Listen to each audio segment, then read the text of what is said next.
Ready? 1, 2, 3. Good morning, Facebook.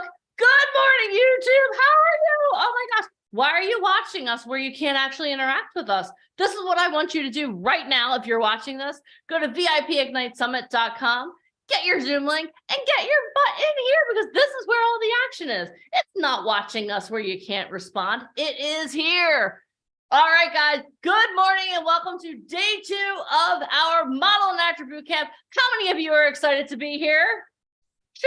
Hold on, show me how excited you are. Come on now, we all got an extra hour of rest. Come on now. All right. So guys, let me introduce myself. My name is Deneen White and I'm going to be your host today for day 2 of our Model and Actor Boot Camp here at VIP Ignite. Let me tell you what we do and let me tell you what we're looking forward to today. Here at VIP Ignite, what we do is we empower actors, models, and musicians to create their own success by giving you the tools, resources, and connections that you need. How does that sound? Do you guys want to be empowered today? If you want to be empowered, type empowered in the comments. Are you ready to take action on your career? If you are, type action in the comments. Type empowered in action. I haven't even had coffee yet, and I'm ready to go, guys. All right. So let's talk a little bit about yesterday for everyone that's here live with me on Zoom. We've already done this, but we're gonna review and recap, and then we're gonna get our day started. But before I do that, let me tell you something. If you are here right now live with us, I need you to commit to yourself, not to me, not to Alicia, not to Michael, not to the person to your left, not to the person to your right, but to yourself, that you're gonna play full out and be all in today. Can you make that commitment? If you can make that commitment, type all in the comments. Type all in the comments. I'm making you guys participate today. What? Yes, all in. Okay, so here's what's going to happen. If you stay until the end of the day, you're going to have the opportunity to win a photo shoot in New York City. On a scale of 1 to 10, how amazing would it be for you to win a photo shoot in New York City? Imagine, I was just in Times Square the other night. It was 1:15 a.m. I was doing a Facebook Live. Some of you may have seen it. And it was popping, the lights, the people, there's action going on all over. And I was like, whoa, it's like, it's way past my bedtime. What are these people all doing? But they're all awake. And New York is the most magical place to go. The best photographers are in New York, the best hairstylists, the best makeup artists. What a tremendous opportunity. So if you stay here until the end of the day, you're going to have the opportunity to win a photo shoot in New York City. Now, if you've already won one of the photo shoots, you can't win another one. But don't you worry. We're also going to give away the opportunity for people to win personalized acting coaching at the end of the day. But you have to stay until the end of the day. Is that okay with you guys? Can you show up for yourselves all day to have the opportunity to either win a photo shoot in New York City or to win personalized acting coaching? Yes? Type yes or yes in the comments. Yes or yes in the comments if you can commit to yourself. And not only that, yesterday we started something new. It's called the Model Garage. And what we did was we had the one and only co-founder of VIP Ignite, Alicia Kabak, and super agent to actors, models, and musicians, not only in LA, New York, but throughout the world, Ryan Colby, sit down and work with 4 of our talent to tell them, okay, you know what? This is what you need to do to accelerate your career. How many of you would like the opportunity to have Alicia Kabak and Ryan Colby break down your career and tell you what steps you need to do to be in momentum so that you can kick booty in 2023? How many of you want that opportunity? If you want that opportunity, type me in the comments. Type me in the comments. Yes, right? It was awesome. I was like, whoa, this is amazing. So we're going to have that opportunity at the end of the day also. And also I want to give a shout out to some of our talent. So yesterday at the end of the day, we gave everyone the opportunity to win a prize. We gave everyone the link to our new book, Finding Fame. It's being re-released. And I want to give a shout out to some people that took action yesterday. Okay. So John Brown, if you are on here, thank you so much for what you wrote about Finding Fame. Congratulations. you have won a photo shoot in New York City. Let's see here. Tiffany Tran, congratulations. You took action yesterday. And as I was reading these reviews, it was awesome to see what you guys said. But Tiffany Tran, I think you won a photo shoot in Hollywood already. So we will be working with you to do some coaching. John Brown, I already mentioned your name. That's awesome. Andrew Martinez, thank you so much for your review. What we'll do is we're going to reach out to you and you're going to get a free photo shoot in New York City. Let's see here. Murphy Lund, oh my gosh, what you wrote was amazing also. Thank you so much. So I think you got your photo shoot in New York City. So I think we'll be working with you with some coaching. And Masharad Swinson, also, I saw your review. That was amazing. Thank you very much. You'll be getting a photo. I think you'll be getting coaching. And Francisco Estrada, I'm not going to say all of your names because I know you'll get embarrassed. But thank you very much for your review. I think you'll be getting some coaching as well. So how many of you guys want the opportunity to win a prize like that? Is that cool? Was that cool? Yeah. If you want to win a prize, type win in the comments. Oh, I like that. But how? Type win in the comments, first of all. Type win in the comments. Okay. So we realized that maybe not everyone had the opportunity to do their challenge last night. So this is what we're going to do. We're going to give you one more opportunity, but you're going to have to do it by the end of the day. Okay. So get out your phones or get out a pen and paper. And this is what you're going to do. You're going to text the word FAME, F-A-M-E, to 26786. Again, text the word FAME, F-A-M-E, to 26786. And then what you're going to do is you're going to read the first chapter of Finding Fame. And then what you're going to do is you're going to write one paragraph in our Facebook community, and I'll give you guys the link for that. I have it pulled up right here. And you are going to put, like I said, you're going to give me one second.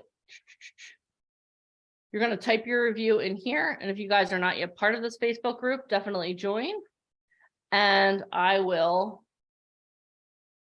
send you, we will read your reviews and then we'll contact you with, there you go. Then we will contact you with your prize. Got it? So you have to do that by the end of the day. I'll give you guys until like 7 p.m. tonight because I understand we're going to be on here till 6 and I don't want you guys to miss one flipping second of the amazingness that we have that is today. Okay. All right. So let me talk a little bit about what we have going on today. We did a review of yesterday. We'll do that and then we'll move forward. So yesterday, we talked about momentum. We talked about why you want to be in momentum because you want to be moving forward. We planned this boot camp for this weekend because we want you to be in momentum at the end of 2022 so you can kick booty in 2023. Okay. We talked about improv yesterday with 50 Cent's acting coach. Why is that so important? Because for me, the biggest key of improv is always saying yes. So if you're on stage with your partner, you're not like, no, you're saying yes. You're saying yes. Everything that you want is on the other side of you saying yes to something that may scare you a little bit. But you know what? When you lean into fear, amazing things happen.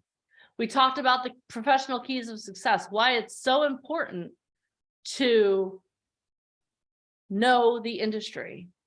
When you get the opportunity to know Alicia Kabak more, she's a walking encyclopedia of the entertainment industry. I can call her and just say a name and she can give me their whole entire resume. I'm like, how did you do that? She's like, it's just what I do. I'm like, that's awesome. That's why she's successful.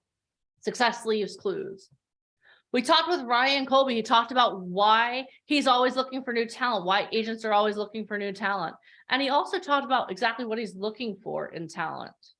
Okay. He's looking for people that show up. He's looking for people that have that thing. He's looking for people that are coachable. How many of you are coachable? If you're coachable, type coachable in the comments. We talked about what type of model you are. I have a question for you. For those of you that were here yesterday, What type of modeling do you qualify for? Type it in the comments. You should all have an answer. What type of modeling do you qualify for? Everyone's busy being coachable. I get it. I'm asking you guys to do a lot today. Print, right? Commercial print. How many of you now know that you are a model? Congratulations. Give yourselves a round of applause. Every one of you can be a model. I love that. We talked also yesterday. Oh my gosh. We had Tanya Kleckner, who is one of the straightest shooting agents I have ever met from LA, on with Alicia Kabak doing a hot seat. And Tanya works with talent that are on some of the biggest shows that you guys, and I'm sure, watch. And she and Alicia went back and forth, and they talked about what Tanya's looking for and how she works with talent. How many of you think that that might be an important thing to know? Raise your physical hands, right? It's so important to know what agents are actually looking for, okay? We also heard from Sage yesterday, who is one of the people that we work with. He talked about your why. He gave you the 4 tenets of the why, the hero, right? He gave us an acronym for why you need to have a big why.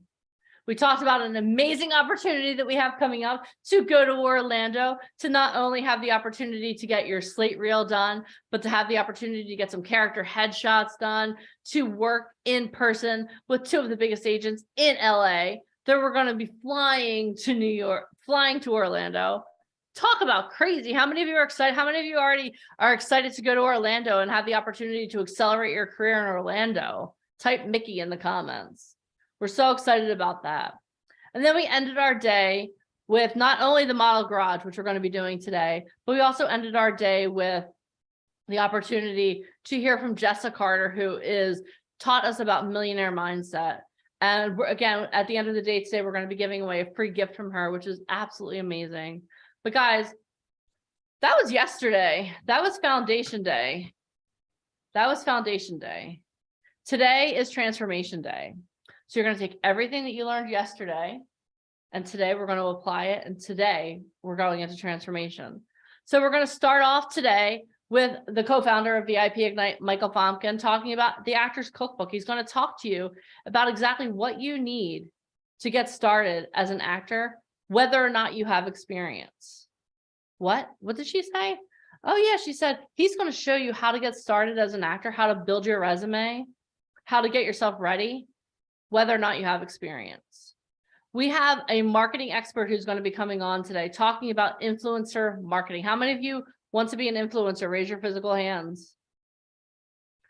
How many of you? Okay, hold on. Let me put this on gallery. How many of you want to be an influencer? Raise your physical hands.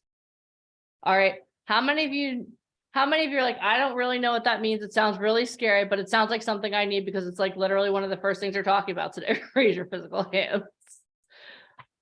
At least Francisco, thank you for being honest. So today we're going to talk about influencer marketing. We're going to talk to you about why you need to be an influencer in order to start to continue in momentum and accelerate your career. We're going to have one of the top business coaches in the world come on today and talk to you about business. And if you're like, oh, wait, hold on. I'm driving through a tunnel. Obviously, I'm on the wrong call. I don't want to talk about business. Yes, you do. You know why? Because you're trying to get into show business. So we're going to talk to you about business. Then we're going to have one of the world's leading experts on body language come and talk to you guys about how there's always someone watching you. Did you guys realize that? There's always someone watching you. And that, I know Halloween just passed and it's not like a creepy horror film that I'm talking about, but as soon as you walk into a room, people are watching you. They can see you. They can sense your energy. How many of you want to learn some simple tips that you can use to go in and own a room right now? How many of you want to learn some tips that you can go into a Zoom room and have people know, oh, you know what, this is someone I want to work with. I know, Amanda, you logged on and like your energy, you brought your energy today. That's awesome. So we're going to have Renee talk about body language. Literally, he works with people like Tony Robbins. Okay. So are you guys ready for that later today? Then we're going to have one of the other biggest agents from LA come and talk. She's placed people in TV, film. Alicia and I had an opportunity to talk to her after our event in Hollywood, and she talked to us for an hour about everything that she wants, everything that she needs for talent. And she is so passionate about helping people move forward in their career. She is so passionate about that. But given the fact that she works on such a high level, she has some things that she expects, and she's going to lay those out for you. And then we're going to have another person come speak who is one of the fairy godmothers of VIP Ignite. She's worked with people like Terrence Howard, Oliver Stone, not to mention her husband, who is a prolific writer, screenwriter, has been in some of the biggest movies and productions that there are. She's going to talk about how success is on the other side of you leaning into fear.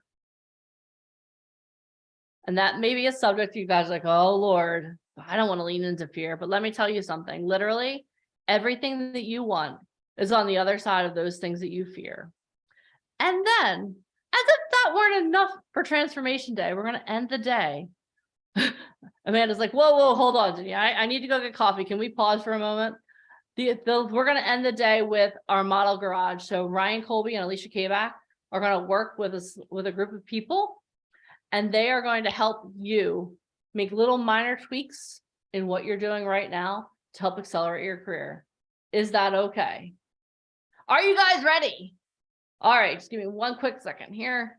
All right, so let's get ready for our first guest speaker of the day.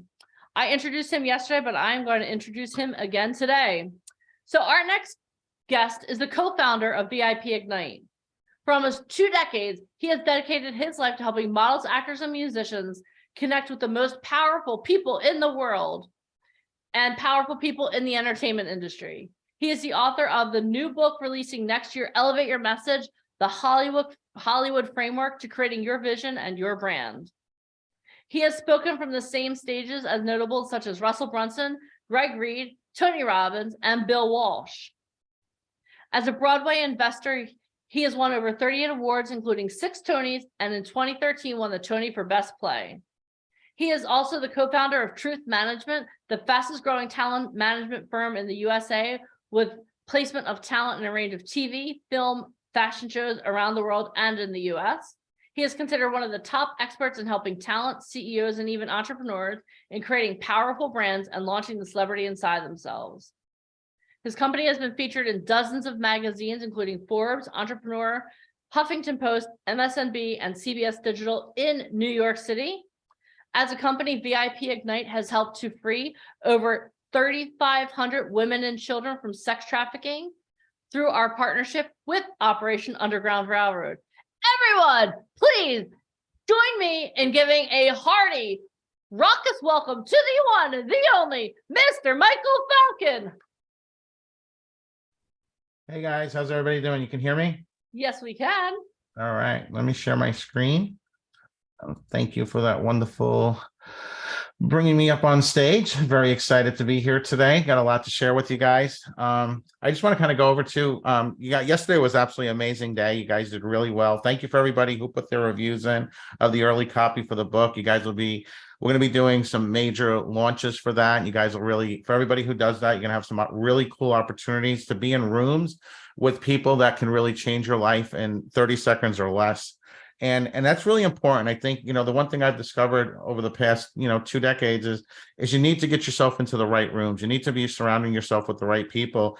And when we plan these events, we try to bring those people to you that can really change your life. Like, I noticed a couple of people didn't raise their hand when Deneen talked about being an influencer. And I want you to kind of think about that for a moment, because when you think about yourself as a model or an actor or a musician, in today's market, you are an influencer.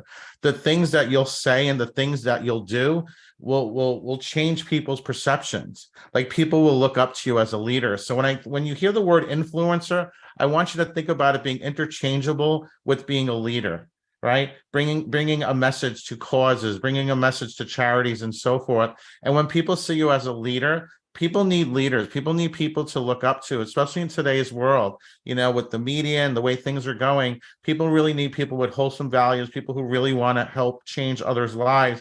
And when you put that out there into the world, that's what really elevates your brand and brings that up, brings your brand up. So, later on today, we're going to learn about being an influencer. And I think it's going to be really, really beneficial for you to start understanding that, especially as you start moving up in the entertainment industry, because as you're going to be working with higher profile agencies and working with larger brands, it's really good to have the foundation and to understand that now.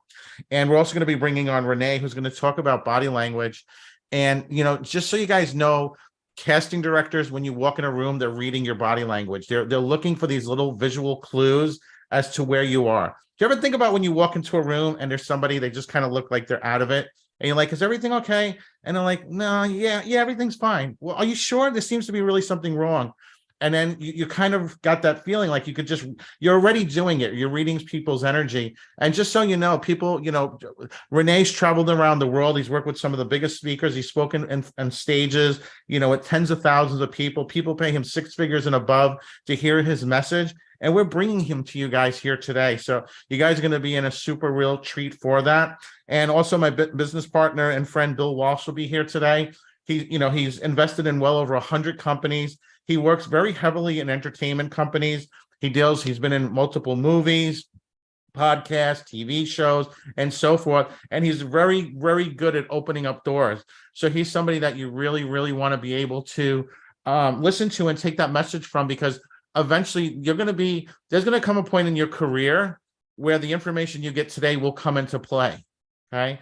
Because as an actor, as a model, as you become more and more successful, at the end of the day, you're going to be the CEO of your company. Yes, you'll have an agent. Yes, you'll have a manager. For some of you, you might have multiple agents. You might have an agent that represents you for TV and film, and an agent that represents you for commercial work, a representative for voiceover work, a representative for your endorsements and your charities and so forth. And there's going to come a point where you have 5, 10, 15 people that their entire family, their mortgage, their entire world is dependent upon your success.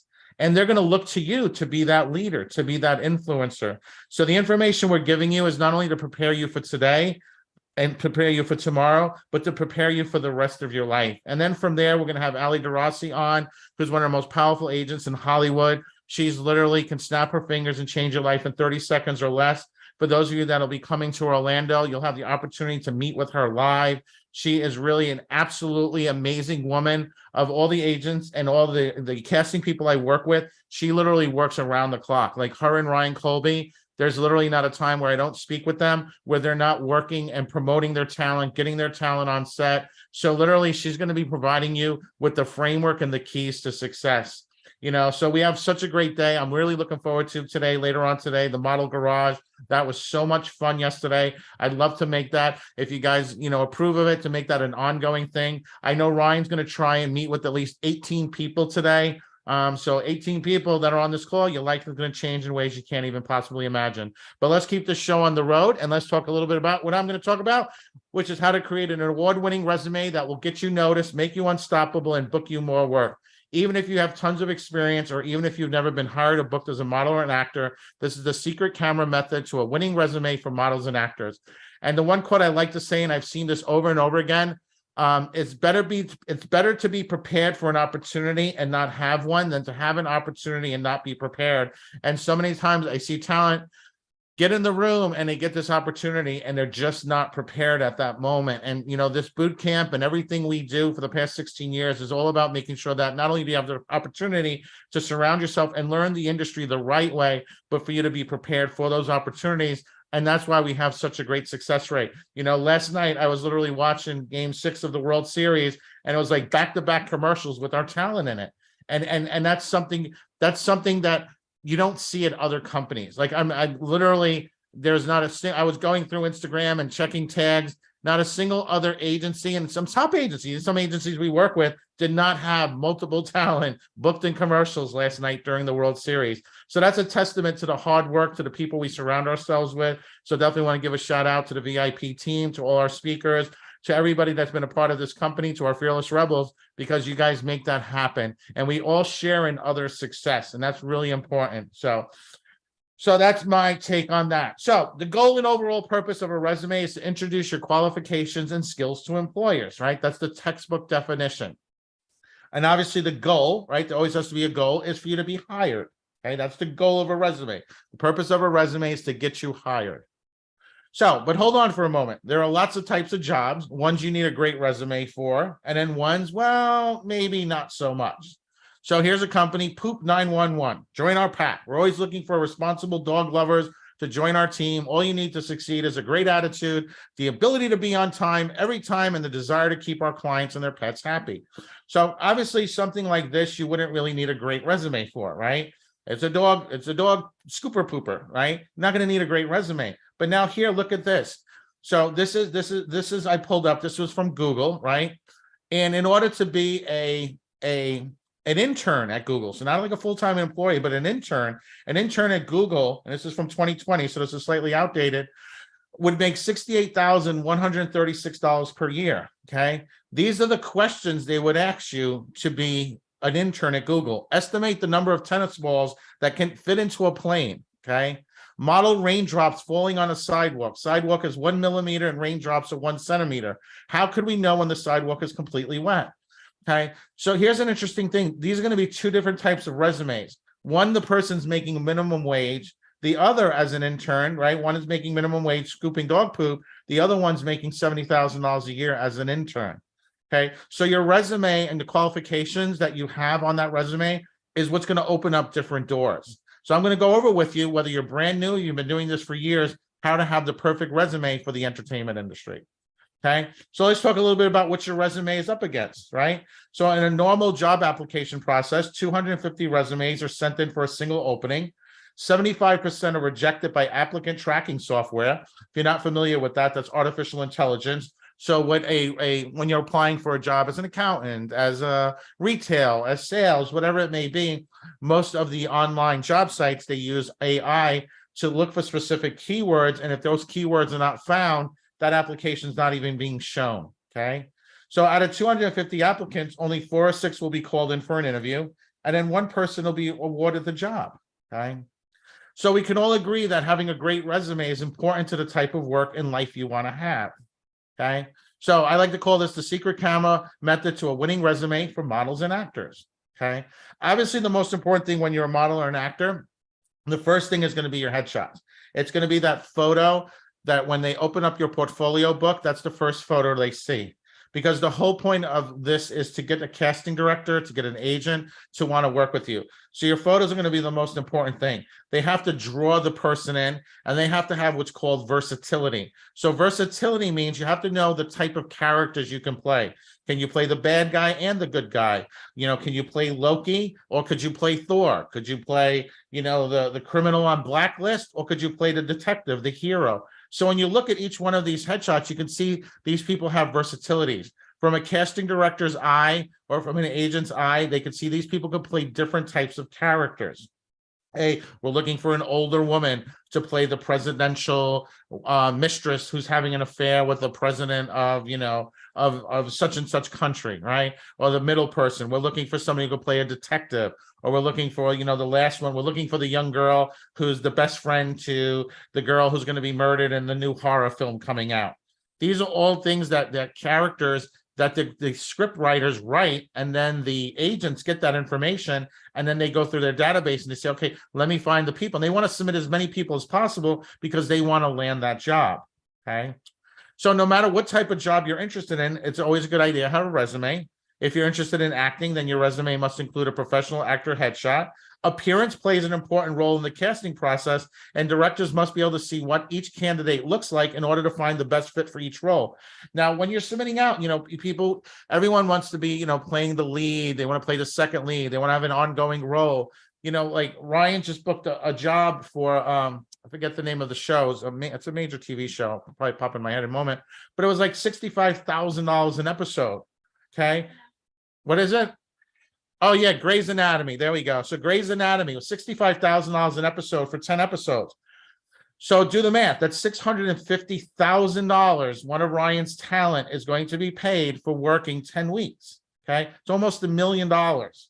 And if you don't have the right resume, the right headshot, the casting director is just going to pass you by.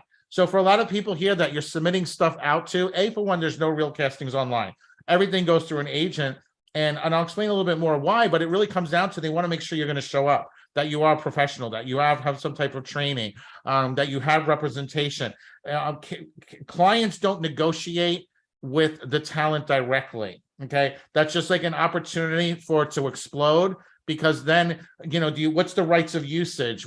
How much are you going to get paid if there's smoke in the scene? Did you know if there's smoke in the scene or there's water in the scene, you get paid more? Right. So if somebody's smoking a cigarette, you'll get paid more than if there's no smoke in the scene. There's so many little things like that. And for talent, it's just going to be a million questions. When your agent, they handle all that for you, right? Obviously, when it's larger negotiations, you have an entertainment attorney and so forth, but no one's going to deal directly with the talent. Okay. So that's why castings and so forth, when you see those things online, they're not real. They're just bait and switch trying to get you to sign up for something that's not real. Okay. If you notice, when you see all of our stuff, we don't advertise the casting. Most of the time, we don't even advertise the people that are being booked. Right. Last night for the World Series, a little bit different because I was excited, but we don't need to do that. We don't have to do that. And it's just not considered proper etiquette in the industry. So obviously a resume and the right headshots, they can leave a lasting impression. Casting directors see a lot of faces when they're trying to find actors. Even if you do a great job during an audition, it can be difficult for a casting director to remember you at the end of the day. Okay. Luckily, actor headshots help casting directors remember their favorite actors, allowing them to cast each role perfectly. Imagine after learning about body language today and having the right headshots, how memorable do you think you can be, right? What's going to make you memorable when that person leaves the room? They also help actors become more camera ready. Actors need to feel comfortable in front of the camera if they want to succeed in the industry. If you want to enter this industry, it's a good idea to get as much time in front of cameras as possible. And when you're first starting, getting your photos done, it's not easy. We have to spend a lot of time getting people prepared. We have people on set working with the talent. There's a whole process and a framework that we have to make sure we get the best shots possible. So here's an example of somebody who spent a lot of money on photos. This young lady spent $1,500 on photos, and they're cute, but this, a casting director, this is not going to be approved, okay? For one, your eye and your attention is not directed on her. The first thing that you went for was the yellow flowers on the right. Then from there, your eyes might have moved to the necklace on the black jacket and then the blue jean jacket. Now, she's a really pretty girl, but the photos are not centered correctly. For most people, the average person, they would think these are good photos. Okay, when you're going to be doing this at the highest level, you don't need good or great, you need extraordinary. And worst case, you definitely need great. But good photos are not, okay, the pun intended, are not good enough in this market, especially because everything's digital now, everything's on Zoom, location doesn't matter, age doesn't matter. So you have to have everything prepared the right way. There's a reason why we have such a high success rate, because we know how to do this the right way. Again, here's a really great middle-aged woman. She can play a lot of different roles, but I'm sure, your eyes went right after the lumberjack shirt. And then probably after that, you moved to the flower arrangements. It was taken off of her. See, casting directors, it's just a red flag that the person's just not at the level they're looking for. There's a certain quality that they expect. Okay. Again, here's a great person, probably can play different comedy roles and so forth, but your eyes probably went after the glasses. And then again, I don't know why she's wearing the stripes and the red thing. These are not headshots or photos you would want to use as your primary photos. These could be character photos that you would use maybe as photo number 7, 8, 9, but definitely not 1, 2, or 3, or 4. Those are going to be the most important what a casting director sees. So let's talk a little bit about a resume. Okay.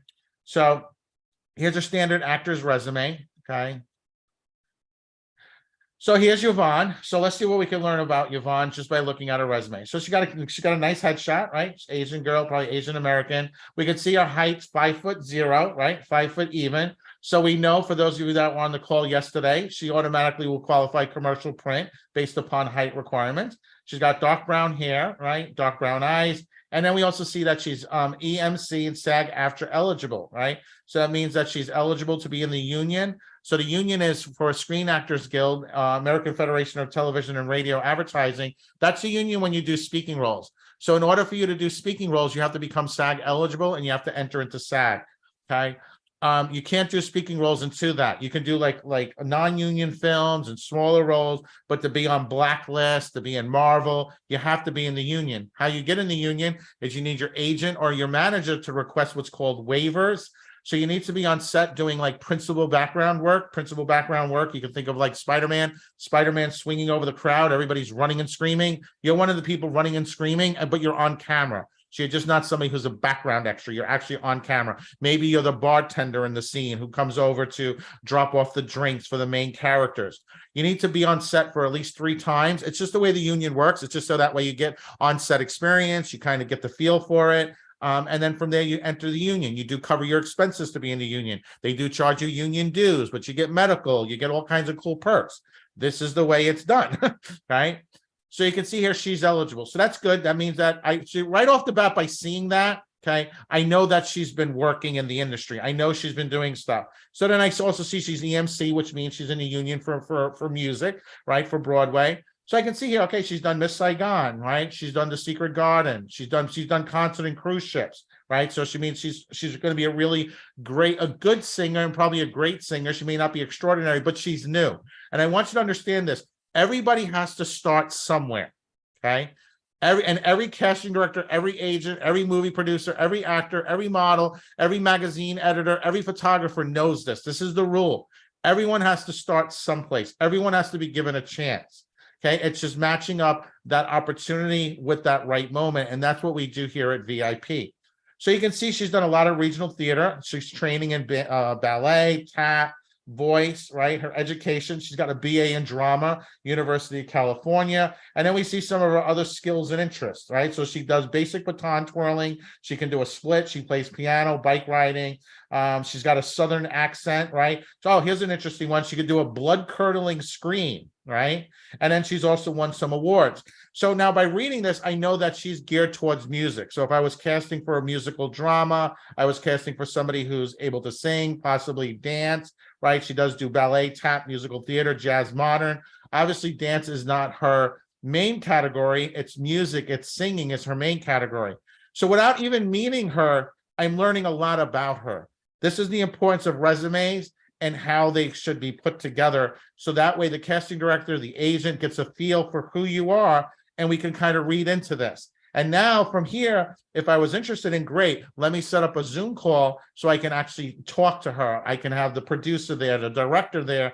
Let's see, based upon her looks, based upon her height, based upon her qualification, she looks good. So this helps me narrow this down from where I have 500 applicants down to narrowing it down to 10, speaking to those 10, and then finding the 1 or 2 who then may now book the role.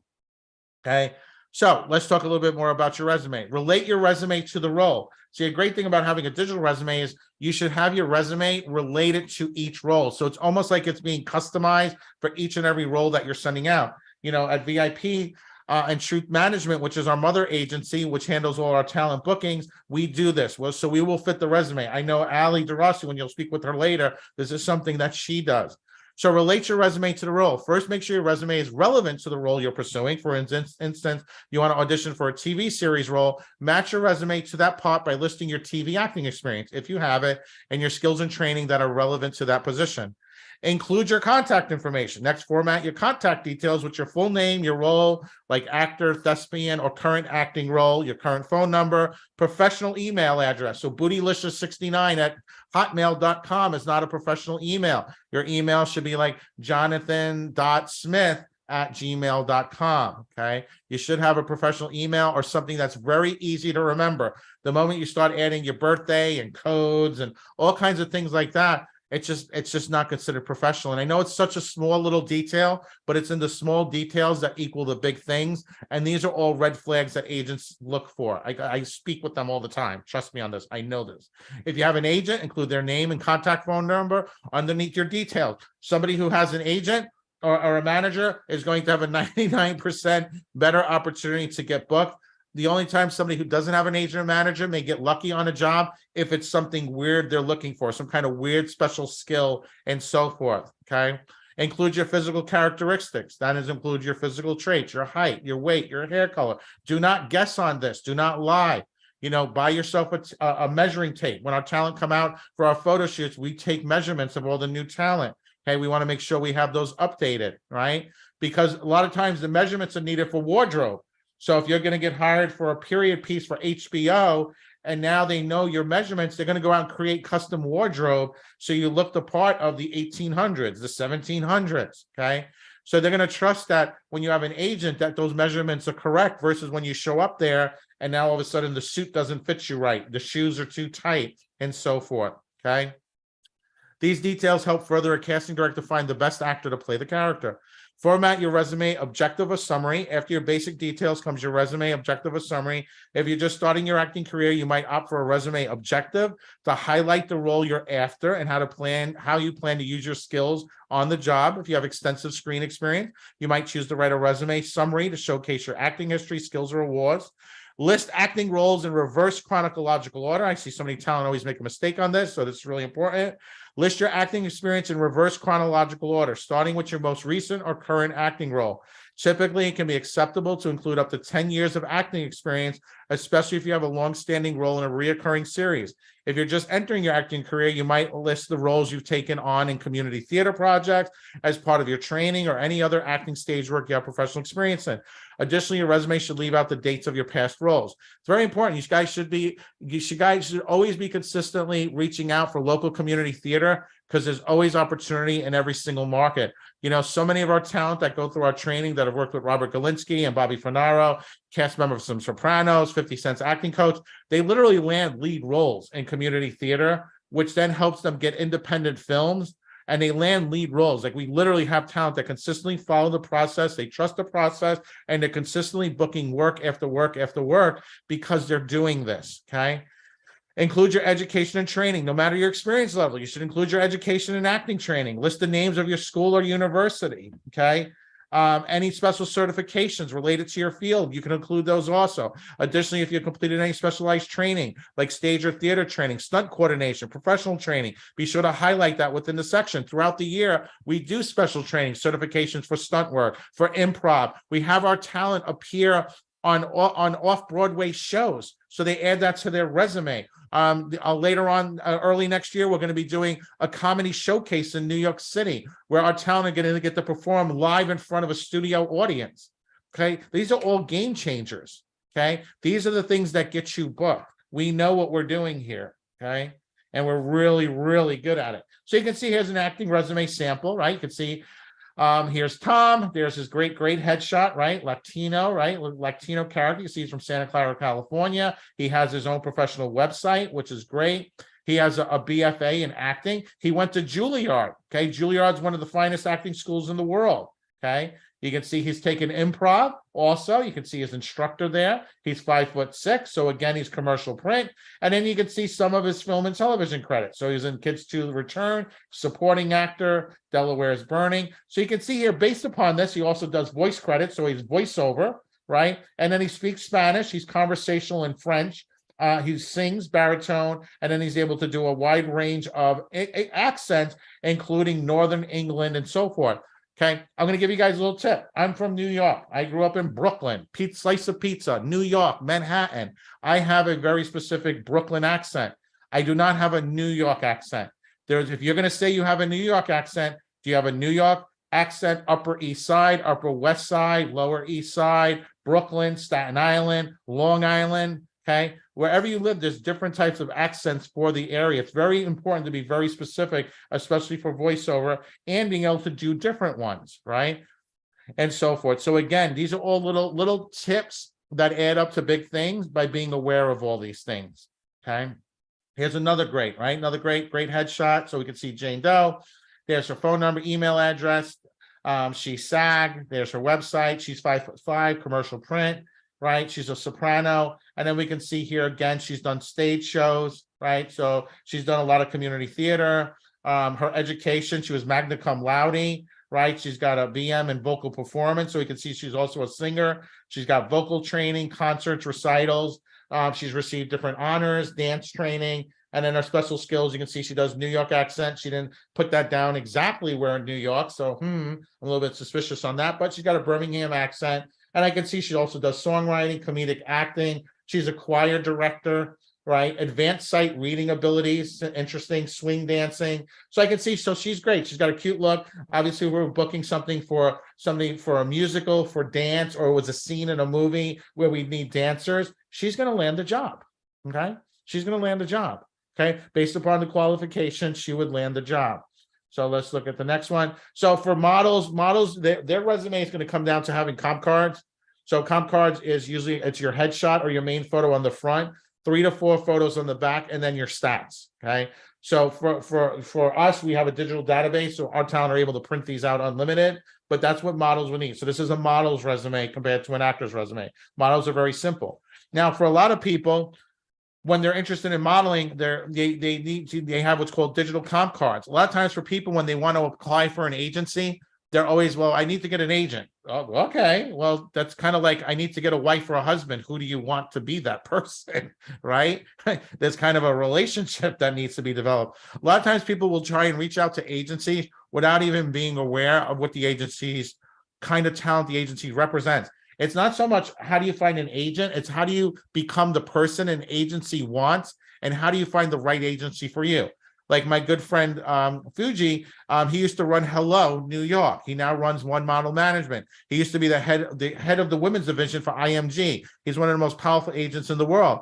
He creates agencies. He builds and agencies. He moves on. This is his passion. This is what he does. So Hello, they have a very specific look, right? There's a very specific kind of more that gender, non-binary kind of look, very New Yorkish trending, right? Because they're targeting very specific brands.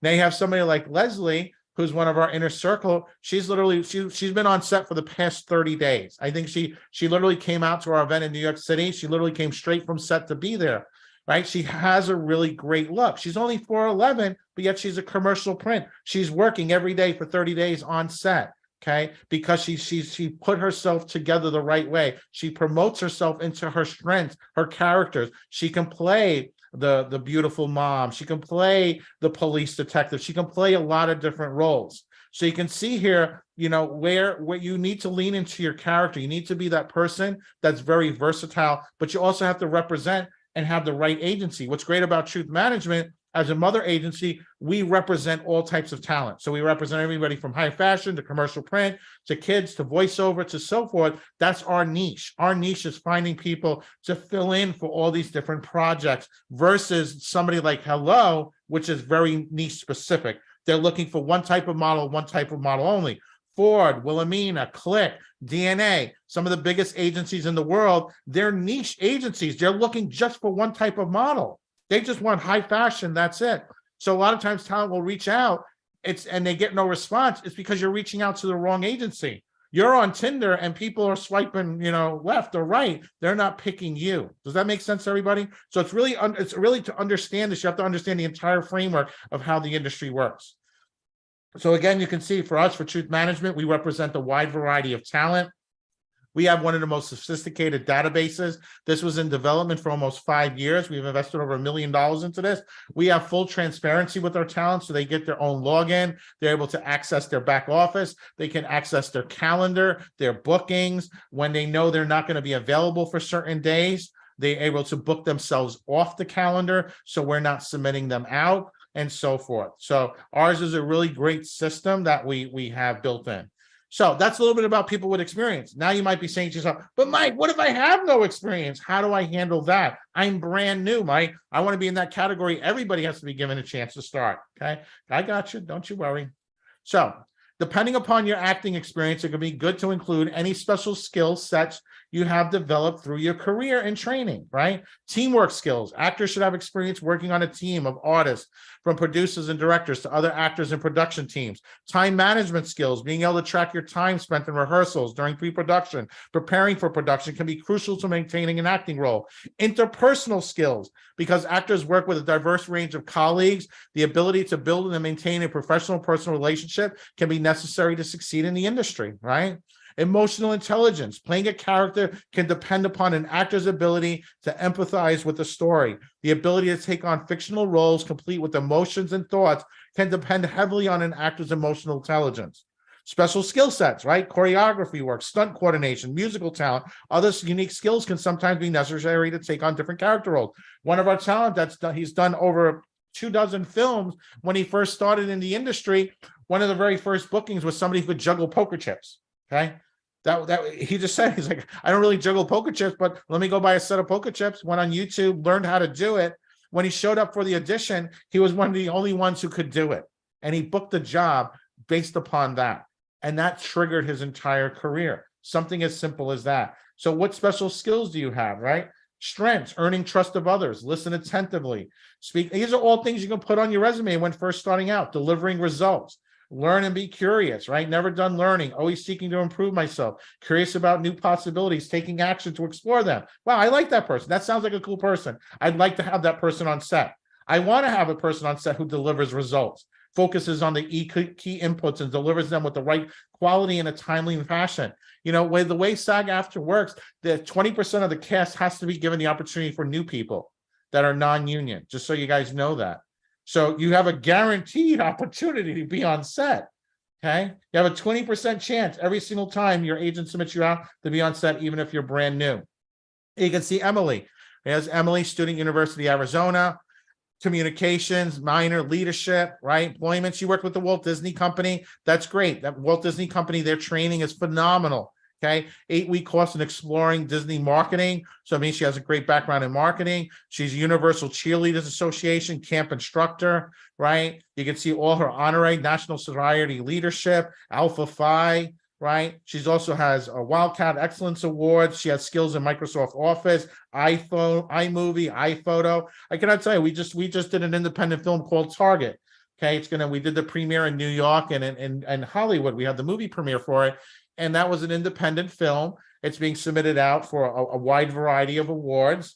And what's really great about it is a lot of the people that came and worked on that movie, they weren't only just working in front of the camera, but behind the camera. It was a team effort. So the little skills and things that you have, you may not realize can play an important role in that. Okay. It's what makes you special. What makes you unique? What type of training do you have? You know, I love to tell this example. I one time was doing an audition probably 15 years ago. Young girl came in, Asian girl, very frail, very tiny, nice smile. And, you know, I said to her, I says, well, you know, she was very quiet, very introverted. I was like, well, tell me something special about yourself. And she's like, well, there's really nothing special about me. I'm like, okay. I'm like, all right, well, what do you do for a living? She's like, I work for the Navy. I'm like, oh, wow, you work for the Navy. That's awesome. What do you do for the Navy? She's like, I'm a combat fighter pilot. I was like, what? I was like, how is it that to you wasn't something special? How was that not unique? She's like, well, that's just my job. So I want you guys to realize that. I want you guys to think of, if I was interviewing you and I said, name 2 special skills, and you can drop this in the comments and I'll read these after I'm done. But what are 2 special skills that would make somebody stop and say, whoa, you do that? I swam with the sharks. I've been to the moon. I can crochet. What is something that to you may be every day, but to somebody else in the room, how unique would that be? So write 2 special skills, drop them in the comments, okay?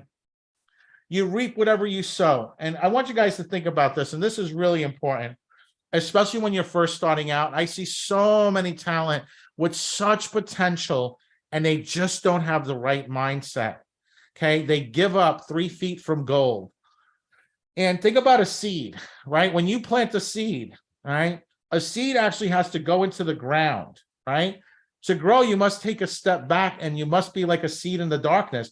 A seed goes down into the earth in the darkness. A seed doesn't grow up first. It sprouts, and then the seed actually has to go down into the ground and have its roots hold on to and to grab onto the earth to have its foundation, right? If you've never thought about this, think about this. This is a universal law. So anyone, when you listen to all of our speakers, you can go back, for those of you that have access to over 300 hours of content. The one thing all of our talents say, every single person who's ever been successful, you'll hear this over and over again. When I first started, it was when it was the hardest. But then I laid the foundation, I made the connections, I expanded my mindset, I surrounded myself with the right people, and then that's when my life took off. So where you are, if you're feeling this is hard, this is difficult, this is how it's meant to be. Because every seed, everyone who does not give up, you push through the dirt. You have to push through to get to the light. That's how you become a mighty oak. That's how you become something. Every single person is part of the way the universe is put together, okay? My name's Michael Fomkin. This was how to create an award-winning resume that will get you noticed, make you unstoppable, and book you more work. Motivation is what gets you started. Commitment is what keeps you going. Thank you so much, guys. I will talk to you guys later, but let's keep this show moving. I'm going to turn this back over to Ms. Deneen. How awesome was that? How many of you are going to start right now writing down your special skills? Huh? Like, how many of you are going to start doing that? Because I don't know, when we were in Hollywood, every one of the agents that we talked to, there were certain things that they wanted, but they were like, you know what? Honestly, if they would just tell us what their special skills are, can you go roller skating? Can you shoot a gun? Can you shoot a bow and arrow? Can you run? Can you do all these things? Like, it's all those little things that you do on your everyday life that actually will book you the roles. Like, how many of you, before you heard this presentation today, would have thought, oh, you know what? As long as I can juggle poker chips, I can get a job, right?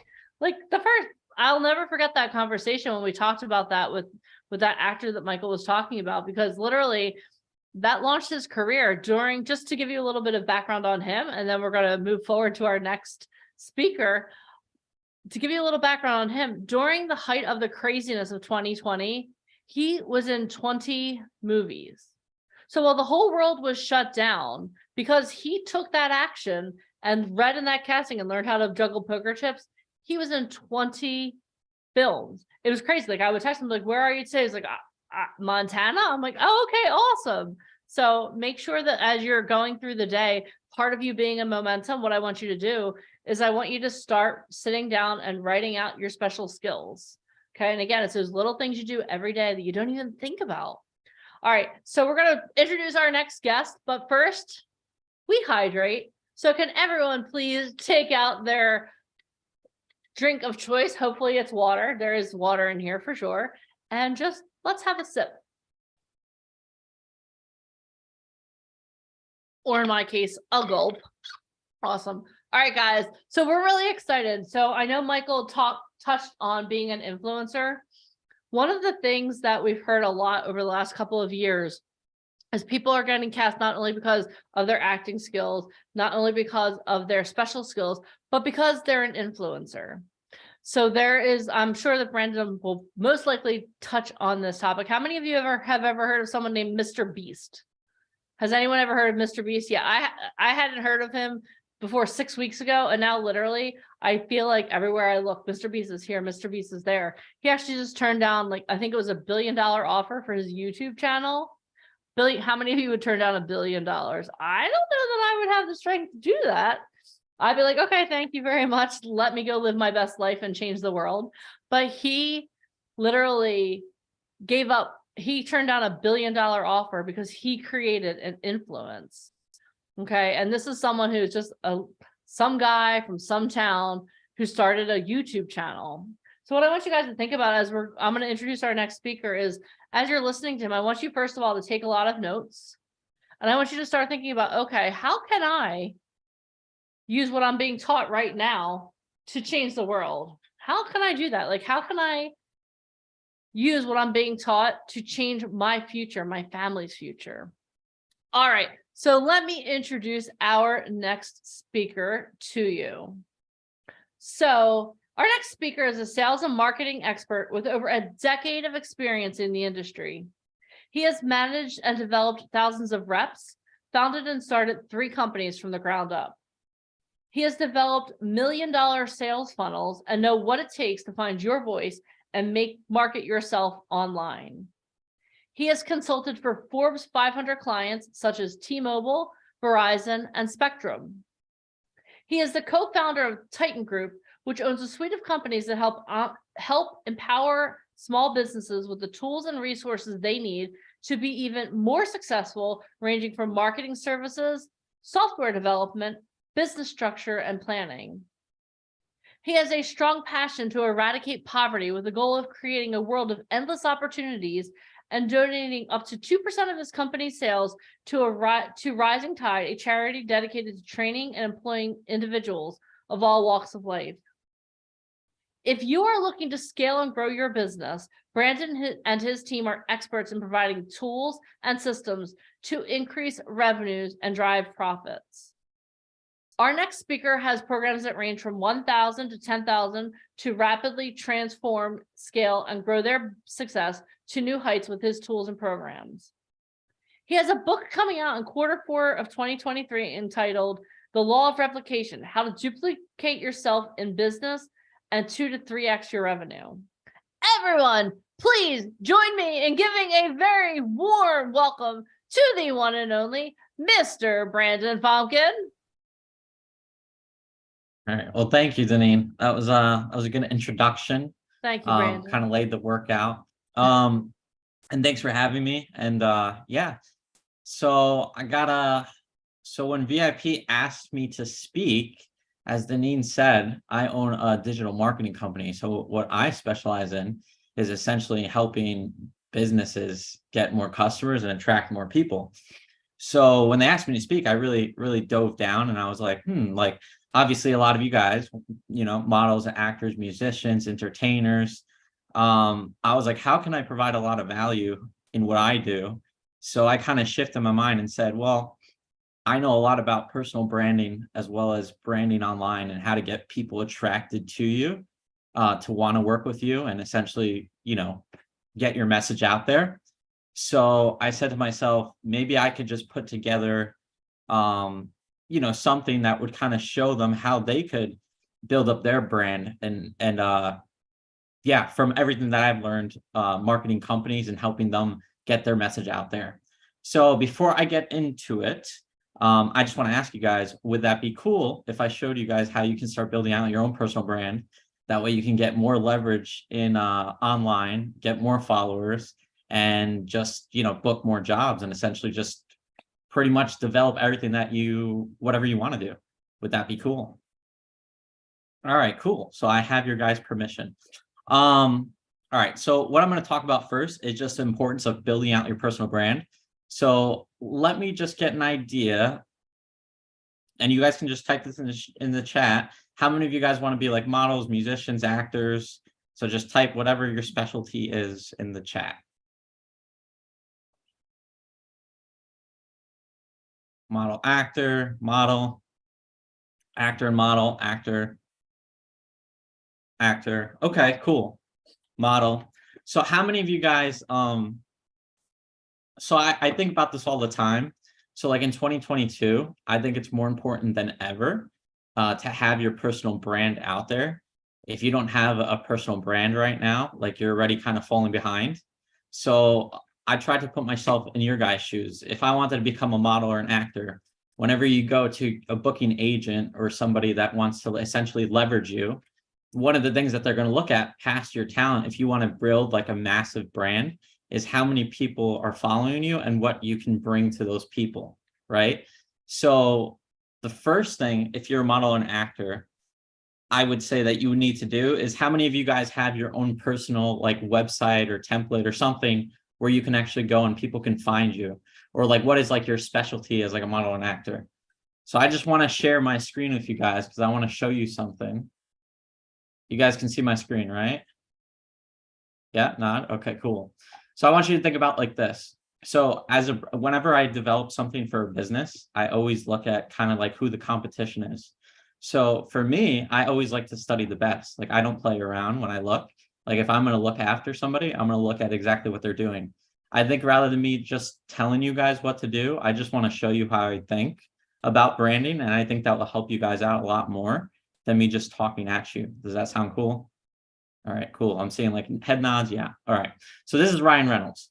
So if you look up Ryan Reynolds, right, obviously he's an actor. And if you wanted to be a model, on the chat, just literally just Google whoever the biggest model is that you know and who you want to idolize after.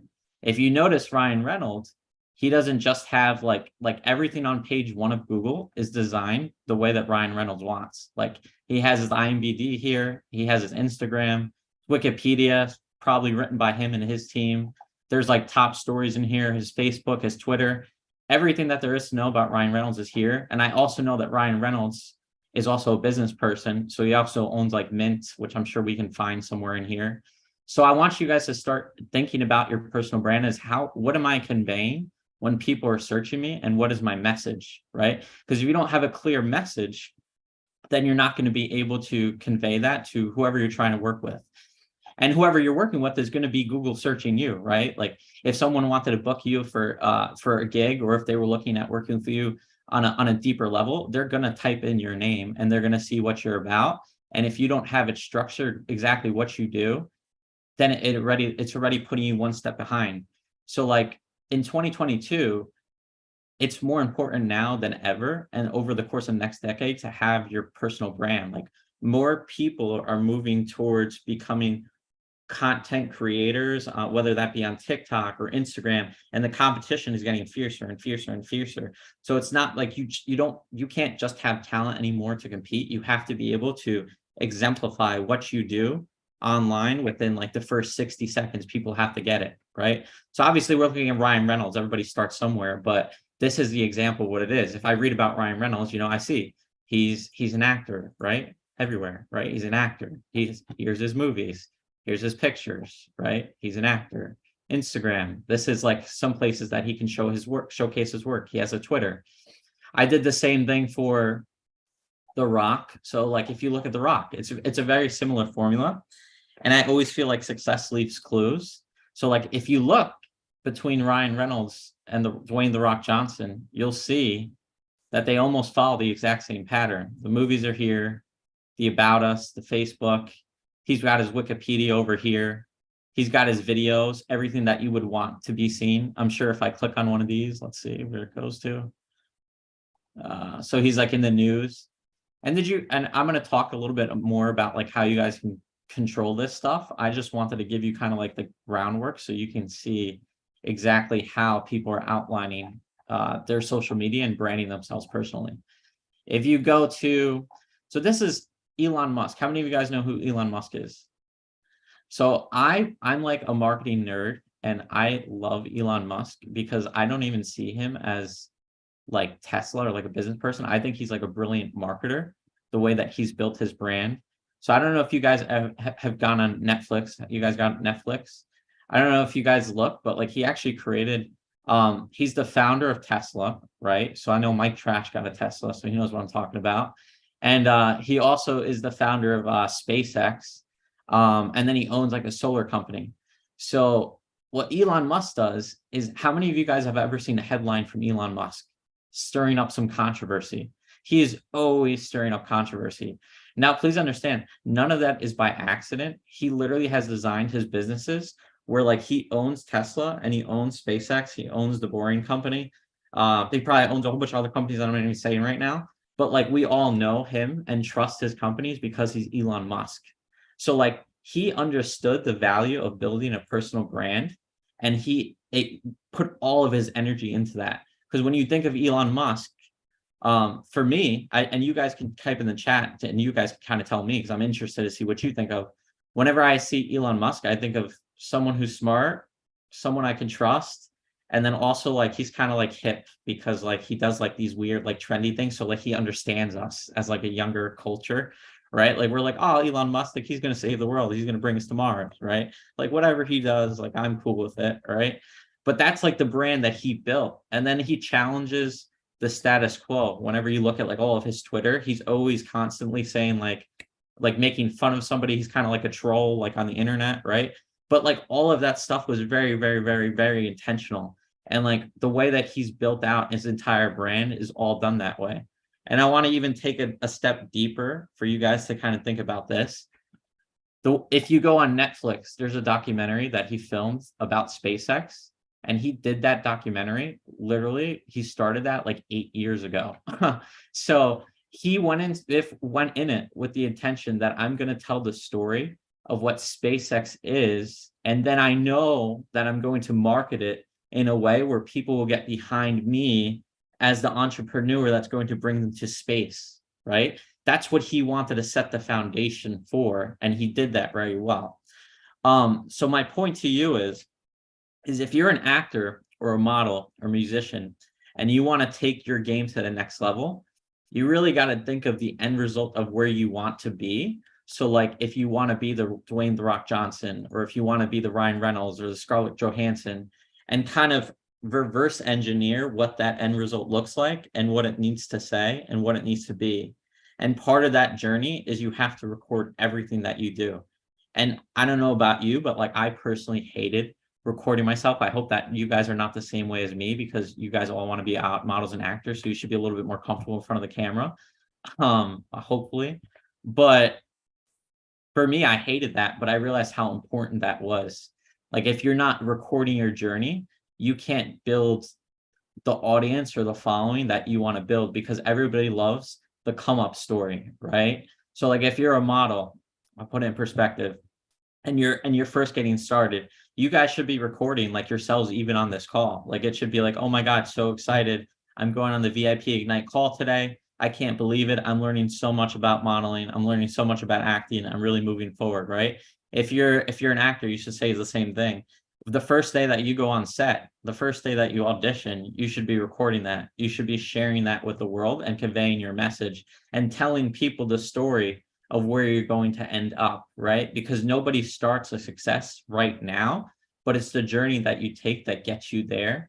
And you have to record everything. And then the way that you put that all together is you share that on your socials, right? So you create a YouTube channel, you create an Instagram, you create a TikTok, you create a Twitter, a Facebook, literally everything you should be monetizing, and you should figure out a way of how do I convey my message, whatever that is, and then put that out there. And if you don't, you're going to fall behind, because the way that I think about life and the way I think about business is I always imagine that there's someone out there that's working 10 times harder than me. So what that means is that there's someone out there that has a digital marketing agency, right? Because that's my space. And they're out there every day. They're getting interviews with business owners. They're telling everybody that they can help them with their marketing. They're telling everybody that they can help them with their website. And they're doing all of these things that I'm not doing, right? So I have to be better and I have to be smarter in order to convey my message. And I also try to push everything where I record the story of what I'm doing. So I don't just say what I think you should do. I'm also practicing it myself. And that's what I'm focusing on right now. And then you have to understand, once you get to that place where you start sharing your story and you start being vulnerable, that's how people start buying into you as a creator, whether that be a model or an actor or a musician. You need people to understand who you are as a person for them to want to connect with you. And then once they connect with you, then that's how you build the following and the audience. And you also have to understand what your expertise is, right? So like whenever you see, let's go back to like the Rock, right? The Rock is known, he's kind of like witty. I don't know if you guys see him on like TikTok. He's got like a thing going on with like Kevin Hart, where like they always make fun of each other and they're always going back and forth. So like when you see him, like you think of his content as like entertaining, but you understand that he's like The Rock. So you have to ask yourself, who do I want to be known as kind of like a professional online? Am I going to be the funny, witty person? Am I going to be the person that's showing the behind the scenes of the modeling world? Am I going to be the person that's showing the behind the scenes of the acting world and giving you like the insight into it? Am I going to be the person that's sharing, just cool content, just showing you like my life, kind of like a vlogger? If you guys ever heard of like David Dobrik, like somebody like that, right? Like who do I want to be and how am I going to craft that message? And does my front page of Google showcase who I am in 60 seconds or less? Am I being very clear and defined of who I want to be? So I'm going to give you guys kind of like I guess like a question here to kind of help you with determining who you want to be and how clear your message has to be. So this is like a cool exercise that I went through, and it kind of like helped me really, really break down how I should present myself and exactly what it is that I do. So I'm going to ask you guys a very simple question. What's the difference between 1/2 versus 52/104? He's like, everybody's like, what are you talking about? This is like math, Brandon. So like, think about it, right? What's the difference? So like, what is 1/2 equals 52/104? What is the difference?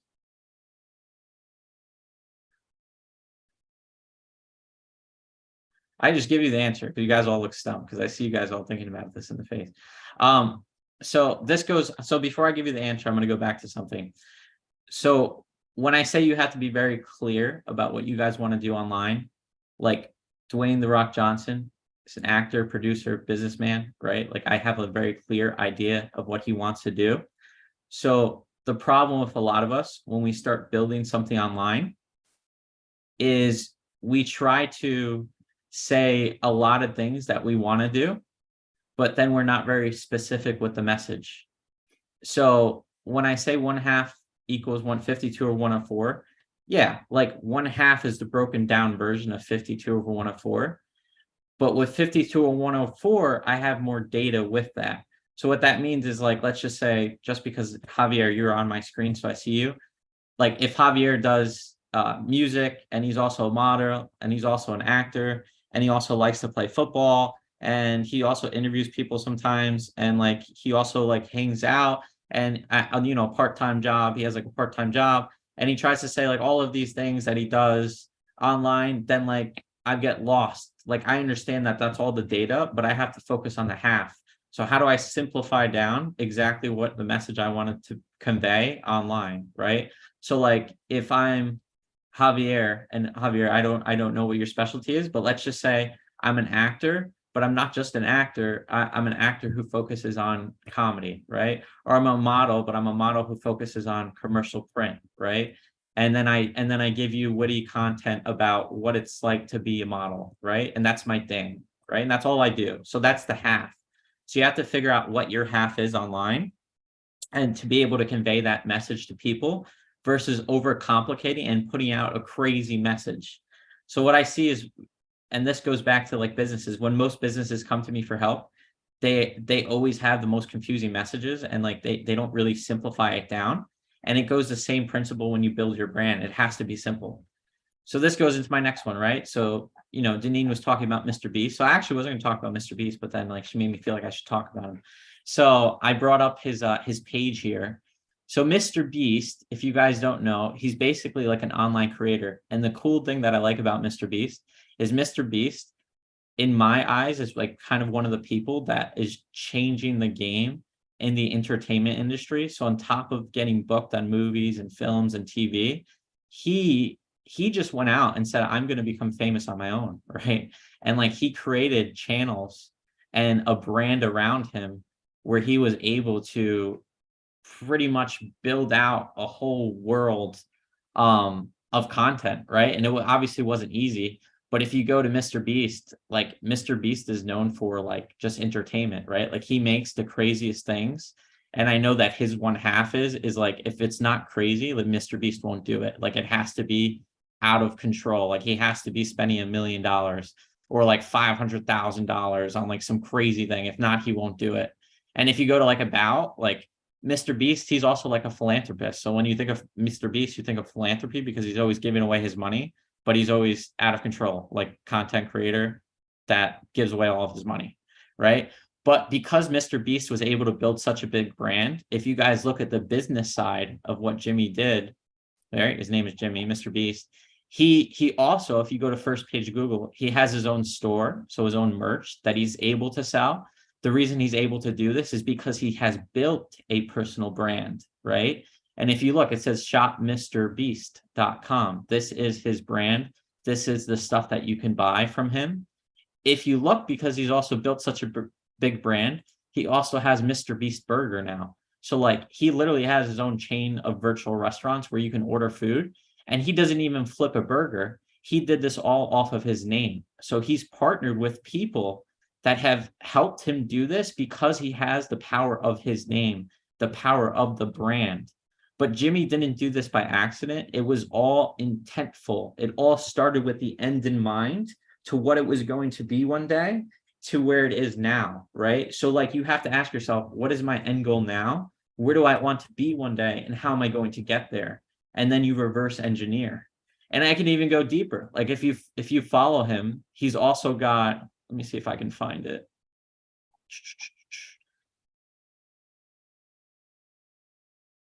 Probably on here, maybe. I know he also started his own line of like chocolate bars now. So he's got like this whole thing where he runs around where he's like Willy Wonka, and he gives out like chocolate bars, but like you can buy his chocolates from his store. And I guess if you win, he gives you money. So he has a whole bunch of people like buying chocolate bars from him. And he also has an app now where basically if you download it, you can win money. But my point is all of this came from him having a personal brand. So if you don't, my tip to you, or one of my tips to you, is I want you guys to do this. So you guys can do this on your own, or through like Namecheap, you guys can go and type in your first name, your last name. So whatever your first name is, your last name.com, and you can register that domain. That way you can kind of start building out your personal brand. Once you have your personal website, you can then build it out. So I'm going to just show you like, let me see if I have it up. If not, you know what? I don't have it up, but you can build out your personal website. That way, when people find you and they search on Google, it will show up, because the way Google works is obviously if someone's typing in your name, it is a very, very relevant search of who you are, right? So Ryan Reynolds, obviously Google knows, hey, you're probably looking for Ryan Reynolds. So I'm going to show you the most direct stuff about Ryan Reynolds. If you guys put your first name, your last name, you can have like a space when people Google you. So like, you know, Mike Trash, right? You should have MikeTrash.com, or Javier Parada, you should have JavierParada.com, or Jesus Mendez, you should have JesusMendez.com, right? So like on that website, it's going to be about whatever it is that you do and whatever content that you want to push. So what I mean by that is, like, let's just say you're Javier Parada or you're Mike Trash. So, hi, I'm Mike Trash. I'm an American actor. My acting focuses on, you know, drama, whatever it is, right? Or comedy or whatever. And this is some of my showcase of my work. I also have a YouTube channel, a Twitter, and a Facebook where you can go and you can like, subscribe, and follow me, right? So now it's very, very clear about what Mike Trash does. When I go to Mike Trash's, you know, obviously this is not going to be Mike Trash's. This is obviously Ryan Reynolds. If I go to Ryan Reynolds' YouTube, I see he has 4.15 million followers, right? He makes content all the time, and a lot of it is about interviews, or he has it like all categorized, right? Like I said, Ryan Reynolds is a businessman, so that's his Mint Mobile stuff, his MNTN stuff. Whatever it is that Mike Trash wants to talk about, he would put here. Whatever it is that Javier Parada wants to talk about, he would put here. And you start building out who it is that you are online, right? And then once you have all of this, then you take this when you're going out and you're meeting people. So let's just say that you're going to like VIP Ignite, right? Like they have an awesome event that they put together where there's literally, the last one that I went to was in Hollywood, and they had 30 experts that could literally snap their fingers and change your life completely. And you got to meet with them one-on-one. Like if that was me, I would have put together my website. I would have told them exactly what it is that I do. I would have started making YouTube videos. I would have started making reels. I would have put it on TikTok. I would have put it on Facebook. I would have put it on Instagram. Whatever it is that I wanted to do, whether it was model or actor, I would have put it all together. So that way, by the time that I went to go meet them, I was like more than just talent. Like I was structured talent that had a business mindset. Like I'm going to be somebody with or without you, but I would love to work with you. That would be my mindset, right? And then those people, they like to hear that. And if they can put me on a set, or they can put me on a stage, or they can put me on a photo shoot, like I'm going to make it happen, right? And then the more stuff that I build, the bigger my brand gets. Because just like how I said before with like The Rock, how he has like this joke, this ongoing joke, or actually, you know what? We can see it right here. I don't know if you guys see in this picture, but you see how this is Will Ferrell right here and Ryan Reynolds. So like a lot of this stuff you also have to understand is like once you have the brand, that's just one piece of the whole equation. You have to then get people to understand who you are and get visibility. So obviously he's Ryan Reynolds, but he wasn't always Ryan Reynolds. And this is Will Ferrell, but he wasn't always Will Ferrell. But you see, even at this stage of the game, they work hand in hand with each other. So like Ryan Reynolds is feeding off Will Ferrell's traffic as much as Will Ferrell is feeding off Ryan Reynolds' traffic. So like they're always going to do co-deals or something together. And I don't know if you guys follow Ryan Reynolds. Like I said, I'm a nerd for marketing. So like I always follow people who I think are doing cool things. Ryan Reynolds also has a whole thing with like Hugh Jackman, where like they have this ongoing like dispute between them where they're always making fun of each other, kind of like how Dwayne "The Rock" Johnson and Kevin Hart have. So like they're constantly in the media, they're constantly getting attention, and they're constantly looping traffic to traffic, traffic to traffic, traffic to traffic, right? So it's the same thing when you go to these networking events, right? And you start meeting these producers and you know, these people that are doing these amazing things, that have these amazing connections. You have to think, what is the brand that I have and how can they help propel me to that next level, and how can I add value to them, right? So like if I'm sitting in front of a producer, I know that they have a certain audience, right? And I know that they have access to other people that I can do something with. So how am I going to let them in on my world of content to then do something? So I'll give you a direct example so that way I don't lose you guys. So like, let's just say I was an actor, and my thing that I decided to create was I do 60-second shoots of like me just doing, I don't know, I run around in the streets of like major cities, and I ask people what it is that they do for a living and how they made so much money, right? I'm sure you guys have seen people do this, right? So like that's my thing. And then I meet one of these producers and I talk to them and I say, hey, I want to be an actor. My specialty is this, but I also have this thing that I do where I do these skits, and like I have this many followers and I've been doing it for a while. I think it'd be cool. Like if you have anybody that you think is in your network that I could do a skit with, I would like love to do it, right? And then they start thinking like, oh, okay, this person is a little bit more than just like an actor. They also have this other brand that they have going. I can probably do a couple of things with them because they're a little bit craftier, a little bit creative, right? And you can even network with other actors while you're there and other models. And you say, hey, I noticed that you have 10,000 followers. I don't, right? That's what you know in your head. Obviously, you don't say that, but you have 10,000 followers. I would love to do a skit with you. Can we just do like a 60-second skit? This is what I do, because now you have a showcase of work. This is what I do. I would love to just have you be part of my thing, right? Do you mind just doing like a 60-second video real quick? Boom, you do a 60-second video. Now you're getting action into their audience. So now your 60-second video is getting shared to their people. Those people are starting to follow you. And then now your leverage and your influence gets bigger and bigger and bigger. So like this just kind of sparked like a note. Like if you guys ever follow like Mr. Beast, and I don't even follow him because he's entertaining. I just like him for the business side of things. Like there's a segment that he did at one point where he has 110 million subscribers now. But when he wasn't as big, he was still big, but he wasn't as big. He used to do a segment where if you went and you won like a contest with him, he would showcase he would shout out your YouTube channel and like your social media handles and everything. And like there was literally people that did it. And within a month, he got you to 1 million subscribers. Like he basically put people that didn't have anything and then got them to 1 million. So the reason I say that is like that is the power of leverage and an influence. But most people don't think about this, right? Most people, they're thinking too small, or they're not really treating this like a career.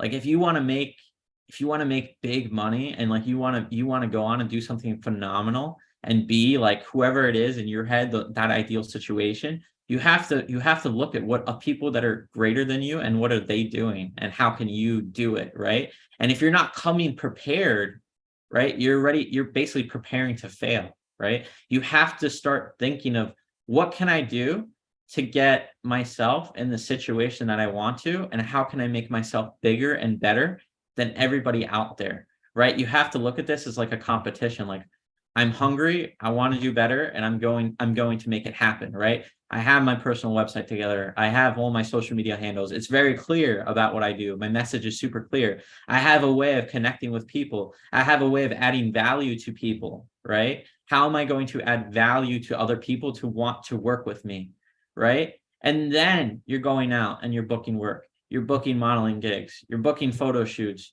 You're booking shows on TV, right? You might even start building out your own little fan base. They're like, oh my God, that's Javier from Instagram. Or like, oh my God, that's Mike Trash from TikTok. That's so crazy. I can't believe he's on that, right? That's so cool, right? And now you start building this little world because you opened up that door for yourself. But if you don't have that brand, then you miss out on everything, right? So you have to ask yourself, how are you going to leverage yourself? And another tip that I wanted to share with you guys. So on top of registering your domain, like this is something that I think is super clean and clear and concise. If you go to a site called linktree.com, so like this is like one of mine, for example, right? So like my message is very clear. Like I help small businesses acquire even more leads. That's what I do. Digital marketing agency, right? That's what the message I wanted to convey. I have the links to what I wanted people to see. You can register a Linktree for absolutely free. And if you go to, let me see if I can make this happen. If you go to Facebook, you'll see you guys can put this, something like this, your very clear message about what you do, and then your Linktree inside of all of your social media channels. So you put this in your Facebook, you put this in your Instagram, you put this in your LinkedIn, wherever it is that people are finding you, you put this, so that way when people want to learn more about you or they want to connect with you on a deeper level, they go here, and then you're pushing them towards wherever you want to push them, right? For me, obviously, I own a marketing agency, so it's a little bit different. I push them towards my website to then book a call with me, so that way I can discuss how I can help them, right? For you guys, models, actors, musicians, you want to push them towards your vlog thing, right? Mr. Beast, he obviously wants to push me towards the Beast store, which is how I found this, right? When I go on Google, I see Mr. Beast shop, because this is how Mr. Beast partially makes his money. I could buy his t-shirts. I have a shop all, a slap to win, level up, right? Here's my store, boom, $60, buy from me. View all products, get a Lambo. I don't know what's going on here, but I can win a Lambo somehow. Once again, that goes with Mr. Beast's brand, right? He's big, he's crazy, he's out of control. His latest videos, what's going on about him, his YouTube, his Twitter, his Instagram. Like, let's check it out, right? If we go to his Instagram, boom, 20 million followers. He's with The Rock. Look at that. Didn't even know that was going to happen. Leveraging someone else's following right there. The example of that, right? When you get bigger, like success leaves clues. They're just following a blueprint. Like, it's a blueprint of success. It's just a matter of people are going to do the work to do it, right? So there's a lot of us, we always want to point outward and say, like, man, I'm not where I want to be because of this thing, or like, man, I don't have this because of this, right? Like, you can do anything you want in life. You just have to map it out and then make it happen, right? Because this is, and you guys can look it up, like Mr. Beast, he started, he's like a kid from North Carolina. Like, he started from nothing. Like, I just want you to know, like, he didn't have a head start on any of this. If you watch his earlier videos from like 10 years ago, he's literally like the worst spoken person you've ever heard, like super nerdy. Like, you would never think he would have made it. But like, what kept him going was that he kept showing up, right? And he was consistent. And like, it must be crazy realization for a guy like him, right? To look at his Instagram today and be like, I'm next to The Rock. Like, that's crazy, right? But like, that could be you, but you have to build out the brand that says that. Like, you have to do these things. And if you're not, you're falling behind, right? Because like, I'm interested to know, out of the people on this call, like, I want to see where you're going to be at in 5 years. I want to see where you're going to be at in 10 years, right? Did you give up? Did you make it happen? Did you become the next big success story, right? Like, are you still working at the job you hate? Did you like make something happen where like you propelled yourself to the next level? Are you running a successful like influencer company where you have tons and tons of followers and you're pushing tons and tons of content, and you're able to help more people? Like, money doesn't also have to be a bad thing.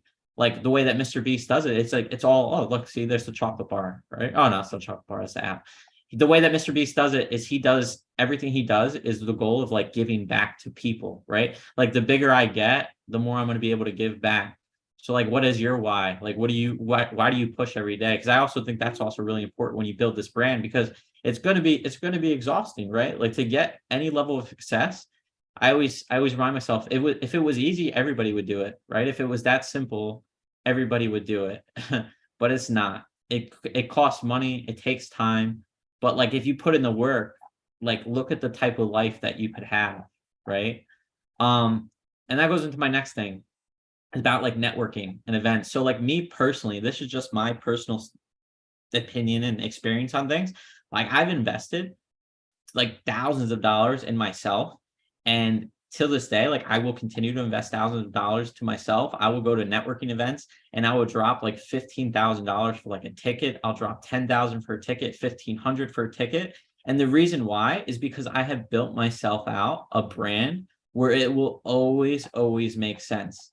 Because if you were to ask Mr. Beast, right, if I was to put you in a room with 50 of the top celebrities and it costs $50,000 a ticket, You think Mr. Beast would balk at that? He'd be like, no, man. He'd be like, that sounds like easy money to me. I can go and I can go shoot videos with these 50 people. I can leverage them on my platform. I could do a YouTube video with The Rock. I could do a YouTube video with Kevin Hart. He's like, no, man, that just sounds like free money. Like I might as well go collect that, right? Like you have to be like, how can I leverage this? It's not even like a matter of investments. Like how do I make things work for me? And if you start shifting your mind and you start thinking like this, you're going to be so much more ahead. Like for example, like me, I just spent like a week ago, I spent $3,000 on like this marketer's cruise. But the reason I spent $3,000 on marketer's cruise, I'm not going to get to speak. I'm just going to get to go meet other people. The reason I spent that was because I'm going to go and talk to other business owners about what it is that they need help with in their marketing. I'm going to show them what I can do. I'm going to do interviews with them and talk about like, hey man, like, why don't I just do like an interview with you? You could just tell me your background and your story, what it is you do. I'm going to put that on my YouTube channel. This is what I do. You get like a free interview. I'll send it to you. Boom. Right. And then with all of that, I'm leveraging now their audience. I also potentially get business from it, just like how you guys, when you're putting yourselves in the right room, it's a matter of just getting more leverage. Like you have to understand the power of leverage. How do I use that leverage to grow me, right? And then everything will always return itself back. So like if you're in a situation that you don't want to be in right now, you have to think of how can I get out of it and how can I build a brand and how can I leverage a network or leverage a circle around me to then grow myself. Because at the end of the day, it kind of sucks hearing this when you're an adult, but like if you don't do it, nobody's going to do it for you, right? Like nobody cares. It's messed up, but it's true. Nobody cares more about you than you. You have to help yourself. And if you don't help yourself, then nobody's going to help you. Nobody's going to come and give you a hand and do everything for you, right? You might get a little bit of help, but you're never going to get to that next level. And that's something that comes from me personally, right? Like that's the way I look at life. And I never expected like a handout or anything. I always go after whatever it is I want to go after. So this is something else I want to share with you. So how many of you guys know Chris Pratt? Right, from Guardians of the Galaxy? Here, I'll put him up so that way, just in case, maybe. Let's see, Chris Pratt. So I think Chris Pratt is cool just because I like his story a lot. So I think when it comes to building a successful brand and marketing yourself, it comes down to, do I have the proper foundation set up? Do I have the right network? So do I have some people that can help me get my stuff out there fast or whatever that is? And then do I have the right mindset? So Chris Pratt, I think is cool because like he has an interesting story of how he got started. When Chris Pratt first got started, he used to actually own like his own like sales company. So what he was doing is he would go door to door every single day, and he was like selling stuff to people door to door. And that's what he was doing. He wasn't even want to be like an actor yet. He was just like doing door to door. But then he did that for like about like 2 or 3 years, and he absolutely hated it. He's like, man, I can't do this anymore. He's like, I kind of want to get to this acting thing. So like, I'm going to like switch. So like he ended up canceling his whole business. Right. But the cool thing about what he said, and there's an interview on it. You can, if you Google it, you can type in Chris Pratt interview door to door. Interesting that he says is, what door to door taught me was like the importance of no, and like the importance of like the rejection. So like every day he would have to go out and see 100 new doors, right? He would knock on 100 doors every day. It didn't matter if it took him 10, 12 hours, like that was like his number.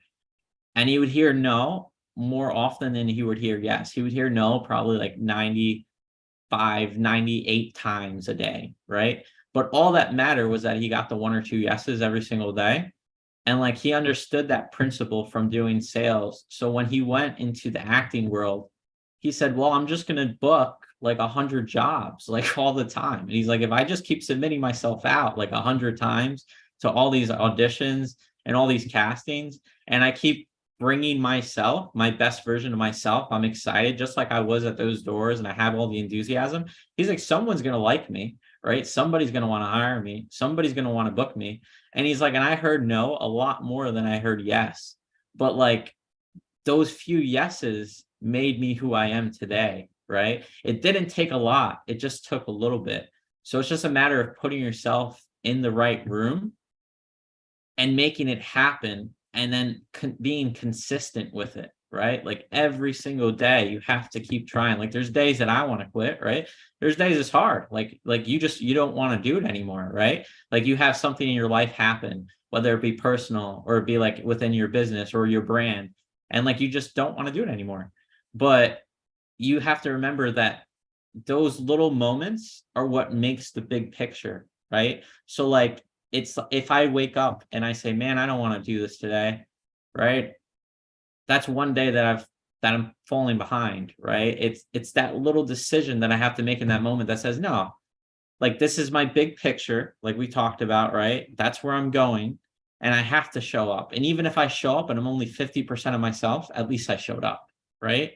And then that 50% leads to one thing, and then that leads to another thing and another thing. And then before you know it, you're sitting in the right rooms with the right people, making the right stuff happen. You have the brand that you've been working on. You put in the blood, sweat, and tears. You know what it takes. And like, you're able to propel yourself into any situation that you want. Because like the outcome of all of this, you have to understand when you really, really think about it, is if you have a brand, as you see here, like Ryan Reynolds and The Rock, Elon Musk, Mr. Beast, you can literally snap your fingers and people will come running to you to do business with you. Like I like to think about this, and I think I said in the beginning, attraction marketing. Like how do you get so good that you attract people to you versus asking people? And that's what you have to start thinking of for yourself, is how do I make myself that attractive character online? Who do I want to be? And how can I attract more people to me, so that way I can make it happen? And once you figure that out, and once you start putting in those actions and this starts coming to realization, like your whole life will change. You'll literally be able to, like quite literally, snap your fingers and do whatever you want. If you wanted to start like like Elon Musk right here, if you want to start a company that sells balloons, like Elon Musk could start a company tomorrow that sells balloons. Like it could be the stupidest thing in the world and people would still buy the balloons because they were from Elon Musk, right? Like he started the Boring Company. And I think he made a tweet. If you guys look it up, type in Boring Company flamethrower. What his signature tweet for the marketing of that was, you should probably not buy this. It is dangerous, right? Because he was selling a flamethrower. But because it was Elon Musk and it was his brand, everybody bought it. They were like, no, man, that's Elon Musk. That's super cool. I'm going to buy it anyway. Like, screw what he says, right? Like, he built a car, like electric cars. This was not brand new. Other people have already been trying this, but he was Elon Musk. And he's like, I built an electric car and I'm Elon Musk. You should buy it because it's Tesla. And everybody's like, yeah, man, that's super cool. He's going to change the world. He's Elon Musk. Like he's on a mission. Like, yeah, man, I'll buy it because that's Elon Musk, right? I think he even did a thing. If you Google him and you type in the Cybertruck, when he first presented the Cybertruck, he bashed in the glass and like that wasn't supposed to happen. And he's like, oops. And it's still sold out. All the pre-orders for the Cybertruck still sold out. And it's because it's Elon Musk, because it's like his brand. Like it didn't matter. And because if you have a following and you build it and you like build a following and they will come. I think that should be like the new saying, right? Don't build it and they will come, build a following and they will come. If you have people that love you and you can show that online and you build that trust and that credibility, you literally have anything you want. Even with Mr. Beast, like he started with the t-shirts and then he moved into the burger thing, like Mr. Beast burger. That sounds ridiculous to me, right? And I know Mr. Beast, but people order it all the time. I think he's up to like 150 locations virtually, and he'd never even flipped a burger in his entire life. But like he was like, wow, I have a really big following. I could literally just slap my name on it and people will buy it. Like that's how ridiculous this is. He doesn't know anything about chocolate bars. Like he literally just slapped his name on a chocolate bar and called it Mr. Beast chocolate, and people buy it. Like that's how this is how crazy this gets if you put your energy into this. I think there's even an interview if you guys want to look at it. Like you could type in Mr. Beast, interviews or whatever. He does a whole bunch of business interviews, but one of them he talks about, he's like content creators are going to be so powerful in the next decade that we can literally control who we want to work with. It's not the other way around anymore. Like but you have to build your brand, right? If you don't build your brand, then you're going to be always you're always basically going to be in control. Like someone else is always going to have control over you if you don't have that brand, right? Because like Andrew Martinez, right? I just see you on my screen now. If you didn't have your brand and you go out and you want to be an actor or model or musician, and then you're booking, like, yeah, you'll book work, but then you're going to have a lot less leverage than if I came out and I have my whole brand set up and I have followers and I have an influence and I say, yeah, this is everything that I do. This is what I'm about. And this is all the work that I've done. And this is who I work with. And this is where I go. And this is who I'm connected with. And Andrew's talented, but I'm just as talented, but I have this X factor to me, right? So what is like that X factor to you? How do you get to that next level and how do you build that brand? And once again, you don't have to listen to me on any of this stuff, but my life is not going to change at all, right? It's only going to help you. And if you want to change your life, like that's how you make it happen. And I know for me personally, like I've done this for companies, and I've done this even for myself on a business brand, and it changes everything. Like you literally have people that just want to work with you. Like you don't have to ask anymore. Like I never make a phone call. I never ask people for business. People ask me. Like I get messages in my inbox. They say, hey, can you help me with this? I got a text the other day just because I posted something, and they were like, hey, can you build out my website and my social media and this and that? I did nothing for it. And I'm not even like as gangster as like Mr. Beast, like nowhere near it, right? I'm working towards that, but I'm not on that level. But I like to look at who I want to be like. And then I break it down. How does that make sense? How do I make myself on that level? What can I do to start getting there? And then I go from there, right? So once again, you need the mindset, you need the branding, and you need the network, because if you don't have all three, it takes a lot longer to do it, right? Like if Jimmy had just been doing interviews by himself in his room for like 5 years, he might not even be Mr. Beast. Like literally, he went to the right places, he met the right people, he got in front of the right people to help leverage that audience. Like with me, like if I didn't meet other business owners and I didn't start leveraging like networking and like actually learning from other people who are doing better things than me, I would have never known this stuff. Like a lot of this stuff is part of my mind, but also part of because I was in the right rooms, listening to the right conversations to then develop my mind a little bit further and then say, oh, okay, that's how people do it. Oh, okay, that's how that happens. Oh, okay, that's who I got to talk to. Oh, okay, like if I talk to this person, I get here, right? And like all of that stuff starts to happen at like those events and at those meetings. And then you build all of this and you mold it all together. And then you start creating whatever life you want. Cause like for me, I have like a passion, right? One of my missions is like, I want to create a world of endless opportunity. So like, I want to be able to show people this, where like, I can literally change your life. Like I can give you any opportunity you want, whatever it is that you want to do, like, let's make it happen. I like to call it like a vacation lifestyle. Like if you know how to do this and you have a team behind you, you can live any life you want. Like it doesn't have to be just like a dream. You can make it happen, but you need to combine those three things, and you need the right mentors and coaches that guide you along the way, right? And that's how you condense decades of time into days, right? I was always told that, like, how can I condense decades of time into days? Whether it's reading a book, talking to a coach, going to an event, like whatever I can do to grab more knowledge and get it faster, I'm willing to do, because I learned the hard way. Like you can spend all day by yourself, spinning wheels, spending money, trying to do something and get nowhere. Like it sucks. Like you could just like, and you could be thinking that you're doing everything right. But then the moment that you realize you're not, you're already like 2 years into that project and you're like, damn, that was a long time. Like that sucks.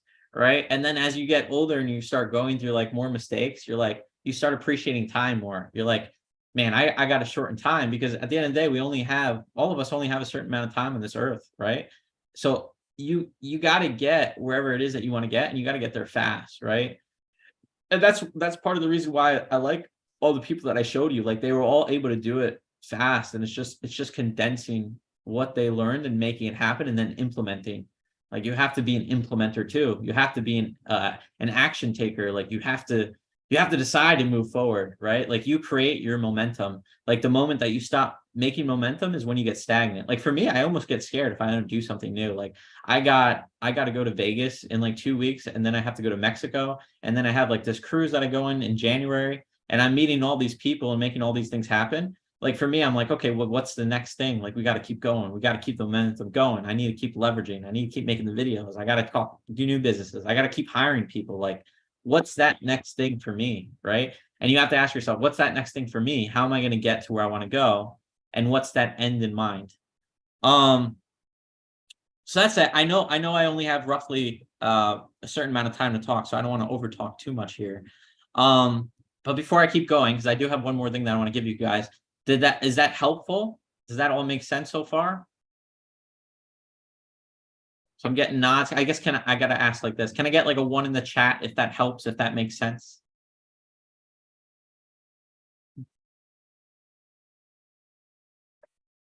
All right, cool. Yeah, I see like a million ones now.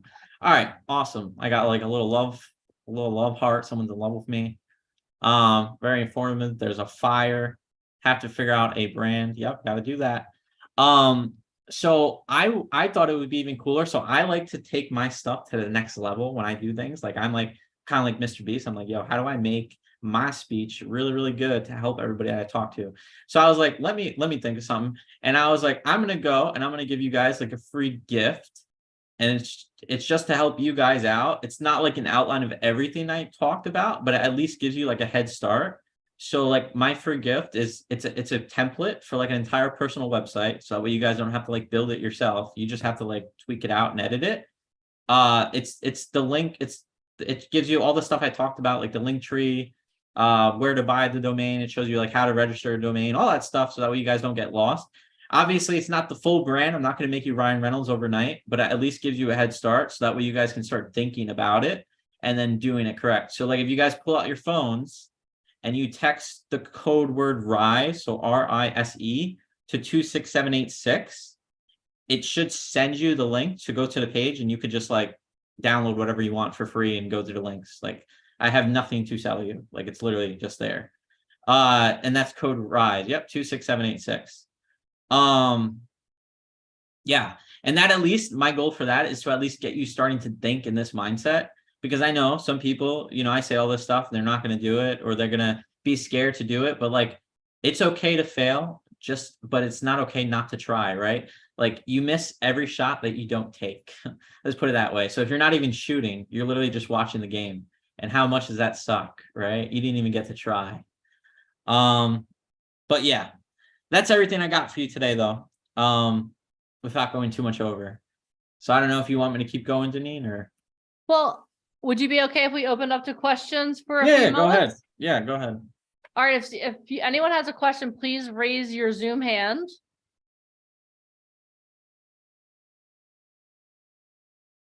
I know someone has to have questions. Are you guys also busy texting RISE to 26786? If that's what's going on? Brandon, I loved everything that you said. It was really awesome to hear everything that you had to share, because I know we've been talking about this for a while, and I know you talked about this a little bit, but how has doing like the thing I love about what you talked about is I've literally witnessed this, that you're proof that what you're doing works, right? Mhm. There's the proof of concept in like a lot of companies is be proof of the product.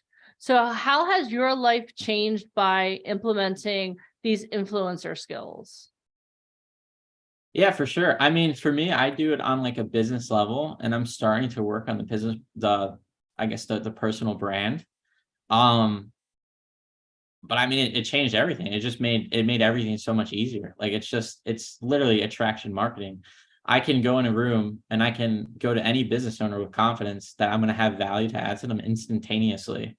So now, because we started our whole podcast section, which me and my partner are going to be launching, we pretty much can literally go up to any business owner and just ask them for an interview right out the gate, and we let them showcase what it is that they do, how they do business, and then by the end of it, they're so in love with us that they're just like, wow, that's so cool. Like you guys are working all these things. I love your guys' mission. It's super clear. Like you guys want to create a world of opportunity. You guys help with leads. Like I want to work with you. And then, but like, it's like, literally it's just that. And then the more that value that you provide to people, and the clearer your message is, once again, you get so many more opportunities. Like I was invited to some of those events that I talked about. Like, yeah, I had to pay, but like you get invited to these exclusive things. where you're able to just meet more people and then keep making more connections to then lead to the next thing. So it's just important to implement everything that you learn, and that's how it's changed me. And like, you know, my business, like I don't really have a, like money is, I'm not really, there's no, my mind, like there's not scarcity of money. It's just, you know, do I want to go get more money today or not? And then it's literally just conveying your message to people and just creating value. So yeah, it changed everything. Like there's this, like, I already know the formula, like it's going to happen. It's just crazy because it's just like, there's not a doubt. Like it's right in front of us. Like I just showed you guys example after example after example. Like everybody says like, here you go. This is how you do it. So the only question is, do you want to do it? Yeah. So I don't know if that answered your question, but that's my answer. Yeah, no, it's opened up a world of opportunities for you, which is awesome. Yeah. All right. We do have one audience question. Daisha Knight has a question for you. So Daisha, can you unmute yourself? Hi, Mr. Brandon. I'm gonna put my hand down. Y'all bear with me. I apologize. Y'all hear me fine?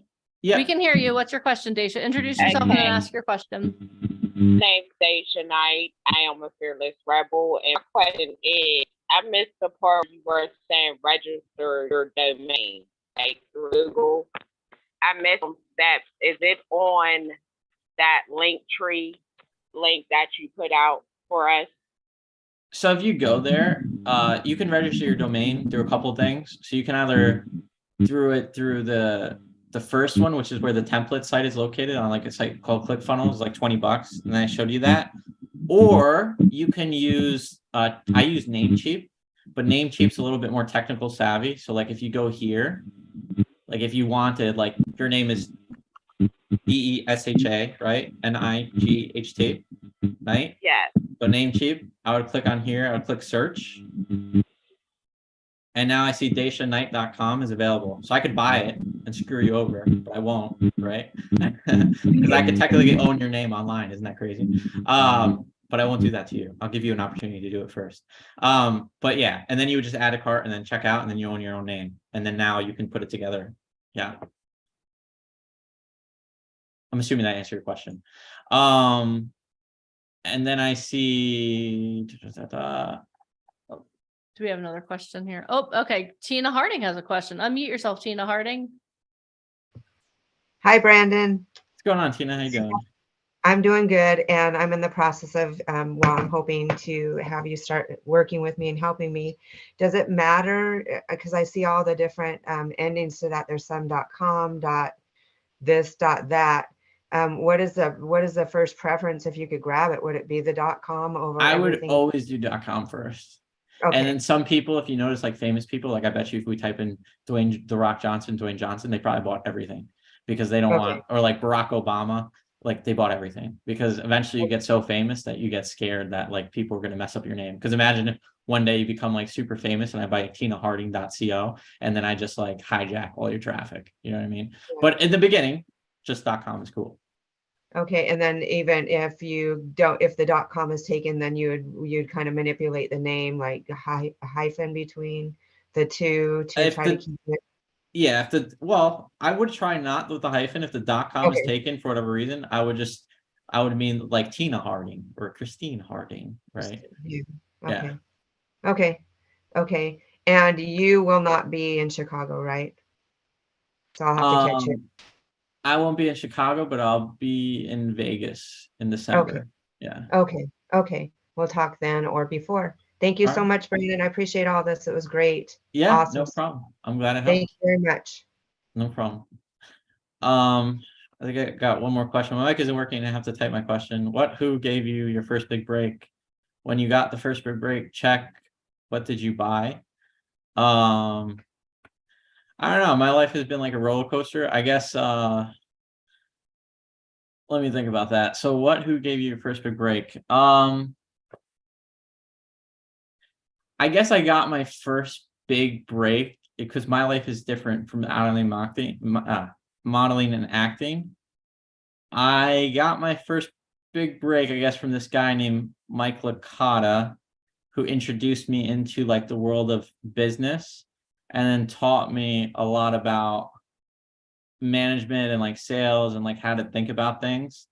And I was never like big on like like buying things. I guess I learned about frugality and not like being wasteful for the money. So I never like spent like my check on like something absurd. Like literally for a long time though, I was living my life like I had like nothing. Like I'd be like crazy. Like I'd get like a check for like 15 grand or like $20,000 and just put it in my bank and just like pretend like it didn't exist. But now I'm like a little bit more like, okay, let's like, you know, buy a fancy dinner, let's fly somewhere, let's like go to an event. Like you grow a lot faster is what I realized. So like I don't know if that's like the answer you wanted to hear, but that's the answer. Aspiring actor, cerebral palsy, and self-conscious speech. Well, I don't know how to answer that. Yeah, so I guess that is it, unless you guys got more questions.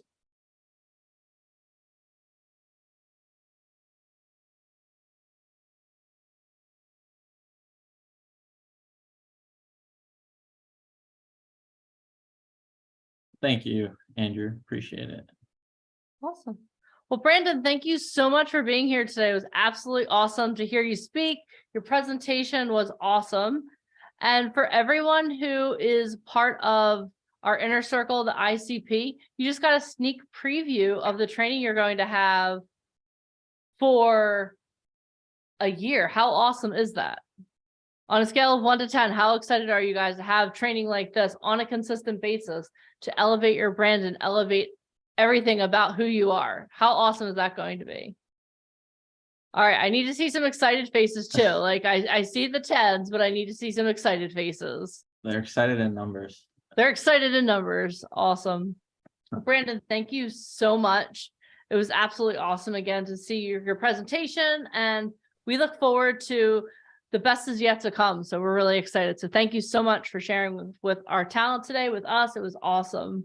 All right, no problem, guys. Thank you for having me, and hopefully I could help. And if you guys have any questions, feel free to reach out. I put my link trees and whatnot in there. So yeah.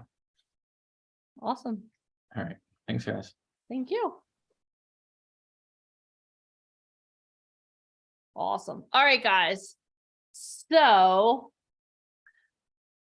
how would you guys like to hear from some of the people that we have here on the call who are currently working with us? Do you think it might be cool to hear from a couple of our talent?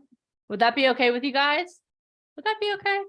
Okay, awesome. So the first person I want to call on is, I'm going to tell you a little bit about her. Let me see. Hold on. I know that she was on. It's like, okay, you know what? We'll do this. All right. So let's see here. Tina Harding, are you available to speak? Can you unmute yourself? I'm here. Hi, Hi. Tina, how are you? I'm fine. I'll be here for a little while and then I'm catching the plane to come see you guys. So, Okay, well, I'm not going to take a whole lot of your time. I am going to take just a few moments, but can you tell us a little bit about you? So first of all, where were you when you met VIP Ignite? probably at the ultimate lowest point in my life. Due to circumstances, my husband played professional football and he suffered brain damage from that, and it kind of took a wild ride with my life, and I ended up losing basically my family and everything. So where I was and where I am now is two different things. So kind of have a brand new family, a brand new support system. Never really saw myself as an actress doing this, but it kind of fell in my lap by a million emails that I wasn't able to get my hands on because of the craziness. So leap of faith and trusting the system and the surrounding, all the networking, all of the times I'm asked to do something and not really knowing where it's going, just trusting people that see something in me. When I had to rebuild everything. So it's been a blessing, a huge, huge blessing. And I'm so thankful to forever friends that I'm meeting and those that are shooting stars and that are like now doing their things. It's just such a great support system to have and to be involved in. So it's really taken my heart to a whole new level. So very much healing. That's awesome. Thank you so much for sharing that. We love having you as a part of our community, and I can speak on behalf of myself, Michael, Alicia, and all of us here at VIP Ignite. Watching you blossom has been absolutely amazing. So, I know your life has changed dramatically, and I know you're getting ready for a plane, but let's talk a little bit about like, when you started working with VIP Ignite, you kind of didn't know that you were going to be immersed in acting and modeling. So talk a little bit about your experiences. You've been to New York, you've been to Hollywood, you've been to Atlanta. So can you just talk a little bit about how each of those experiences has grown you in confidence and who you are? Yes. So, shell shock. So last year, and I did put this in my phone. So on the 23rd, my phone is going to bling, and I will get back to Alicia. She said, mark down in a year, mark this time, your life will be dramatically changed. And that's happened so far. But I started off with, well, okay, I'll do this. And they threw me in a Zoom room. I didn't even know how to do Zoom, put up my electric arm. So I would get, Robert would be like, Christine, put your arm down. And so I was all over the place, but I settled into New York. Didn't really know what I was doing, but I had met somebody along the way, Marcia, if she's on here, she is my brains and I'm her brawn. She helped me. David Drumgold, he's one of the first persons I met. He's just amazing, but every person has been kind and kind of directed me. So I ended up there. Got to do stand-up comedy off of Broadway, which was amazing with Robert Galinsky. Hold on. Don't gloss over that. So you didn't even know you're really going to be an actor. And then you performed off Broadway in New York freaking City. Right. And the funny thing is along the way, and once you get to know me, you'll see is I follow the signs and I'm very much about faith. My husband, who he left the earth as, was not the same person as 10 years ago or 20, 30 years ago when I met him, but he's on this journey. So we did a lot of things in New York City. We would go behind Broadway.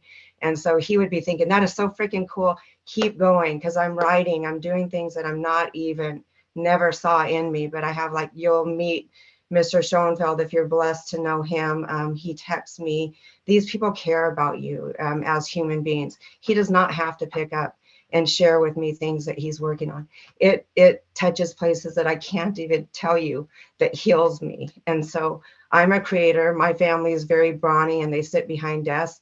They don't support me. I'm getting like, what are you doing? Are you spending money? Yes, I am investing in myself because there's a story, there's a purpose. And I know my husband's with me on the journey, but I've been to crazy places. Walking Dead was his favorite story. Line series, he episode cheated on me, so I quit watching it. And I ended up doing training in the Walking Dead studio. So level 1 and 2 combat and firearms right there in the studio. Las Vegas. We could just go on and on. I've been to Chicago with a handful of people. From VIP invited, and I said yes. I did the yes thing. Got to meet, I mean, I can go on, and I don't want to gloss over it because I got to meet the real Jerry Maguire, Lee Steinberg, who was my husband's want to be agent, but he didn't get him. But I know that triangle's there because my husband got Drew Bledsoe to go to WSU, and that is Lee Steinberg. So I see the signs. I'm just how I can add value to where I'm going. And when I'm asked to go somewhere, I try my best to do it. And did I always have the money? No. So if you know my story, you'll know I got on a plane and I left with $1.89. And that's all I had was that and faith. And I came back and got to talk to little Debbie, who you'll meet. She's awesome.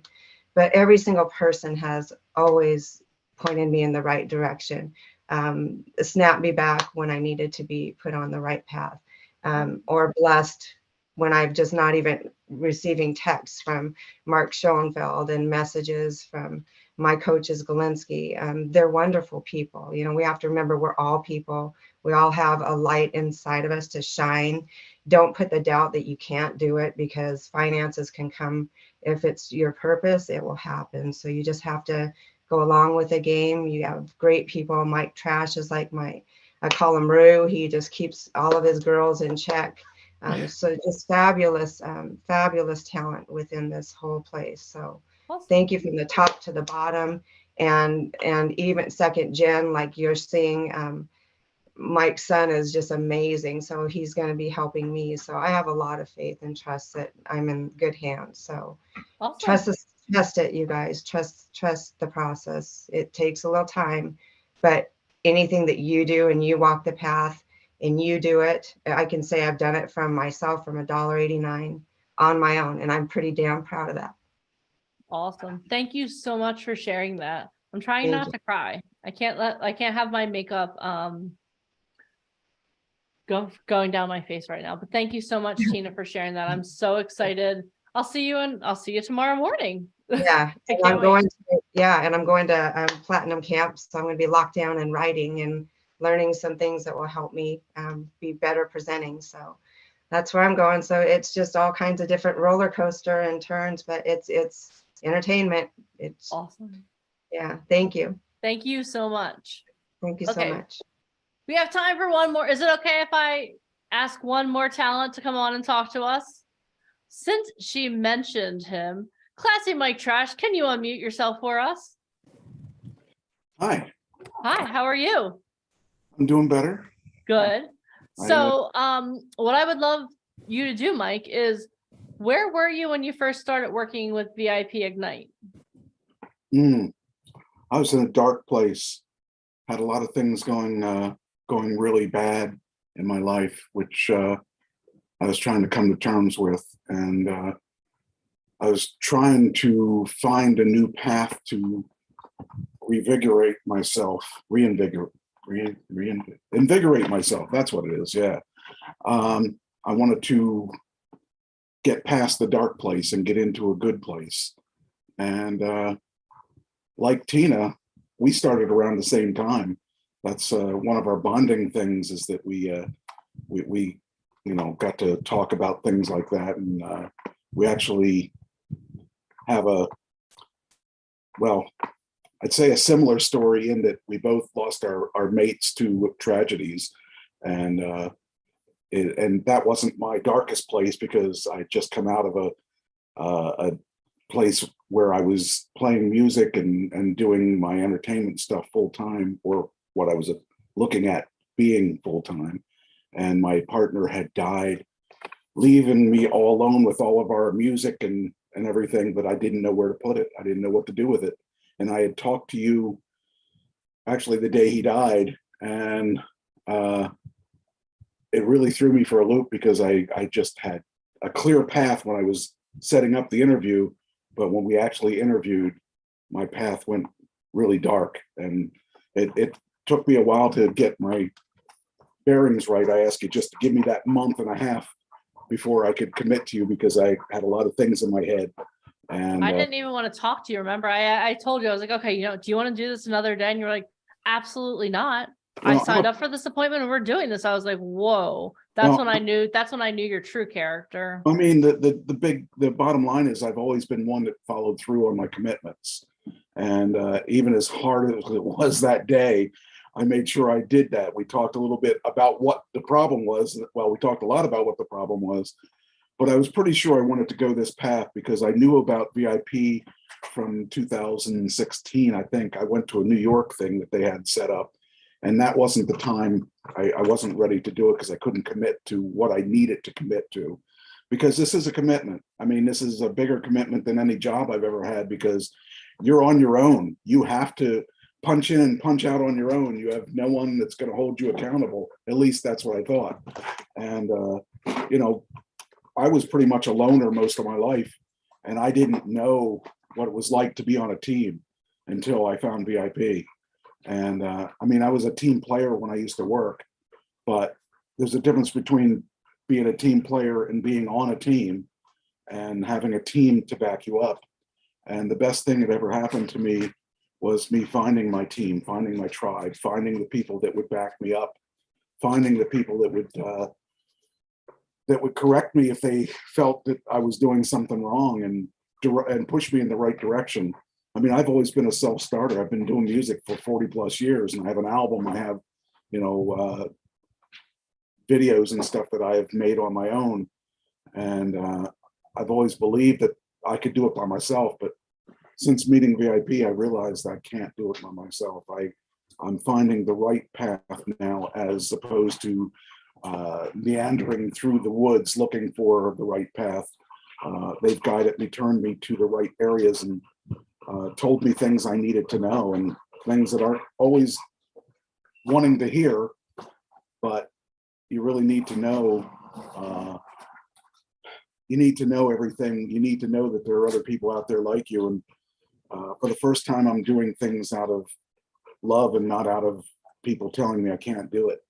You know, I was in a situation growing up where I was always told I wasn't good enough, always told I couldn't do it, always told to give up, always told that there's no way I could possibly do all these things that I wanted. Lots of people, actually, it's funny, when I started dating again, the weirdest thing is that you would tell people that of the things that you did, and nobody believed I did all that stuff. But I got proof of things that I did. I got pictures, I've got videos. I have done all the stuff that I said I've done. And that's not really, to me, that was just everyday business. Yeah. To other people, that was like, well, when do you have time to do that? Well, you make time to do it. You want to do it, you got to do it. You either do it or you don't do it. Don't waste everybody's time and say you're going to do it and then don't do it. You know, we have to do what we have to do. And it's not comfortable. I'm not comfortable in settings where I'm not in control. When I'm on a stage, I'm in control. So I don't, you know, I'm ready. But you Yeah. put me in a room full of people where everybody's equal, I'm a quiet wallflower. But, you know, I'm getting past that. I'm learning to be sociable, which is something I've never done. You know, I've always been the guy that was on stage and you listened to me because I had a louder speaker system than you do, you know? Well, see, they're all forms of growth. The thing I love about this is like Tina's grown in one way, you've grown in another way.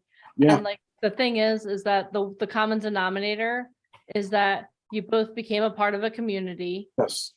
You enmeshed yourself in the community and now you're growing. You may be growing in different ways, but the Right. thing I love about what we do here at VIP Ignite is that we empower you to grow, whatever success is for you.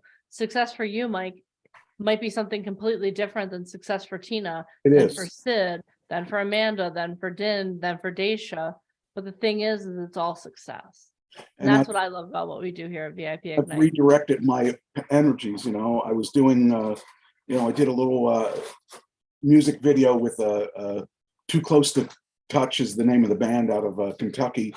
And that kind of launched me into the right direction. And then, and I actually got paid to sit there and not even know any lyrics. I didn't even have to know any words. It was cool. I was just expressions. And then I did this Amazing. agency pilot. And, you know, little by little, I'm exploring what I can do. I always thought I can't do that stuff. I'm a musician, you know, I did pro wrestling, you know, I didn't see any of that as helping one another. But the truth is, all of the things I've learned and all the things I've done have just pushed me in this direction. And now I feel like I could be a pretty good actor. I wrote a TV show in 2006. And I'm trying to place that. And if I get that placed, I'll consider that the biggest win I've ever had, because that allows me to use my music and my acting together.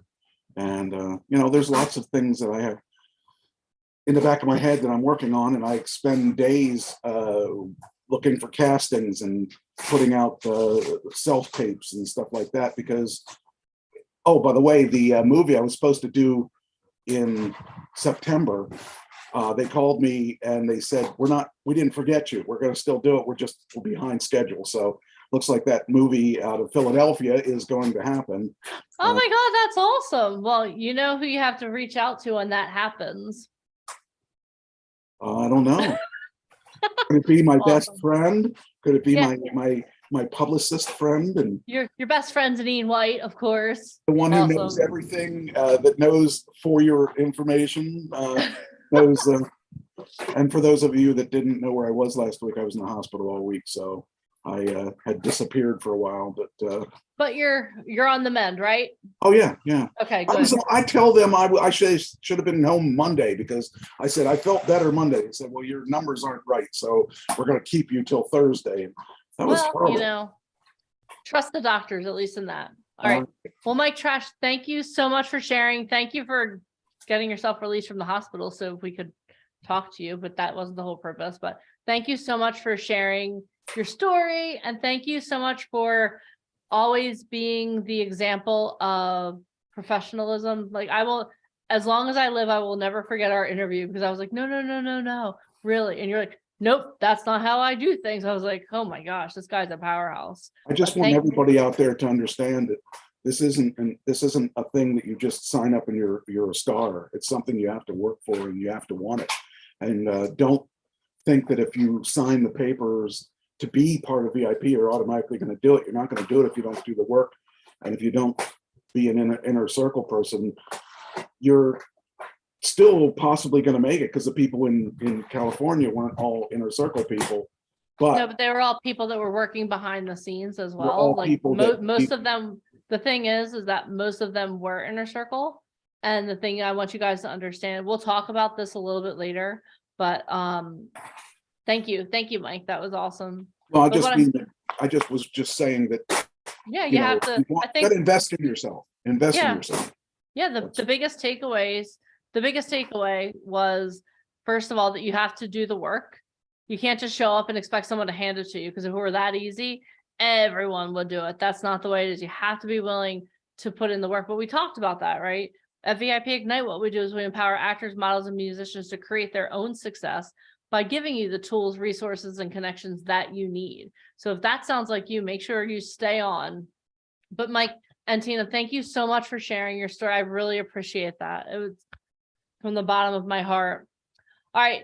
Are you guys ready to learn about body language? Hold on. I want to see everyone's faces, and then I want to introduce our next guest. Okay. So I see some of you slumping around a little bit. I see some of you like, hey, what's up? I see one of you laying down, which I really would prefer that you sit up immediately. No, it's not funny. This is a professional setting, and we have one of the most powerful people who speaks on body language, and I see people laying down. So I'm going to give you guys 27 seconds to sit your butts up, sit at attention, and give this man some good energy. Okay, awesome. Now that we got that out of the way, see what happens when I don't have it on gallery for like 1 minute, y'all, honestly. All right. So let me introduce our next guest to you. He is a master in body language, a motivational speaker, coach, and trainer who runs an exclusive international company. Since 1995, Renee has been delivering enriching insights and results-oriented outcomes to his clients. Renee's seminars, keynotes, and trainings around the world are changing businesses with amazing levels of positive increase. He shared stages with Brian Tracy, Jarek Robbins, Jack Canfield, and many other speakers. Renee is also hosting preview session for Anthony Robbins' UPW event. His clients are empowered with their new skills to read thoughts before one word is spoken in meetings, in sales, and in everyday situations. As a result of this competitive edge, they optimize performance both personally and professionally. How many of you want to optimize your performance both personally and professionally? If you do, please give a rousing round of applause for the one and only Renee Dusenek. Thank you so much for being here, Renee. We appreciate it so much. We're so excited to hear from you. Thank you so much for the amazing introduction, I would say. That was a big one, a good one. That's what I do, Renee. Yeah. Is it possible to make me co-host? You are co-host, sir. You can share your screen now. All right, awesome. All right, let's do that right away. We have some stuff to cover. And I'll introduce myself through the presentation. So here we go. That's it. Can everybody see that? Can you see that? All right, awesome. All right, here we go. So body language, welcome everybody. It's an amazing language. It's a language that is very much underestimated and it's so powerful we don't pay attention to it. I mean, how many of you do pay attention to your body language and your intonation on a daily basis? Like you go in a conversation and you say, hey, I better watch my body language. I think not everybody does that, or you're not even aware of it. It's a subconscious thing. Now, first of all, who is Renee? I was born in this house here in Knokke in Belgium at the seaside. And that was in 1965. So I'm 27 and a bit. And and that was a joke. So, and then later on, I joined the armed forces in Germany, the Belgian armed forces in Germany. And I stayed there for 7 years. And after 7 years, I came back to the same Knokke, which changed tremendously. It's the posh, a very posh city today. If you ever go to Belgium, go to Knokke, you'll see this, they call it the Monaco from the north. And that was in 1991. Now, name it, they probably had it over there, Maseratis and Ferraris. Now, later on, I moved to the countryside in Heuveland in 2004, in a village with 235 citizens. You might call it a party if you're from New York or Chicago or LA, but that was a village, a very zen village. I loved it for so long, and I stayed there for 14 years. The kind of stuff they drive over there is a complete different story. It's off the countryside. Now, later on in 2018, I took a decision to move to London because my business was growing and growing and growing. I said, listen, I have to take a decision. So I sold my company in Belgium, built a complete new one in 2015. And in 18, I finally moved to London. And what they drive over there is a complete different story as well. That was my car for a long time. I sold it when it had 21 years. It was an amazing car. Love that car. But then I moved to Oxford. I had an opportunity to teach at Oxford University, Brookes University, and Oxford Business College. And Oxford, that was in 2019, right before the pandemic. And that was an amazing experience. I have been teaching there for 2 years.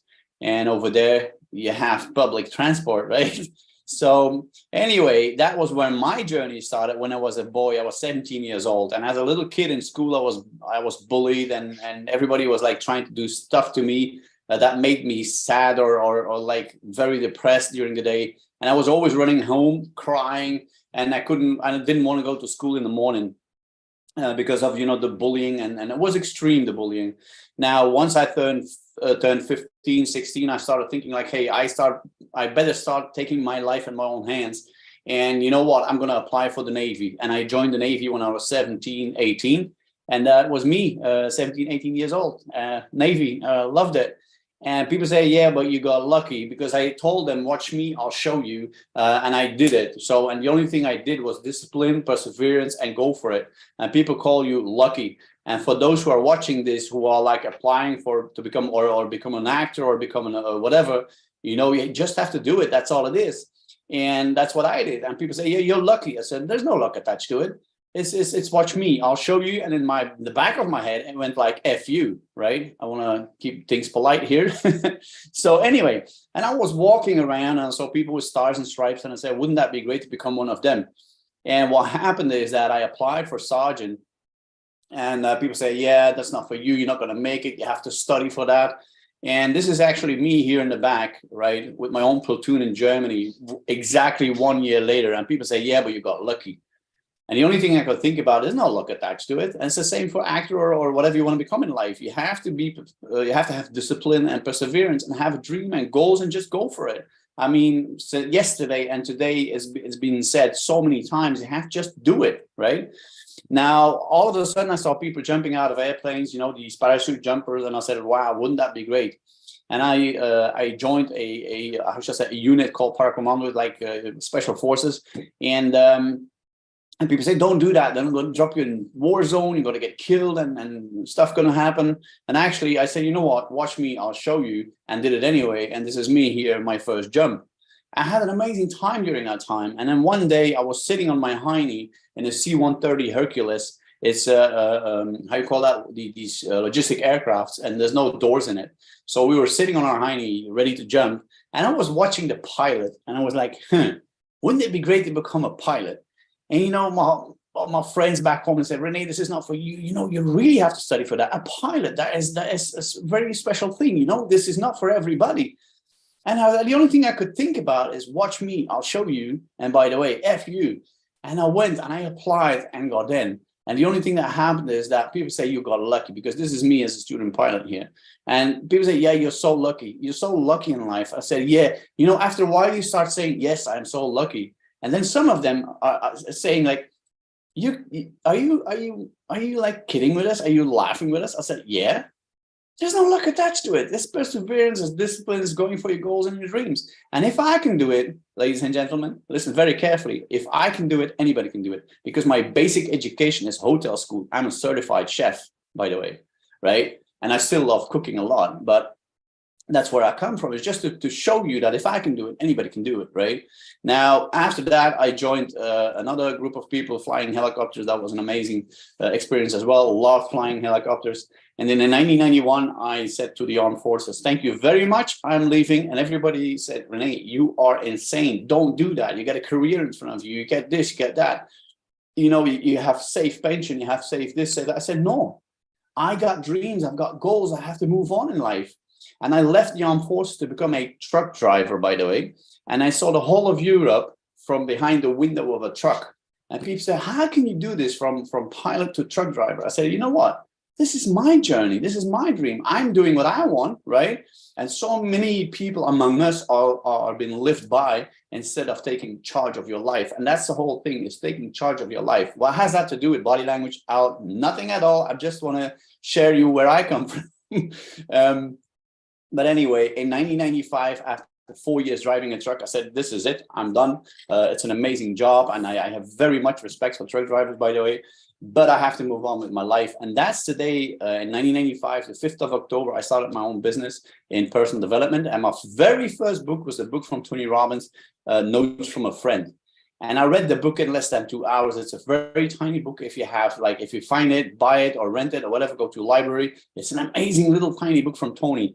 And yeah, that was a start for me. Like, hey, I want to meet that guy. That guy is so hard. I want to meet him. And everybody said, Rene, this is not going to happen. You know, Tony is a multimillionaire. He's living in California at that time. And I said, you know what, watch me and I'll show you. And by the way, and you know the story. So that actually happened years later. I started collaborating with Tony in the sense that I went to my very first Tony Robbins UPW. And then I was like, wow, this is good stuff. And then a year later, I was asked by one of the security guys, hey, Rene, would you like to join the team? And then became a personal security for Tony. And did that for 2 years. So I was walking behind him for 2 years. And I remember people in the industry saying, hey, if you have a mentor, get as close as possible. And Tony was my mentor at that time. And I couldn't get any closer. You know, if you follow somebody a meter, I don't know how much that is in inches or in feet, but a meter behind somebody in 2 years in a row, you really start becoming that person. You know, you steal their dream, not their dream, you steal their brain, the knowledge. And 2 years in a row. And after 2 years, I said, Tony, thank you so much for the opportunity. And I left the security detail. It was an amazing experience. And I moved on with my life, right? And that's when the whole body language thing really started exploding. Now, a few pictures just to give you an idea. This was in Belgium. Most of these pictures are in Belgium. These pictures are here with the Firewalk with Tony Robbins, here with Joseph McClendon, Lawrence Slocum. I don't know if you know Lawrence Slocum. This is here with Tony, with Ricardo Mendoza, and Jeremy Kenny is one of Tony's right hands. Here again, Ricardo Mendoza. Ricardo Mendoza is the guy who got me into the security detail. He was Jack Canfield. Again with Jack Canfield. Yeah, I had an amazing time. That was when I was part of the foundation, Tony's foundation. I ran it for 1 year. It was an amazing experience as well. Here, that's the same. And then I started teaching at the University of Criminology in Milano, in Italy. This was in Denmark. This was in Dublin for Tony. So I did Tony previews, as Deneen mentioned. This was also for Tony in Hammersmith in London. And then I started meeting all kinds of people here. Ismael Cala from Cuba. And then when you start doing things at that level, you start flying differently, which is, yeah, love it. This was for Tony as well. And here with Veronica Chu from Success Resources in Singapore. This is in Aarhus in Denmark. And the list goes on and on and on with Paul Jouve, with the late Tony Buzan, the guy that did mind mapping. I think he wrote 20 or 25 books about mind mapping. Mind mapping is an amazing technique as well. Keith Cunningham here, one of the people who's speaking on Business Mastery with Tony. Alan Kleinhans from South Africa. Brian Tracy. I was backstage with Brian Tracy for a long time. And this is in Bangkok in Thailand. I was asked to speak there. We had like 5,000-6,000 people in the room in Thailand and Bangkok. And then we went back a year later. It was also an amazing experience. This was in Iran. People, what you see and hear in on television and in radio and whatever they put on your head, please forget it. I've been to that country twice now. Amazing country. People are so open and friendly, and I had an amazing experience over there in Tehran. That was the second time in 2020. And then finally, I'm going to start with body language. That's what you here for. In London in 2020, they asked me to fly for Tony with Success Resources in Australia, and then I left for Melbourne, Sydney, and Brisbane. So that was in 2020 in February, right before the pandemic hit. And then upon arrival, there was lockdowns everywhere, and I got stuck for 5 months in Victoria in Australia. 5 months in Australia. Had an amazing time, by the way. But yeah, it's a long time, 5 months. And this was with the theme from Success Resources in Sydney, who are having like events all the time, constantly, with all kinds of well-known speakers, with Richard Branson and Robert Kiyosaki. This is Michael Burnett, Michael Lane, and had an amazing time there. During the pandemic, I did a lot of webinars in Turkey and also for Tony here, Oxford, Thailand, Pakistan, India. I mean, too much to mention. And for those who are going to get started, for those who want to know more about what I do, who I am, go to renedekoning.com. If you want my information, please reach out to Deneen or to Mike or to Alicia. They're going to help you out. That's for sure. That's the website. You can find all kinds of things out there. And what you're going to see or hear today in that very short period of time, you might say, is this all true what he says? Because, I heard certain things and your mouth might fall open and say, what? 80% of what I tell you is true. 20% you have to see from a different perspective, right? So 80% is true. 20% you have to see from a different perspective. What I mean about that is weather conditions, what is being told, where are you, with who are you speaking, etc., etc. We're going to do some things like that. One fish that jumps to another, from one bowl to another bowl. So you're going to become a different person. When you apply what I teach you, life will never be the same again. Not just a funny song at Tony Robbins UPW, but the life will never be the same again. When you jump from one bowl to another bowl, you'll leave the rod, right? People say, hey, where are you, right? And you're going to do different things, and you're going to experience life from a completely different perspective. We're going to have some fun too, like the cow and the dolphin, having fun in the ocean. And let's get started. Now, become a mind through body reader. What is that? Becoming mind through body read. So by reading the body signs, you can actually read the mind. And what is the whole purpose of this presentation is to make you aware of the fact, if you want to become an actor, if you want to become a model, a high-end actor, high-end model, you should watch out with your body language, right? The first thing to learn is to learn your own body language. Who am I, right? Who am I? And who is somebody else? And how can I approach that person with body language? You can literally guide a conversation with body language, right? I've been doing this for 27 years now, but anybody can do that. If I can do that, anybody can do that. Now become mind through body reader and see what's never being said. See what's never being said. Now, Deneen mentioned it earlier. Someone is watching you. Mike mentioned it as well. Alicia mentioned it. Someone is always watching you. Wherever you go, you enter a room for the very first time. Ever heard the quote? There's never a second moment for a first impression, right? Someone is watching you. Someone will always be watching you. And if you come into a room, shoulders down, head down, how are you feeling? Oh, yeah, I know. It's another Monday, That gives such a bad impression, right? If you come into a room too excited, gives a different impression, right? If I went, when I went to my very first time to Unleash the Power Within with Tony, right? I was looking around and I was like, what the heck is wrong with these people? They were jumping and dancing and so excited. I wasn't used to that. But then half an hour later, I was doing the same stuff like everybody else. But someone is always watching you. Pay attention to that. So first of all, do know that your body will never lie, right? Your body is based, your body language is based on how you feel. So your body will never, ever lie. Now, why would I say to you, use the word unbelievable? If somebody asks you, how are you doing? You can say unbelievable, because you can do unbelievably bad and also unbelievably good. But if you say unbelievable, you're not lying. Now look for your own words to use, because you can't say that to everybody, unbelievable. But if I ask you all together, how are you all doing? You should answer me with unbelievable. When I'm in a room with 5,000 to 6,000 people, say, how are you all doing? Everybody, unbelievable. And we always have fun about that. But when you think about it, when you say unbelievable, you don't lie, because your body, do remember your body never lies. So you don't want your body to lie. So you say unbelievable, because it could be unbelievably bad, unbelievably good, right? Does that make sense? Please, if you have questions, write them down on a piece of paper or write them in the chat. I've got a question. What about this? What about that? I don't understand this. I don't understand that. And if you have a specific question, maybe write it down as well on a piece of paper, then share it with Janine or Alicia, and then they will ask me the question afterwards through an email. You know, I'm ready here. I'm here for you to help you out in whatever you want to achieve as an actor, as a model, as whatever you want to do. Right? So how are you all doing? Maybe write it in the chat, unbelievable, or you, yeah, just the you from unbelievable. Somebody says my whole family is from Belgium. All right, that's amazing. My phone is about to die, won't charge while I'm on the phone. All right, okay. So whenever you have a question or a remark or whatever, but how are you all doing? Just unbelievable. All right. So these people here, as you know, I don't know how many of you know the haka. Anybody who knows a haka?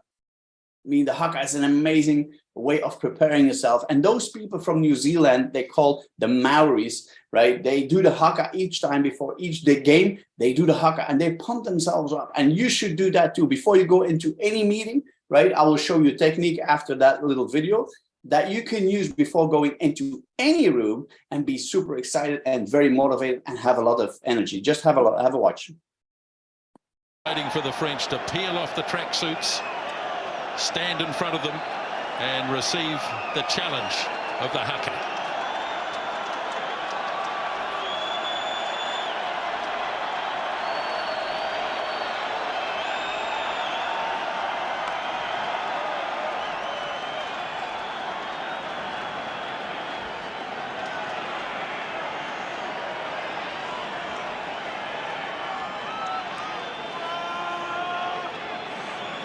But what you're going to see, they're going to pump themselves up.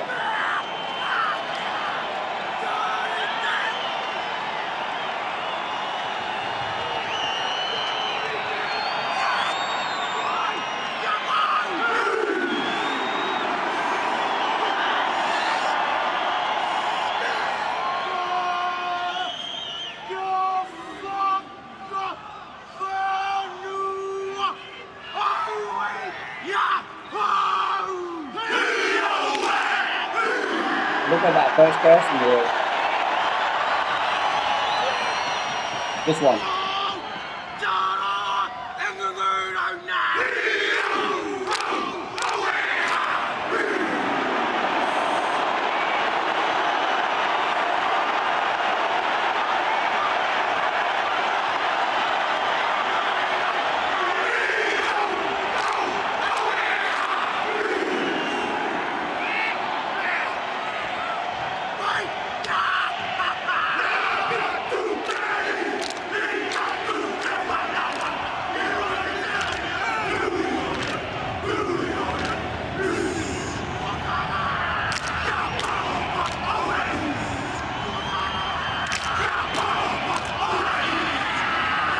So that last sign, like, you're all dead. Well, now, the challenge has been received by the French. Now, one advice, if you do the same thing, do it in a place nobody can see you, right? Because if you do this before going into any room and somebody sees you, they're going to say, like, something's wrong with you, right? But one exercise that can give you way for you is that if you want to be pumped up, if you want to have that energy, you put your fists together like this, right? You put them together like this. You can do it with me right now. You put them together and you push them and you push them and you push them and you push them so hard that it hurts. And you push them even more. Make sure it hurts. And then release your arms along your body and do like this with your hands. Release them along your body. What's happening is that, you know, you have these endorphins releasing. You have that good feeling. And endorphin is a happy hormone, right? And when you release those endorphins, you give like, oh my God, you feel good, you feel energized. You go into the room, say, hey guys, how you all doing? And go like, what's going on with you, right? Because you have that positive energy. And that's the whole purpose of doing that exercise. All right, let's move on. Now, how do you look at yourself, right? In the mirror in the morning? Do you say, oh no, another Monday? Or do you say, hey, Tiger, how you doing? Hi, Lion, man, I'm going to do it today, don't we?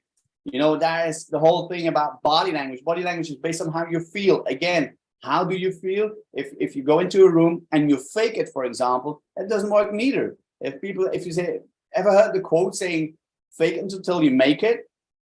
Believe it or not, it doesn't work. It does work for a while, but do know your body language will never lie. So if you express certain words, you're expressing certain words, and people will look your body language, right? They will like, something is, even if they don't know nothing about body language, because they, something is wrong with that person. I don't know what it is, but something is not. But if you go into a room or on stage and you're not feeling well and you're faking it, right? The movie and the end might sell less. So that's why it's so important for you to be fully engaged and change your body language by changing your thoughts first. But change your thoughts, but change your body language. It's connected, right? So your body will never lie. Always remember. Do you know that verbal language has a grammar? Reading, the written word, has a grammar. Even the signs for blind or deaf people has a grammar. Do remember that body language has no grammar. It has no grammar. It's based on how you feel. And that's what you're going to express in a certain energy on a certain frequency. And that will arrive in the brain of that other person, come back to you with a response, right? We're going to see that further in this presentation. Here it is.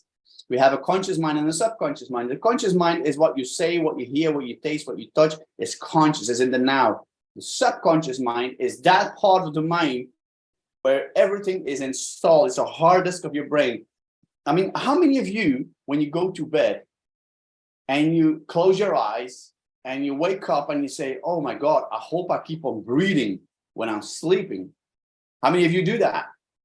I mean, how many of you go to sleep, you close your eyes, you wake up and you say, my God, I hope my heart keeps on beating? So breathing and heart beating, who's taking care of that? It's your subconscious mind. Your subconscious works 24/7. It's that computer that takes care of everything 24/7. The conscious mind is in the moment. The subconscious is behind the stage, right? Backstage, as we call it, and to keep it a little bit in the world of acting. Now, ever heard about that guy, that young guy, 12 years old, seeing a Ferrari coming by saying, hey, I can drive that too? And we all know at that very moment, that little guy is unconscious, incompetent. Would you agree? Now, when that little same guy turns, I don't know, in the US, it's 15 or 16, goes into a car for the very first time, right? They become conscious incompetent, go like, oh my goodness, you got to do this, you have to do that. It's very complicated, and go like, this is complicated. It's worse than start to learn to play the piano. And then all of a sudden they become conscious competent. When you have that driver's license in your hands, and you get in that car for the very first time, and you arrive at the roundabout, you pay attention, you have to declutch. I don't know. I mean, most of the cars in the US are like automatic gearbox, right? But you have to do this, you have to do that, you have to pay, and you're very conscious competent. Now, 25 years later, what happens? You're very unconscious competent. You don't think about it anymore. It's the same with body language. If you are an actor or a model or whatever you are, and you start paying attention to your body language, you start reading books about body language, you start listening to podcasts, watch videos on YouTube, you will find out you're unconscious incompetent by doing it on a regular basis. Conscious incompetent, and it becomes a religion. It becomes a habit that you're going to do on a daily basis. Today, people speak to me, within less than a minute, I define a lie. You'd be like, huh? I said, yeah, bring it on. And then they bring me a story. And I said, it's a lie or it's not a lie. I mean, after 27 years. But if you can learn the basics and apply it, you'll see results will be completely different, right? All right, let's move on. Now we have two brains. Oh my God, it's getting complicated here. Two brains. I don't know what's happening here with my computer. Something is happening weird a little bit. I don't know what it is. Sorry for that. Okay, here we go. So we have two brains. So we have two people with a conscious mind and both of them have also a subconscious mind. Now, you do have to realize when you communicate in terms of words, right, you transfer 40 bits of data per second. So when somebody is asking you, hey, could you come on stage and perform, and that is conscious. You can listen, they speak, that is a conscious thing, the verbal, which is 40 bits of data per second that is being transferred from one brain to another brain. Now, what we don't pay attention to, most of us, right, is our subconscious mind, which is the nonverbal communication. Nonverbal communication exists of 38% of intonation, tonality, and 55% of body language. And you will transfer 40 million bits of data per second through your nonverbal. Does that make sense? I mean, can you imagine you're saying something and you don't pay attention to your body language, don't pay attention to your intonation? Can you imagine you're sitting here listening to me and I go like, tonight or today, we're going to have an amazing time together about body language. I mean, most of you will fall asleep after 5 minutes. I've got that tonality, intonation, I've got my hands moving. Now you're going to pay attention to my hands because I'm mentioning it to you, but I'm using my body language, right? Now, if you pay attention to your body language and your tonality and also your words, because words are only 7%. So wouldn't it be very important to know what you say if it's only 7%? But do pay attention to your body language, to your nonverbal communication, which is tonality plus body language, which is together 93%. Now, then we have that reticular activating system. Is that little part of the brain what you think about is what you get. Ever heard that? Ever heard that quote? Please say yes in the chat. I always forget to mention. Please say yes in the chat or write something in the chat. But if you agree with me that what you think about is what you get. I mean, there's a one-liner saying, "Hey, listen, don't think about pink elephants." That system in your brain is going to look for signs about pink elephants everywhere. I mean, tomorrow you go to buy a new car and you drive an old Toyota or a Hyundai or a Volkswagen. And you've been dreaming about buying that BMW, and you go to the BMW brand or garage or whatever, to the shop, and you come to an agreement and you just bought a brand new BMW. You get back to your own car, your Volkswagen or Toyota, you're driving on the highway. And what do you see on the highway? BMWs everywhere. That's where focus goes, energy flows. And that's that reticular activating system that is looking for these signs. So watch out what you say, because conscious, you will say something to another person, to the other conscious. So the conscious is communicating. Your nonverbal goes from subconscious to subconscious. And that brain from that other person, it gets processed, and it will come back to you with an answer, a statement, or a question based on what you send out. That's why it is said that your outside world is in fact a reflection of yourself. So watch out what you want in life. If you know what you want in life, change your questions, change your outcome. Is a quote from Tony Robbins, by the way. Now, how can you find out who you are? I have a system for that, and I will gladly share it with Deneen and Alicia and Mike to do a test and to find out who are you. These are the colors, and the different colors are red, yellow, green, and blue. Now, there's a word, and next to the word is a cross. If you feel that that word resonates with you, you draw a circle around that cross. At the end, you count all the circles together. You'll find out what your dominant color is. And to move on a little bit, to explain to you what the colors are, to make it a little bit simple, is that the red people are extrovert, team player, emotional, active, and fast. Where extroverts are, where yellow people are extroverts, team player, and emotional as well, just like the red ones, however, calm and soft. When we go to the other side, the blue side, we got introvert, solo player, rational, active, and fast. So introverts, people who don't say too much, they're solo player, they work on their own, right? Bill Gates, Steve Jobs were solo players. And then you got the introverts, the green ones, who are also introverts, solo players, rational, but calm and soft. Now, my question is, who are you? If you know who you are, and you are a red person, for example, you're speaking to a green person. How did you find out they're green? By asking questions. Which questions? The why, where, when, which, who questions, open questions. So people have to come up with a story. That's how you find out, right? So if you are in a communication and a conversation with somebody, ask open questions and let them do the talking. The best moderators of conversations are the ones who are asking questions and saying nothing. and let the other person do the talking. That way, you'll get information to work with. You can read their body language, and you can think about your next question based on the answers that you get from that person in that moment. Does that make sense? Right? Am I going too fast? I hope not. I've been doing this for so many years. Anyway, find out who you are and ask questions to find out who somebody else is. Why would you do that? So you can step out of your color and speak their colored language. If you are a red one, you found out there's a green one in front of you, stop speaking red language, start speaking green language. You will leave that conversation and the green person will say, wow, that's the first person that understands me. That's how you go to how you say that when you, as an actor, you go to I can't come up with the word. So you apply for a role, right?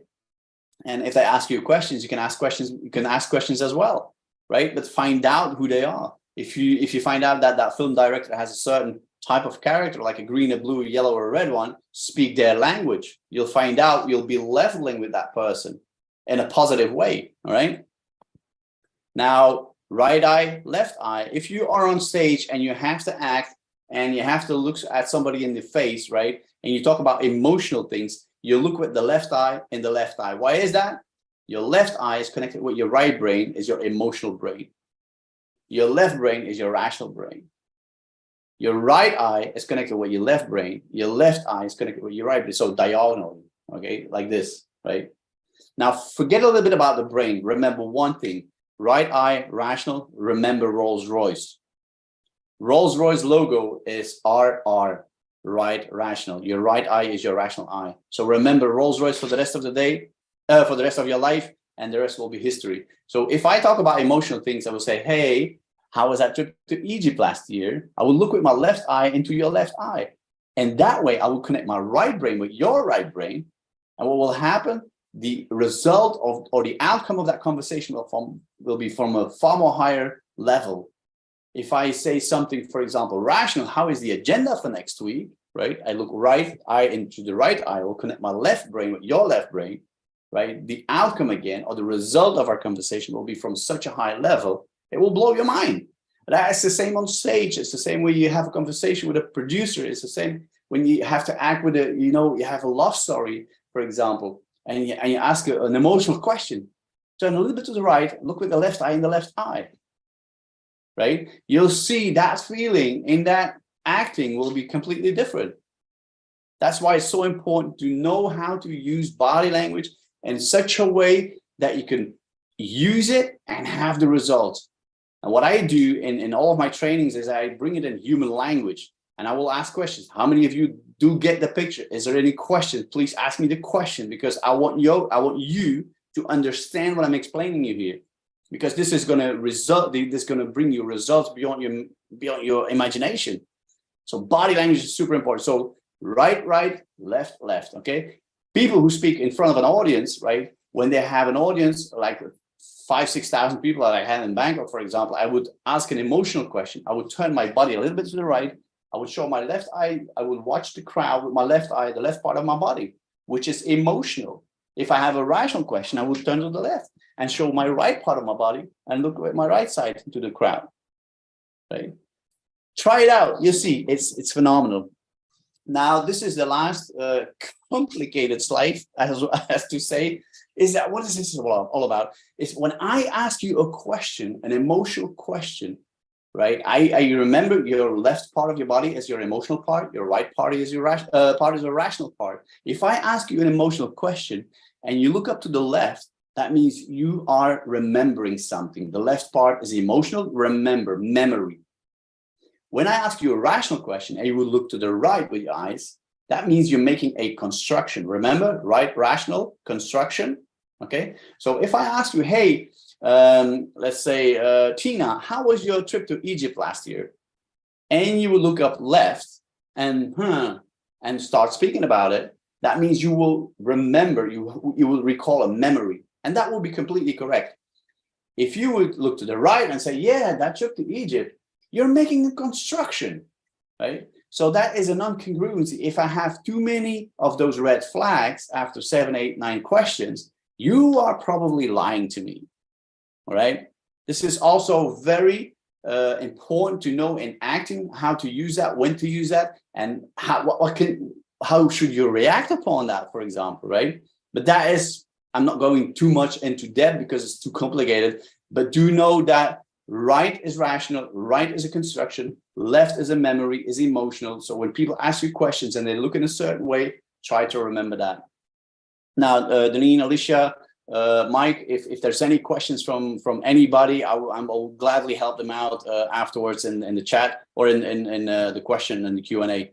Remember, leveling is super important, and leveling, that means that you speak the same language. It's like that fighter jet, you know, how is his name again? Tom Cruise, like in Top Gun, when they are chasing each other, right? And the one chasing the second pilot chasing the first pilot is all of a sudden they're logging in and looking for the heat signal. It goes like doot, doot, doot, doot, doot, doot. And once they're logged in, it goes doot, and then they fire. And 99% of the time they hit that plane. Why is that? Because they are leveling and they are connected. And it's the same with this. You have to level and then connect with the person.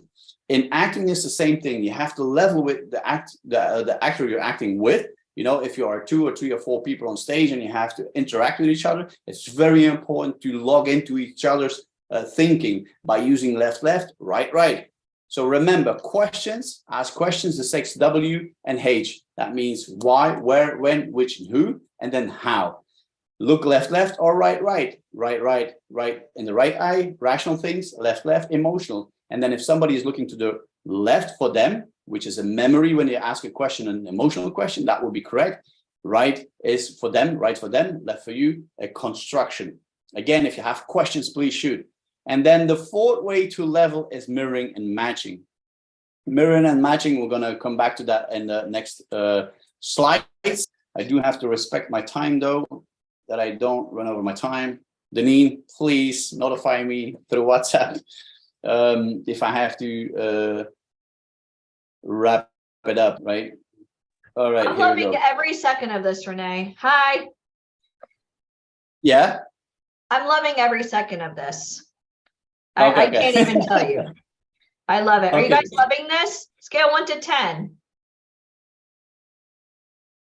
Yeah, please in the chat. Yeah, I feel as though now, like when a casting director is talking, or even if they're interested in getting into the industry, their body language says a million words about them before they even open up their mouth. So I love this so much. And like we always say, you can pick a bad apple, you know, just from a lineup, and it's not based on looks, it's based on energy and body language. And this is just so I've enjoyed every second. Yeah, as always. Yeah, it's, you know, whenever I have a presentation like that, when I go to Thailand and people are very conservative and they're very like not really engaging, and then they said, Renee, we told you, you know, they're not going to engage. I said, give me 10 minutes. So, and I use my body language to engage them in what I do. Before you know it, they're dancing and singing and, you know, my body language, you could do so many things with body language. It's incredible. And especially when you're an actor or a model or whatever, you should have that knowledge because it's so super powerful.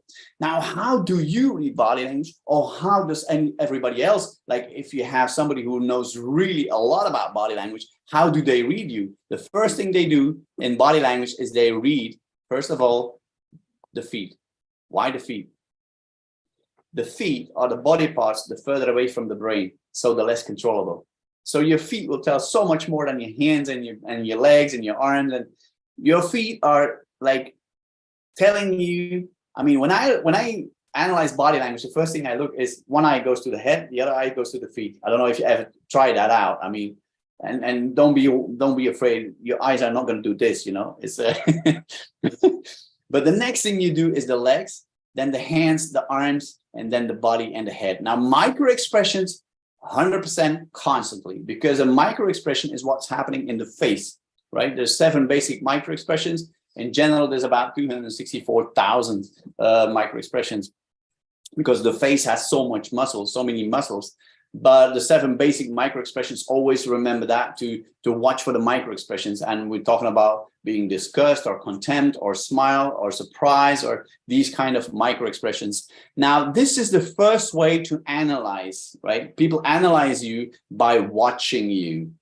And this is the most used is people watching you. Their eyes are everywhere. They're watching you, they're analyzing you. Now, the second part is when they can listen to you. And then what they do when they listen to you, who are you? Are you an emotional person or a rational person? Are you active and fast? Are you calm and soft? Who are you, right? Are you a team player or a solo player? Who are you, right? Are you an extrovert or an introvert? People will listen to you while watching your body language. I mean, I'm talking about these professionals, you know, these HR people, and even I think in the movie directors, there's also people who are really know about body language. You know, they see somebody coming in and go like, or they say like, right? So make sure to be aware of your own body language. Now, the third way of reading body language is when people watch you, they listen to you, and they can speak to you. And when they speak to you, they will watch your body language. They will watch the signs. What are you doing? How are you reacting with your hands? What are the micro expressions saying, right? With your hands, what are you doing with your hands? Are they like sweating? Why are your hands sweating? Are you nervous? Why are you nervous? These are all things that go through the head of an HR department or somebody reading your body language. Now, the thing is, when you can speak to somebody, ask questions, the 6 W's, why, where, when, which, how, who, right? And make assumptions. If you make an assumption and you close the assumption with an open question, you have a conversation. And then let the person do the conversation, all the talking, and then you listen. You listen to what has been said. This is super information, a lot of information you can work with. This is something you can work with. You can base your next question on what you heard in the conversation they're sharing with you. You give them significance because they can do the talking, right? And you are in charge. The best speakers. Do you know what? I got a job with Scania. Scania is a trucking company. They make trucks, like you have Peterbilt and Kenworth. And I was, once in my lifetime, I was a salesperson in trucks. Because why in trucks? Because you make a lot of money when you sell a truck. I mean, I was also a little bit into money myself as well. And I said, you know what? I'm going to apply for a job with Scania as a salesperson. Now, I did that, and there was 235 candidates. And I said, wow. So I went anyway. And within that conversation, I didn't speak a lot. And one of the managers, because there was like 3-4 managers and then the owners, and I was the only person in that room applying. And I said, Mr. de Kooning, you don't talk too much. You don't say a lot. I said, that's true. The best speakers are the best listeners. And the only thing they said was, you can leave. And I was like, oh my God, I blew it, right? So I think I blew it. Yeah, I blew it. So I went home. 3 days later, I got a phone call. When can you start? And I said, what?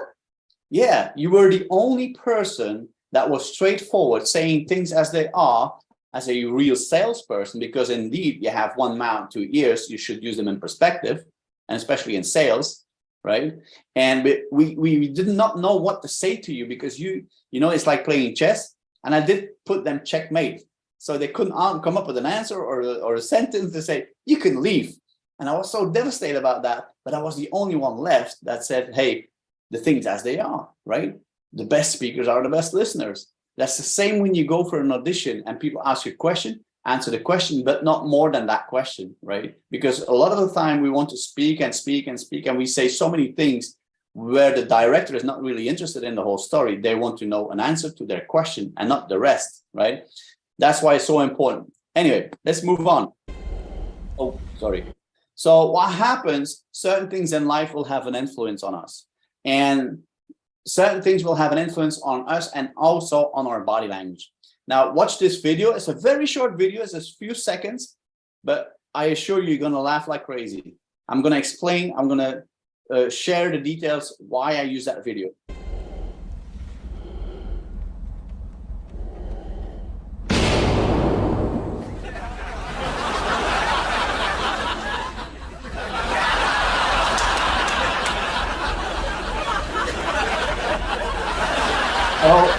How many of you left the door before going to your job or work or whatever you're doing, and the keys are on the inside, and you close the door and you go like, nah?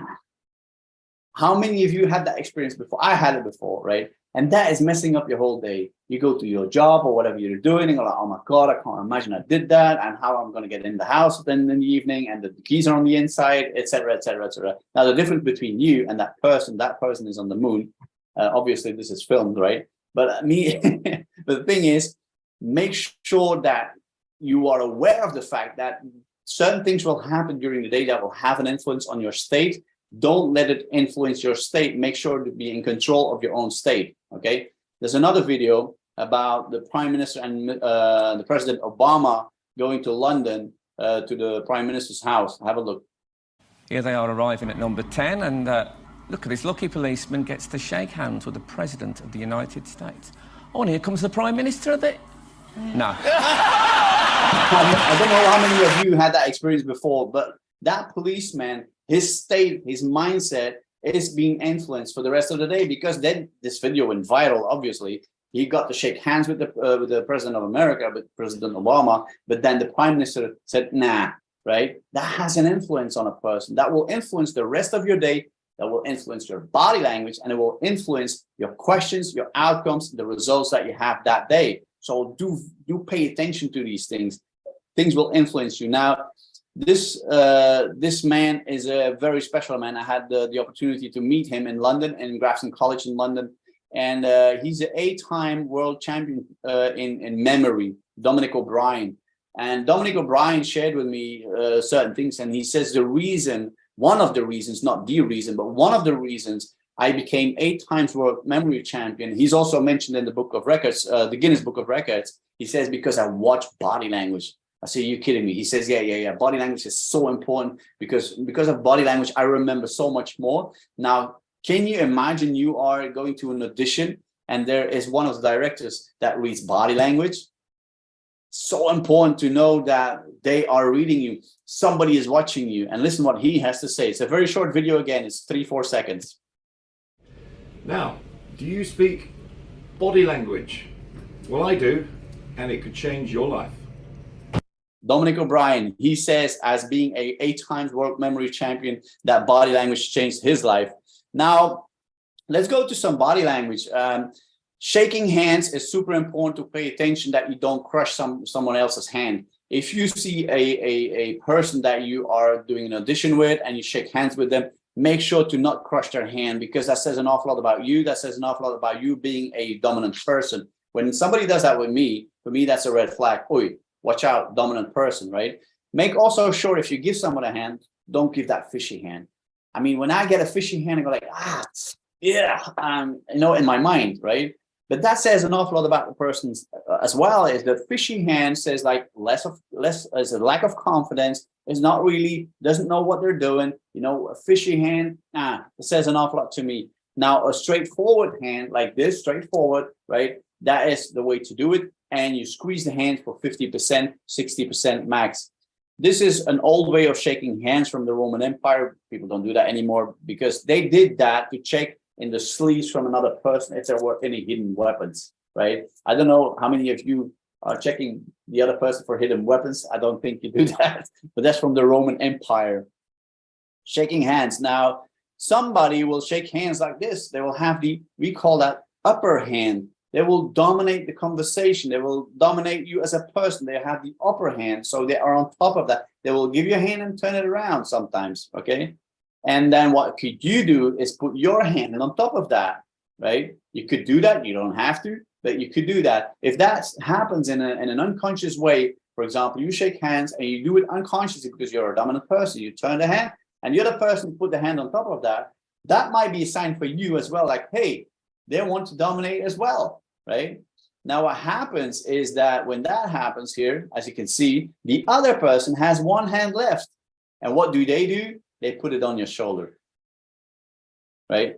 That's what politicians do on a daily basis. If you watch the news, I don't never watch the news, but if you watch the news and you see politicians, that is a game they play on a daily basis. They shake hands, turn the hand, other hand on top, hand on the shoulder, okay? The one who dominates the first will dominate in the end.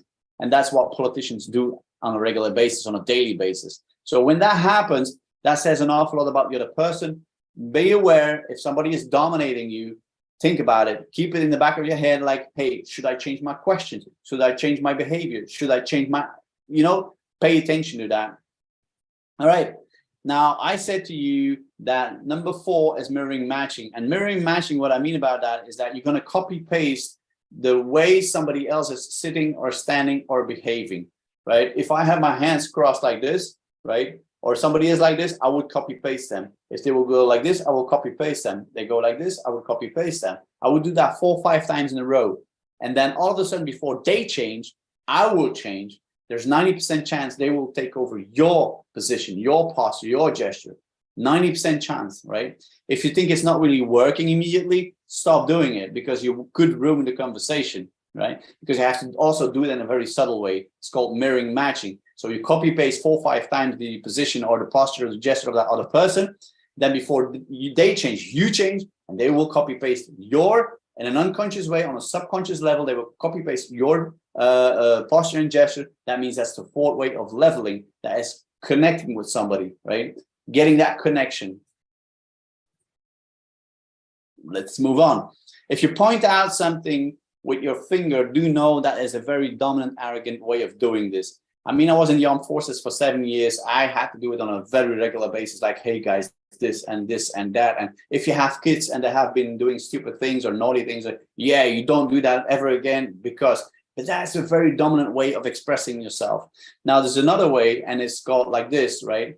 And it's called, I don't know if you ever heard about Iron Maiden, the rock band or the heavy metal band. They had a number, and that song was called The Number of the Beast. 666, the number of the beast, which relates to the devil. So when you do this in certain countries, it's very much not done, because you have 666. Can you see that? 666, right? You have the circle in the middle. And in fact, like in France and in Tunisia, if you do this, you are saying to somebody there are a nil, a 0. So don't do that. The way to do it, in fact, is to put your index finger and your thumb together. Maybe try it out. Now, I mean, I don't ask a lot, like write it in the chat, right? This in the chat, that in the chat, but try it out, right? Put your index finger and your thumb together. Look, Amanda is doing it. Awesome, Amanda.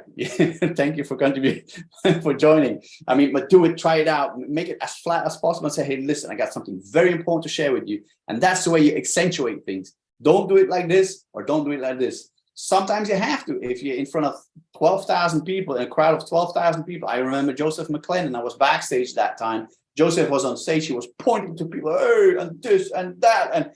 But he has to address 12,000 people, for God's sake. I mean, sometimes you have to do it, but pay attention to where you do it, to who you do it, and how you do it. Okay.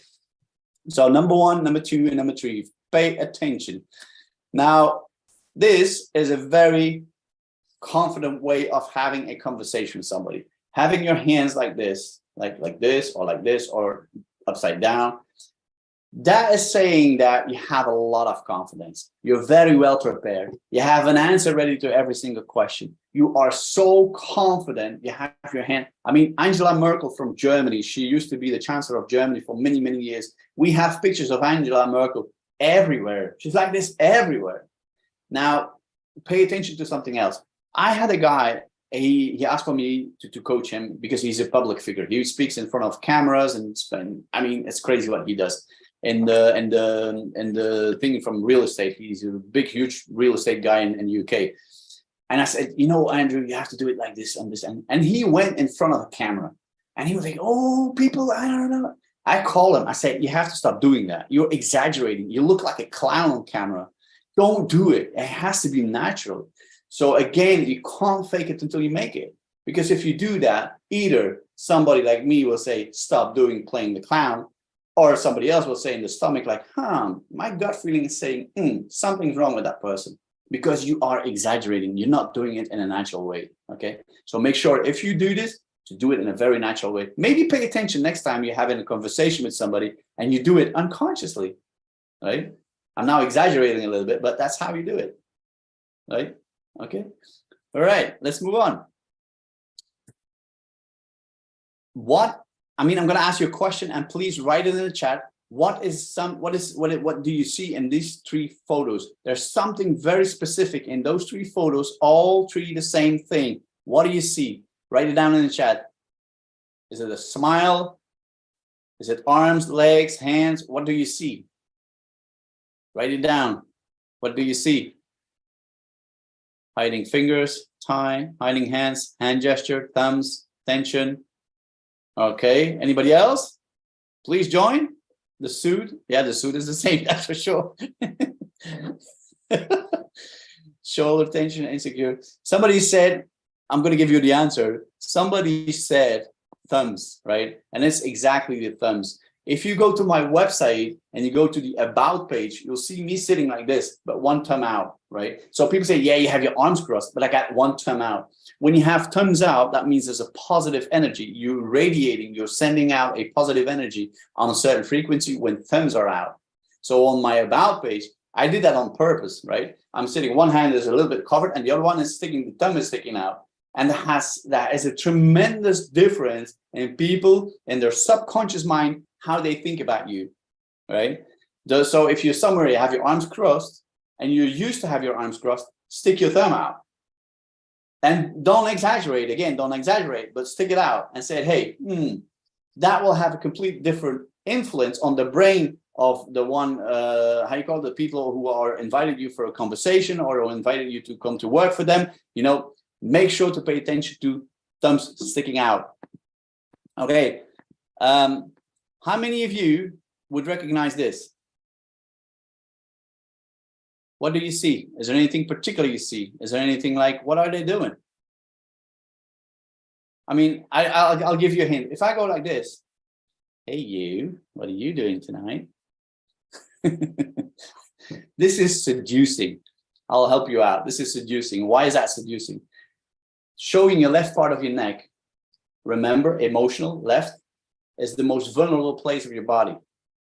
So, and men will do that less than women, but female will do that a lot. They go somewhere, when they do that, right, showing the left part of the neck, and sometimes they're going to play with their hair, right? Ever saw that? Right? That is seducing, okay? So don't seduce anybody when you apply for a job. I mean, it doesn't work. I mean, it might work in the short term, but don't do it. Now, what is this? This is a John Wayne cowboy style, the guy. He's holding his belt, pointing out with his fingers what it's all about, right? And the lady says, not with me, and crosses her arms, right? So you got guys, and they do it on a subconscious level. They're not aware of it, right? These are pictures for the photo shoot, but normally guys who do that, they're not aware of that. They're pointing out, the fingers are pointing out where it's all about. And automatically the lady will close her arms and say, Okay. So if you see things like that, you know what's happening. This is also a way of saying, this is what we call being possessive. Now you can be possessive in a negative way and in a positive way. This is both in a positive way. The man holding the arm of the lady, and in football magazines, you see that a lot where the lady has the hand on the heart of the guy, right? In one way, they're saying, hey, this is mine, don't even think about it. On the other hand, they show the energy by putting the hand on the heart, right? Now, is there anybody who can tell me what do you see here? There's one specific thing, and I mentioned it in the beginning. Is there anybody that sees something that you say, hey, this is hands, heads, arms, anything? And it's specific. I control, okay? There's something specific that I mentioned in the beginning. Feet pointed, aggressive, control, gripping her arm, stance profile state, her body is settled down. And then, yeah, dominant, possessive. Yeah, awesome. Thank you. What's happening here is that the guy, his foot, one foot is pointing away. So he wants to leave the conversation in the direction the foot is pointing. That's the first thing to remember. You look at the feet. When that happens, you should wrap up the conversation and say, hey, listen, that was an amazing conversation. Thank you so much for your time. Do you have your agenda with you? Because maybe we can schedule another meeting. You know, you have to wrap it up because the person is not attentive 100% when their foot is pointing away. Now he's grabbing her arm and he probably is wrapping up the conversation. He's grabbing the arm and saying, hey, listen, what I told you before, number 1, number 2, number 3, number X, Y, Z, does that make sense to you? And his foot is pointing away. So he wants to wrap up and leave. Done. right? So when you see things like that, make sure to be aware of it. If it's their foot or even your own foot pointing away, right? That means like this conversation doesn't really interest me. Maybe my body is saying I have to leave, right? But do it in a very polite way. Wrap it up, be friendly, maybe put down another appointment in the agenda and leave the conversation. All right. All right. Ever saw somebody like that? Waiting for the bus, waiting for the metro, waiting for the train, waiting in hospital, at the doctor's office. This is somebody with a huge lack of confidence. The higher the hand goes, the higher the lack of confidence. The lower, the less. But the higher the hand goes, the higher the lack of confidence. Simple. Make sure you don't do it yourself, you know, now that you know. Now, body language is like a life cycle, and you have birth, you're a toddler, you're a kid, a teenager, you get into the zone of maximum results in your life, you go to your midlife, you know, we get old, we go to an elderly home, and finally we die, right? Yippee, this is life. And this is the same with your body language. Now, what happens is that there's a company and they got born in 1976. And that company became a young adult in 85. And they went through their zone of maximization and maturity in 1990. And that company all of a sudden went through their midlife crisis in 97. I don't know if you know what company I'm talking about. Does anybody relate? Know that company? Anybody knows the company I'm talking about? Or patients or overcoming drugs? The company I'm talking about is Apple. In 1998, they got reborn. They had their first iMac, iPod, iPhone, iPad. The rest is history. And it's the same for you. Make sure if you find yourself in a situation that you say, Amanda, your body language is saying so many things. I'm reading body language, do you know that? And if you're in that life cycle and you find out like you're in the the period of maximum results, maximum thing, and you want to go a little bit further, right? You say you want to go to that aging. No, you have to get reborn, start all over again, begin from the beginning. Like, why did I start reading body language? Why would I like to learn body language and start all over again? Get back on track. That's the same with companies. They have to get reborn from time to time. You have to get reborn from time to time in what you learn, okay? Tips and tricks. First of all, when you read body language, start with the feet first and go up. Secondly, if you are interviewing somebody or you are being interviewed and there's a glass top table, the person interviewing knows about body language because they're going to read what's happening under the table. Remember that. If there's a glass top table, if you are interviewing somebody, make sure to have a glass top table. Make sure to learn about body language and then make sure to have that glass top table. Okay, I'm gonna skip all of that. Otherwise, I will not respect your time and I can't do that. I'm not allowed to do that. One thing I would really like to share is the following, is that a lot of leaders in life speak about body language. I'm talking about Jim Rohn. I'm talking about Tony Robbins. I'm talking about Deepak Chopra, Jordan Belfort, you know, the Wolf of Wall Street. They all talk about, but I've got tons of videos of all four of them speaking about the importance about body language. And they say the same thing, invest in yourself wisely. It doesn't matter if it's body language or not. Pretty soon my book will come out. That will be available in December. If you are interested, let me know or let Deneen and Alicia know or Mike. And then last but not least, your best buddy is your body and it's talking. And final quote, it's in your moments of decision that your destiny is shaped, is a quote from Tony Robbins. And what I mean about that is that I look so much forward to see you in Orlando in May, because what Mike is promoting is a no-brainer. And I said to myself, I'm going to mention that tonight because it is a definite no-brainer. Let me explain you why. I spent, I won't say millions, but lots of money on education. And if it wasn't for me doing it, I would never be where I am today. Education never stops. And that's why I'll be in Orlando. And I would like to see you all in Orlando and have a lot of fun and educate you and show you how body language really works. If you want to find me, I'm on 24 different platforms on the internet. So if you don't find me, I guess there's something wrong with your Wi-Fi, right? Deneen, back to you. Thank you so much. Hope you Oh my learned. gosh. Renee, thank you so much for sharing that. Like, how many of you learned a lot over the course of the last hour? Like, how many of you now are going to be much more aware of the way that you present yourself? Where it goes down to where your thumbs are, which way your feet are pointed. Oh my gosh, that was amazing. Thank you so much, Renee, from the bottom of my heart. And I can't wait to finally meet you in person in Orlando. That's going to be surreal, to say the very least. It's going to be amazing. I mean, I've been traveling lately so much, and it's I love traveling, by the way, but I look forward. I had some hassles with my visa, and you know about it, right? But I have now a visa for 10 years to fly to the US as much as I want, so I can't wait to get here. That's all. Well, you know, life happens for you, not to you. So there was a reason, right? True. So true. True. Awesome. Well, Renee, thank you so much from the bottom of my heart. That was amazing. So guys, now, hold on. Now that you've had a whole masterclass on body language, I'm going to do a little spot check and see how we're doing here in the Zoom. Let's see here. I got people standing. I got people paying attention. I have Sid always smiling. Very nice. Anthony smiling. I like it. Sonia, I can see your smile now. Awesome. Very good. Are you guys now? What I want you guys to understand is that you have to take what you learned and apply it consistently. Okay. Renee said this, and I think this is something that I need everyone to understand.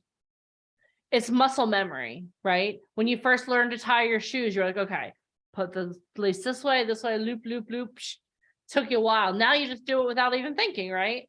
We have Blondina here who's working. I'm sure when you first started your job, you're like, where does this go? What do I do? Oh my gosh. Now you're able to multitask. So what I want you to do is be really aware of your body language, because it literally speaks for you before anyone hears a word that you say. People will make a determination on the way you present yourself before they will ever hear you speak. You have, what is it, like less than 10 seconds to make a first impression when someone sees you. You were just given tips and tricks that masters of body language teach. So now I want you guys, now you're all on stage, even more so. Awesome. All right. I'm reading body language, Deneen. I'm reading faces, you know. I mean, it's very impressive how people react. Love it. You've totally changed. Like when I had first came on, we had people schlumping, there were people laying down. Now people are like, yo, here I am. Here I am. Leslie's in a state of gratitude. I love that. It's awesome. Thank you so much, Renee. That was amazing. From the heart, Deneen, from the heart. Thank you. Awesome. All right. So we're going to be transitioning on to, yes, give Renee a round of applause, by the way. Coming in all the way from Belgium. We appreciate that. All right. So what we're going to do now is we have a big LA, New York agent who's going to be coming on next, which we're really excited about. But before we do that, I thought, would it be okay if we hear from a couple more of our VIP Ignite talent? Would that be okay? Were you guys inspired by hearing from Tina and from Mike Trash, who changed his background? Now I'm like, oh, he's like, he changes everything on us. All right, so there are two more talent I would really like to call on just to hear their stories, where they are, where they were, where they are, and where they're going. So one of the first people I want to call on is Sid Sana Rasul. And this is the one I have to call on Sid now, because Sid has to go to bed early tonight because she's due on set in New York City at 5 a.m. So she was like, Deneen, I will do anything for you, but please call on me early. So Sid, I'm calling on you early. Hi. Thank you, Deneen. Hi, and hi, everybody. Such a pleasure to be here this afternoon. It's so amazing to have you always, Sid. So here, the question I want to start with is this. Before you started working with VIP Ignite, can you please tell me what your goals were and what you were doing to achieve your goals in the entertainment industry? Absolutely. I worked in transportation for 35 years, and I knew that there was something else for me to do. And a friend of mine told me one time that the difference, I felt like I was in a rut. I was making money, taking care of myself. But a friend of mine mentioned to me that the only difference between A rut in a grave are its dimensions. So once I acknowledged that, and I went through the workforce and all, I stepped outside of my comfort zone, and I took photos at a photography studio. And then after I took my photos, I said to myself, okay, what's next? So as the universe would have it, VIP in Truth and I connected, and I was signed with the agency, and I continued to step outside of my comfort zone and to grow, not only regarding photo shoots, however, learning more about the entertainment industry, stepping out on faith, trusting the process and doing the work, and learning from the inside out about the industry along with myself, professionally and personally. So it was quite a transformation from the very beginning. That's awesome. So talk a little bit about how have you grown from when you start working with us? Like I remember you signed with us, and then I think it was 10 days later, you were in New York City at a photo shoot, getting your first professional photos done with us. Then 2 days after that, you were at a workshop with Santino Fontana, who played Prince Hans in Frozen, and Patrick Quagliano, who's the head of Stella Adler in New York City, and Vaughn Stewart, who owns Cool America magazine. So can you talk a little bit about where you've grown from that to where you are now? What has your, just to be more ask a more concise question, what was your experience like that? And now, like literally like in 12 hours, you're going to be on set in New York City. So can you talk a little bit about that as well? I can.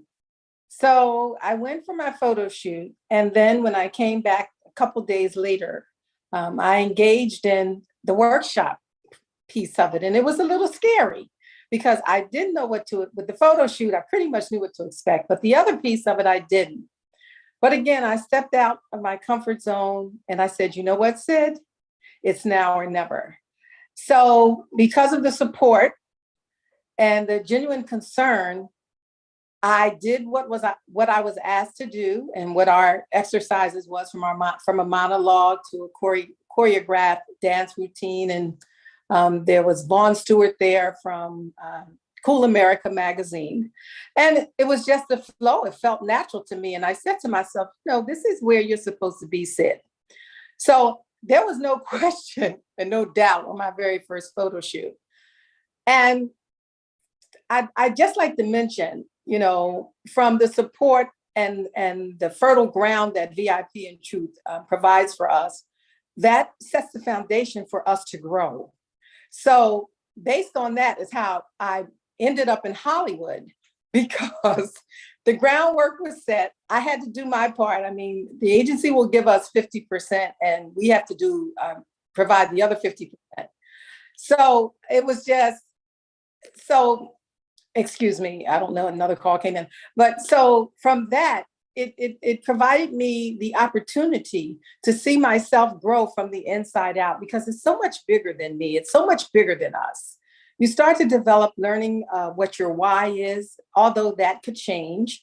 For character development, it's just, you learn your character and, you know, how to support one another. So to continue to answer Denise's question. So one thing led to another. So now I'm on set. And being on set is a totally different dimension, and you're prepared for that moment because of what we learned going through our vault and trusting the process and doing the work. So it so happens that I believe this is a callback from a set that I was on prior to now. So when I go on set this time, my understanding will be more in depth, like terminology, learning matching up the casting directors to what they do, and just learning more about being on set process. Once I complete my setting this time, when I go on set, complete the process of going on set this time, I'll have more to talk about. But up until this point, one thing leads to another. So all you have to do is put yourself out there, believe in yourself, and the universe will open up to you. You're looking at somebody I'm telling you, it's real. I can't stress that to you enough. Is it going to be easy? I'm not going to say everything is peaches and cream, but you have to have struggle in order to get out of your comfort zone and accept your flaws in order to grow. If it's easy, then what? It's like, okay, so now what's next? And you have to do the work and trust the process, because like our coaches and we often hear some people, it's whatever is meant for you, you're going to have, it's going to manifest. So whatever manifests, it's always better to know and to have some wherewithal of what you're doing when you get there, as opposed to, oh, I'm here now. Okay, now what? Yeah, Mike talked about that this morning. He talked about it's better to be prepared and not have an opportunity than have an opportunity and not be prepared. Yes. And that's exactly what you exemplify. I was also reminded, Alicia was like, you forgot Jerome Lamar, Beyonce's stylist, was also at that event. Yes, he was. Thank you. I was like, so many amazing people. How can you possibly remember them all? Yes. So I'm very grateful and very happy. And, it's there for all of us. And there's a big picture here, and we just have to know what our why is and just go for it, because it's never too late. That's awesome. Well, Sid, thank you so much for entrusting us with the journey. Thank you so much for showing up for yourself. And I can't wait to see more photos of you on set. I'm pretty excited. Only if you're allowed, though. Do not break any rules. You got it. Awesome. Absolutely, Deneen. Thanks you, Sid. Everybody. Much love. Have an amazing day on set tomorrow. Text me when you're done, okay? I sure will. Absolutely. Awesome. All right. Thank you. Welcome. Awesome. Oh my gosh, guys. I love having the opportunity to introduce you all to our talent, because Alicia, Michael, and and Debbie, who's on here as well, we've had the opportunity to watch so many people blossom. And it's funny because we call them all our kids, no matter how old they are. Now, no matter how old you are, I'm like, oh my God, I have a 70-year-old kid. I have a 60-year-old kid. But the reason we do that is because we take a lot of pride in watching you guys take the tools and resources and connections and grow and just do amazing things. So again, thank you so much for sharing. All right. Are you guys ready to hear from one of the most powerful agents in Los Angeles? Let me introduce her for you. So established in 2012, the firm LA Model and Talent Agency is a leading boutique agency that prides itself on being a full-service talent agency for models and actors. The firm LA Model Talent Agency represents models around the world for fashion and lifestyle, advertising, as well as runway models. They believe that talent is not something that is simply discovered. It requires vision, cultivation, dedication, and the personalized attention that they provide. They continually work to secure the most lucrative jobs for their clients. Their daily commitment is to ensure that their clients achieve their professional goals. With over 60 years of experience, their dedicated agents regularly secure roles in major films, television, and they maintain a thriving commercial and print division. Can everyone please join me with giving a very warm welcome to the one and only Ali DeRossi. Ali, thank you so much for being here. Thank you for having me once again. I'm going to have you travel with me. Because that introduction was just amazing. Okay, you tell me when and I'm there. I love it. Fun. Happy Sunday. Happy Sunday.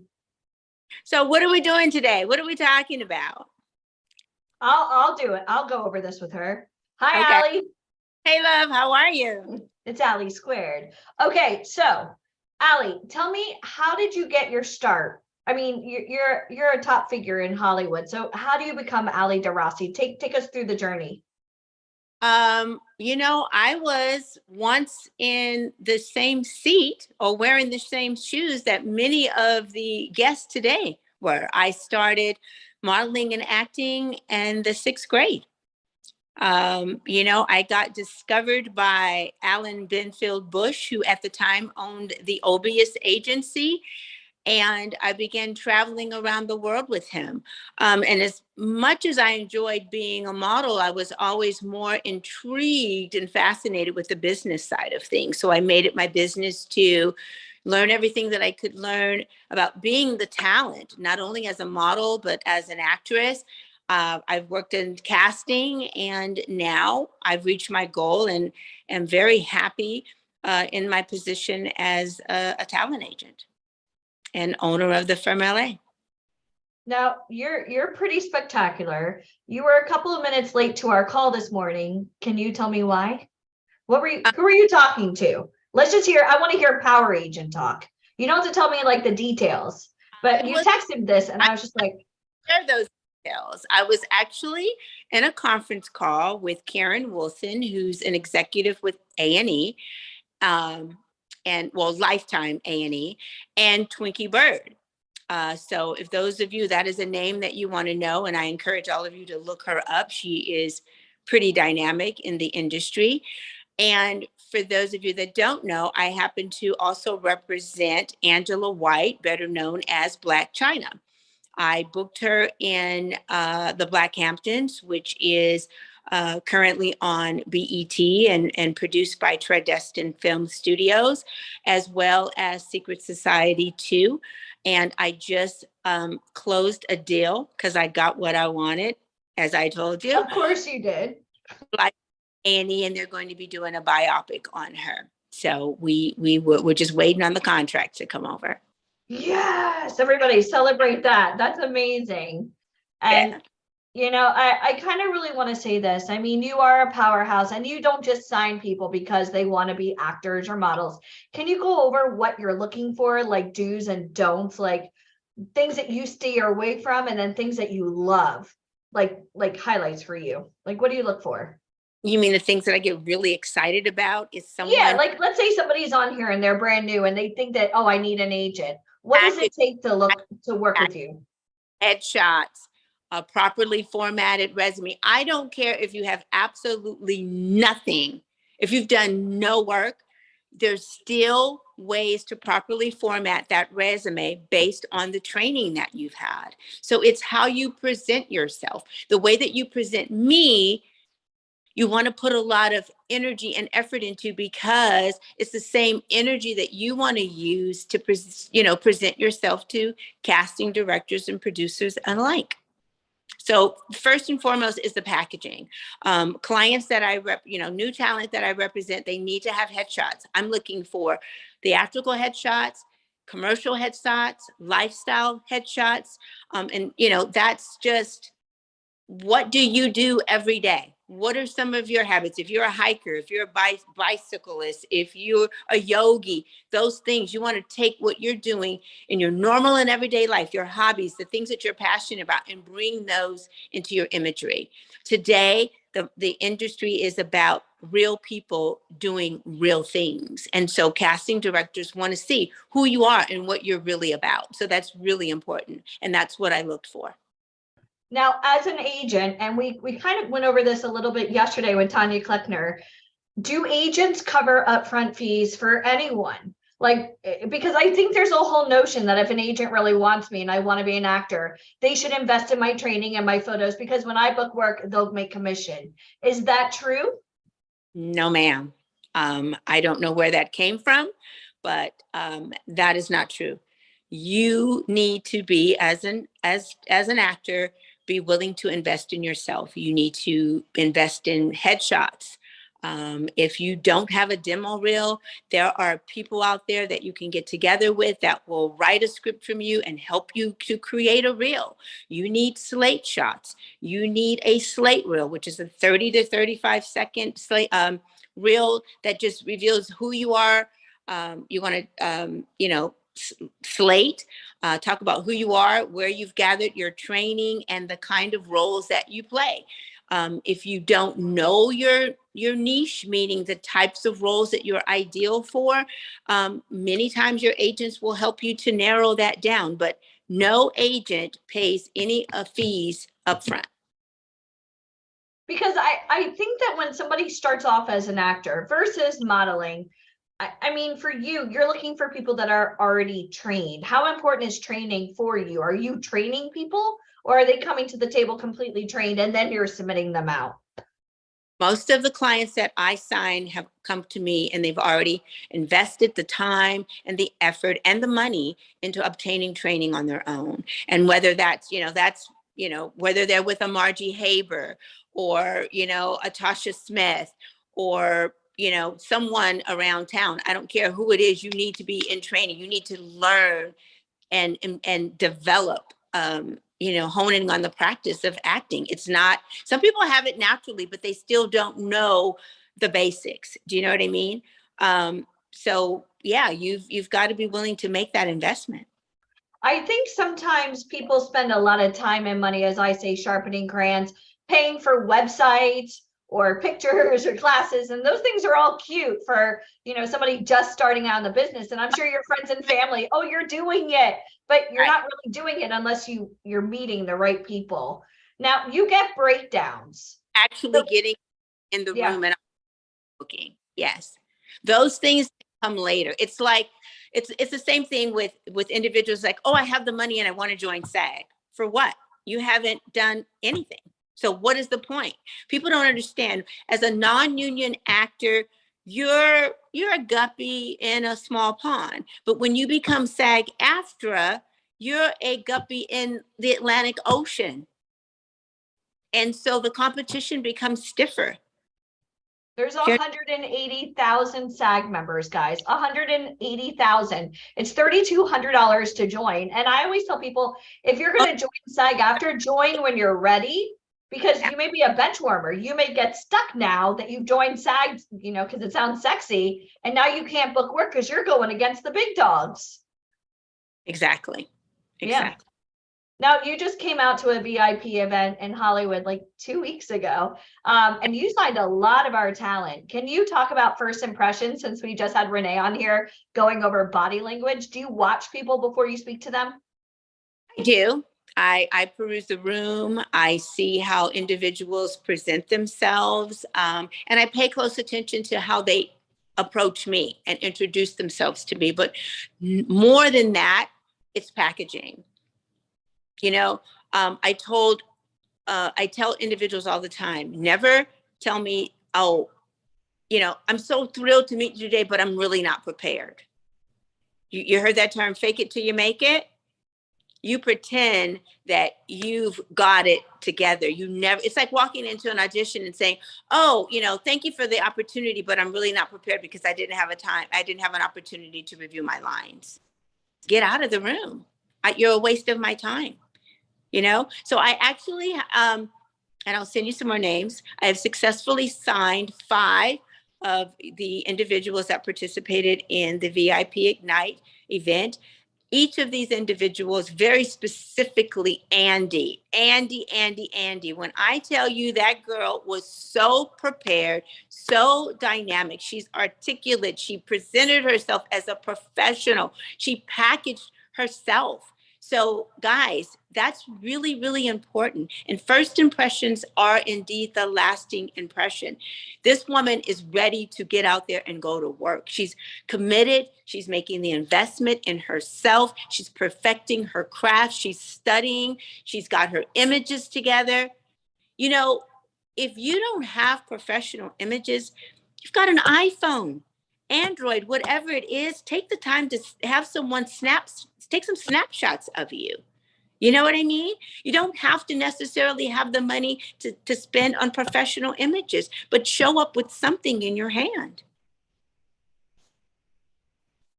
Now, we do have talent on here that are brand new. Would you say training is just as important as experience, or do you think not having any on-set experience, it doesn't matter if they're in training right now? Would you sign somebody without any real experience?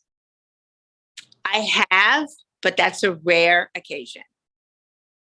Experience is important. I need to know that you know how to present yourself when you're on set. I need to know that when I send you on an audition, you're number one, you're going to show up on time. right? Which is 15 to 20 minutes early. All of my talent. I have 227 individuals. And if you show up late, Houston, you have a problem with me. That's when you see the, the smoke coming out of my nose and ears. You take your resume and headshot anyway.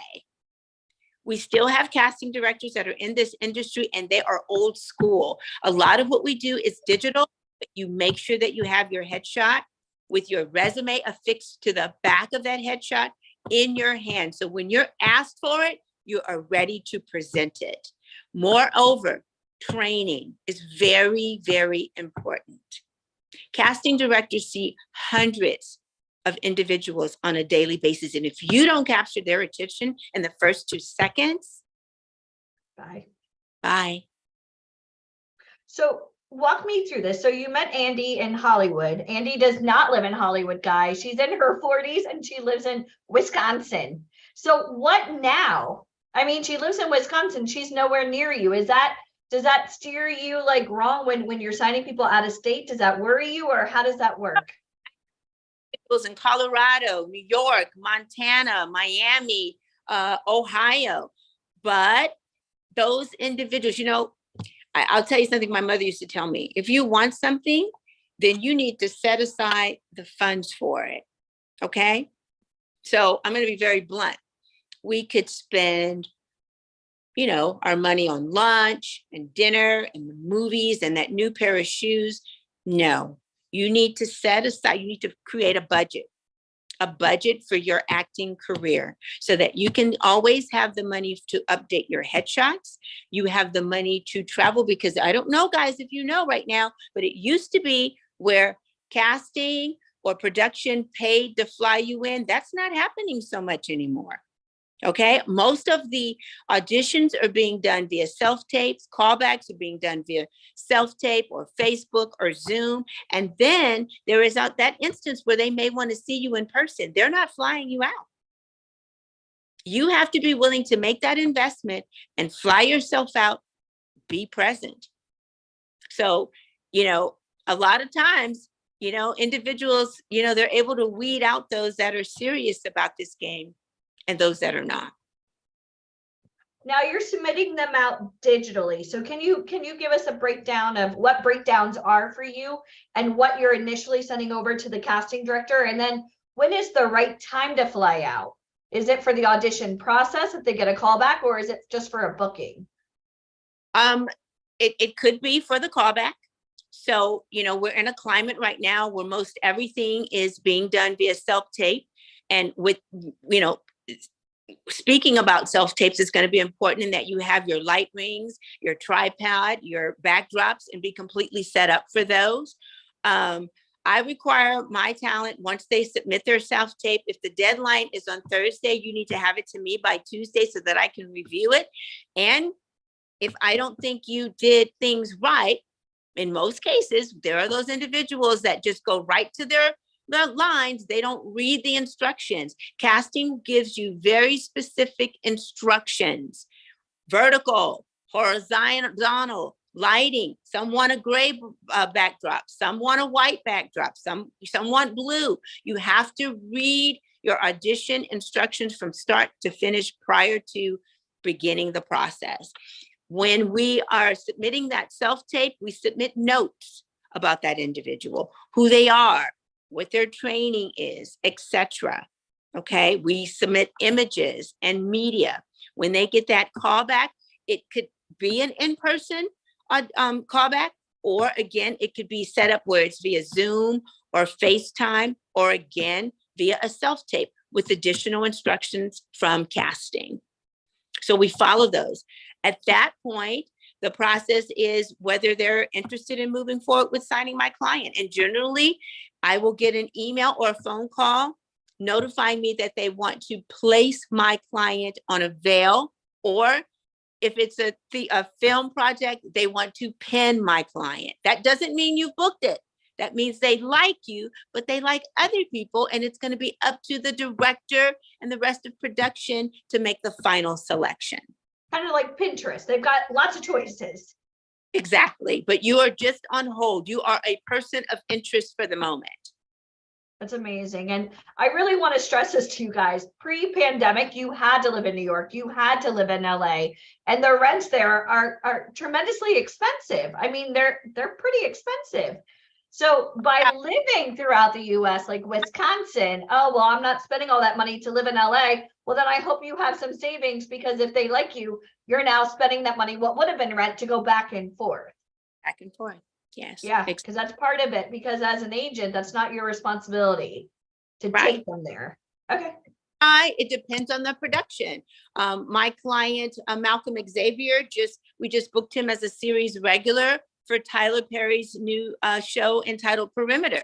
So, negotiating rates, was really big. And, I had the attorney call me who thought he could bully me for the moment. And, well, we want to book your client. Tyler's financing this. We're only going to do 4 episodes, but, it's important that your agent is also knowledgeable with SAG-AFTRA in order for you to be considered or hired as a series regular. Has to be a minimum of 6 episodes. So I have to go to bat for my client. I have to talk about the rate. I have to discuss per diem, hotel accommodations. And if I'm lucky, I'm also able to negotiate air transportation.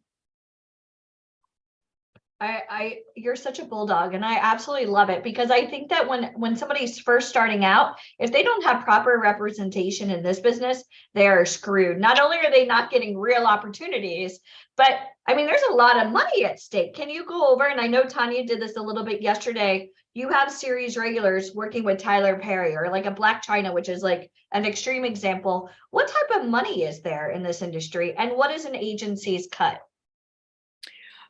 Regardless, I mean, it's a SAG-AFTRA project. So our cut is we only are entitled to 10%. I can't give you the exact figure for Perimeter, but I can tell you that we got very, very close to 100,000. He shot 4 episodes and was paid for 6. He was flown in, put up in a 5-star hotel. I asked for first class round trip and a per diem of $150 per day. Now, for somebody of that type of level, do they need to have an agent, a manager, a publicist? Do they need to have all these components to become somebody of that type of stature? Or what are your thoughts on that? Or are they kind of controlling like their own? If you're in this just starting out, what is the point of having a manager and a publicist and that whole team? Your manager is what you guys are doing, which is phenomenal. You're helping to get these individuals trained. You're helping them to understand how to be properly packaged, creating their headshots, their media, etc., and placing them with an agent. You're not going to make it in this business without agency representation. Sure, you could self-submit and you can book jobs that are $100 a day. You can do featured background, and you can just be, you've got to set the goal. You've got to know your niche. You've got to know where you're going in this. It's not a game. It all has to be planned. Now, have you ever seen an actor get like crappy training? And you're like, well, I really love you, but you've kind of been doing this wrong like the entire time, kind of like Play-Doh. Sometimes no matter how much you love it, it can't be remolded. Because I do get a lot of talent that do the Barbizons and the John Casablancas, which I know you're familiar with. Is there ever a time that you not move forward with somebody because of poor training? Or do you feel as though everyone? And then I ask them if, and I tell them, if you're serious about this business, this is where you need to go. Now, legally, and because I'm a SAG-AFTRA franchise agency, I'm not allowed to insist that you go any one particular place, but I will put a list of photographers, a list of videographers, a list of, acting coaches, readers, things of that nature. Guys, that's something that is really a major pet peeve of mine. You get a self-tape audition and you're not utilizing a reader, that's a no-no. Casting. I see somebody on here. Thank you for informing me. I was about to put a payment to John Casablancas next week. Stop. That's like terrible. Don't do it. Like, don't do that. I mean, you know, it's kind of like pizza. You know, I grew up in South Florida, Sbarro at the food court. That's pizza to me. After living in New York, I was like, oh, you know? So don't impersonate. If you want to do this industry, do it right, because time is money and money is money. If you're going to invest, do it the right way so that you don't have to go back and reinvent the wheel, because sometimes it's too late.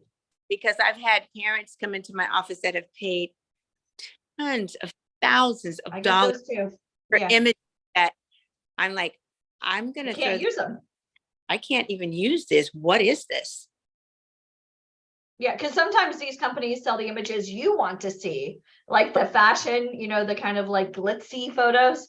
Especially with like the little kids. I was like, these aren't even your teeth. What are you doing? They got flippers.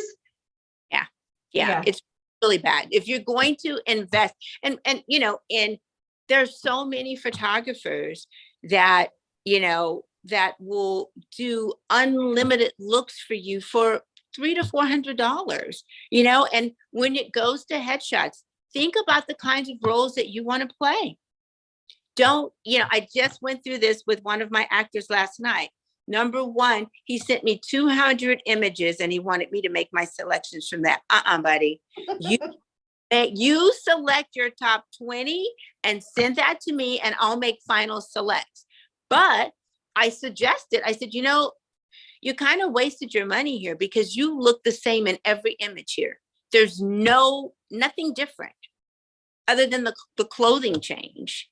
Give me something. Their photos are dead. They've got to speak to myself and casting and everyone else involved. Now, one thing that I love that you do, oh, sorry, go ahead. No, it's important. You want to wear colors, bright clothing, and people, the days of old when you were your tough guy was just putting on the black leather jacket, that's not cutting it anymore. Give me something, get into character. You want to play the thug? Wrap a bandana around your hat, put a fake tattoo on, put on a wife beater, really hone in and bring that character to life through your imagery. Go the extra. Now, one thing I love is you say this all the time, like, who would you play? So can I call on it, like, just so we can see a couple of people on here? I kind of want you to say, okay, this is what I envision you doing, because I have a feeling, like, especially for you, you know, sometimes, especially with our females, oh, I want to play the star of the movie. Oh no, you're going to play the quirky best friend that never gets the guy. So do you ever feel as though, like, sometimes even though you're being proactive by telling them what they qualify for, are you ever worried about, like, impeding on their feelings or making them feel like, I don't know, because they gotta know what they fit into. I'm not an emotional agent. I have no empathy, because when I sign you, we create a partnership. That means you're trusting me with your career.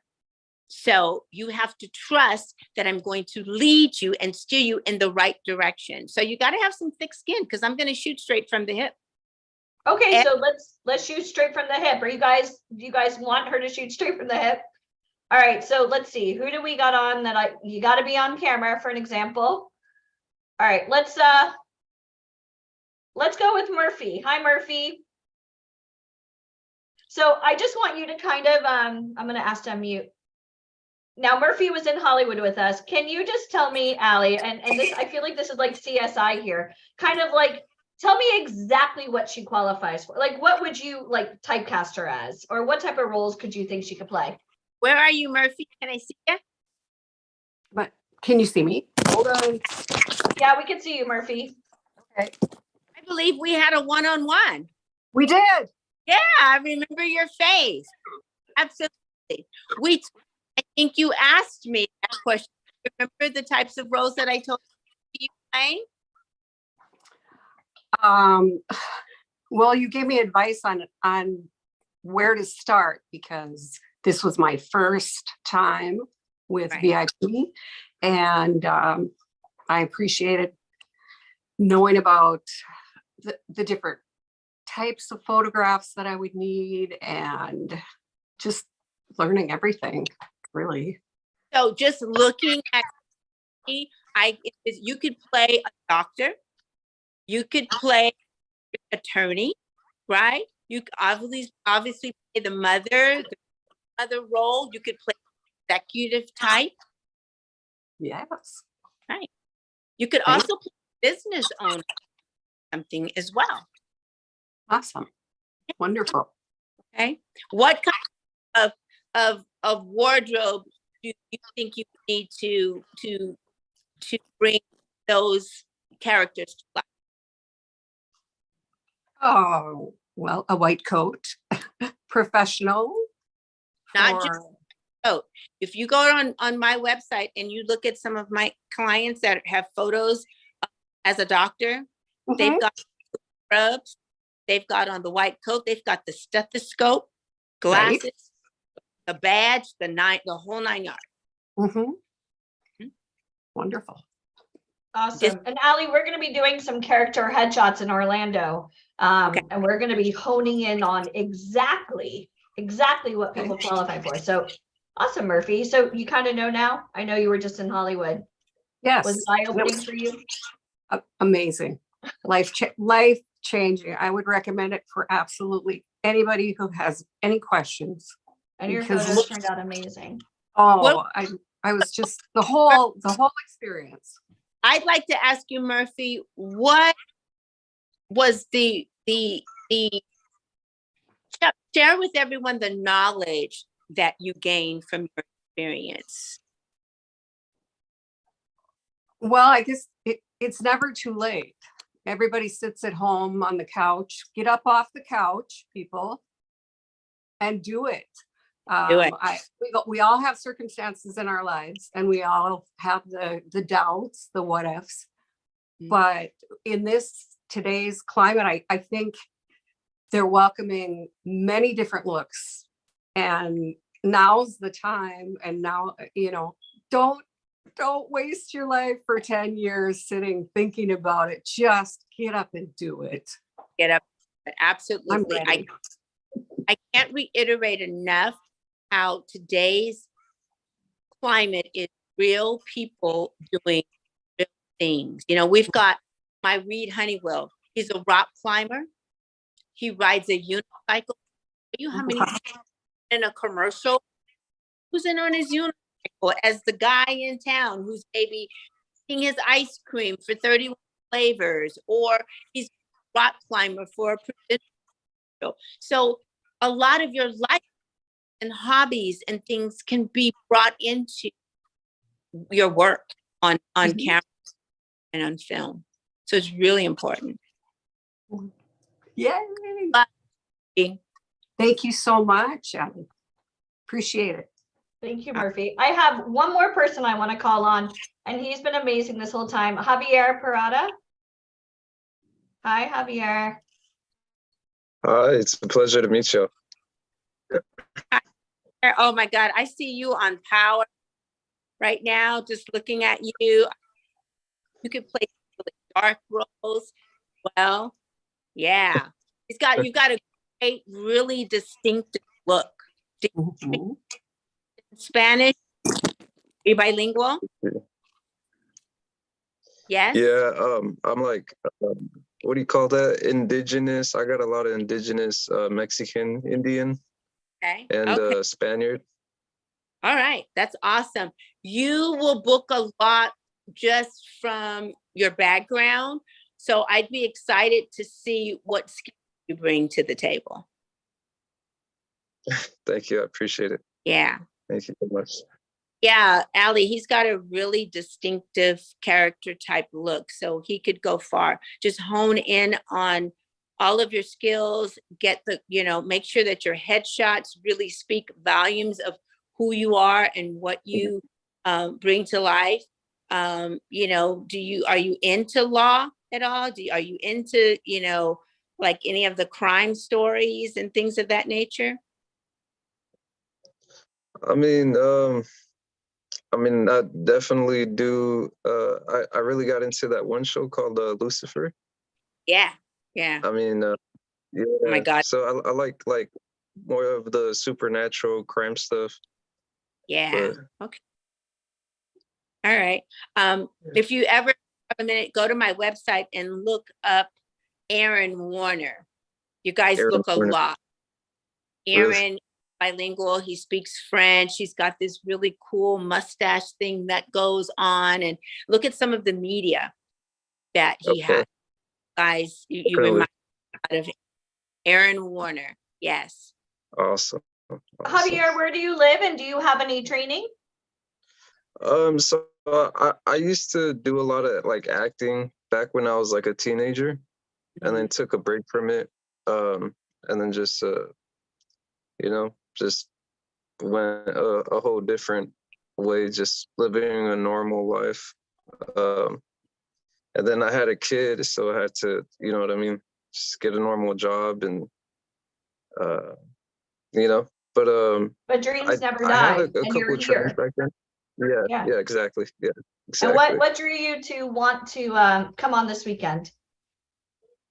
Well, I had the day off and I was going through definitely my emails, and I was like, wait, what is this? And then so I clicked on it and I was like, wait, is this like I mean, it's just something like emails that I always see in my emails. I'm like, why have I like not looked into this? And then so just out of curiosity, I clicked on the link. I was like, wow, like, And here you are, everything talking to a really- top Hollywood agent Yeah. right now. Give him a round of applause, guys. That's huge. That's like a ship Yeah. going off in the night. You know, we're just changing the path like 1 degree and taking you to your Yeah, dreams. that's it. Where do you live now? I'm in Texas, Okay. and yeah, I'm in San Antonio. Can That's I ask, phenomenal. what were some of the things that, you know, that you played when you were a kid? Did you do more commercial? Did you do any television or film? It was kind of just like dipping my toes in the water. I did some Christian reality show for like a bachelorette, competing for a bachelorette. Okay. And, yeah, and then I had like shorter hair, like my hair is like really long right now and messy. But I played like some Eastern Asian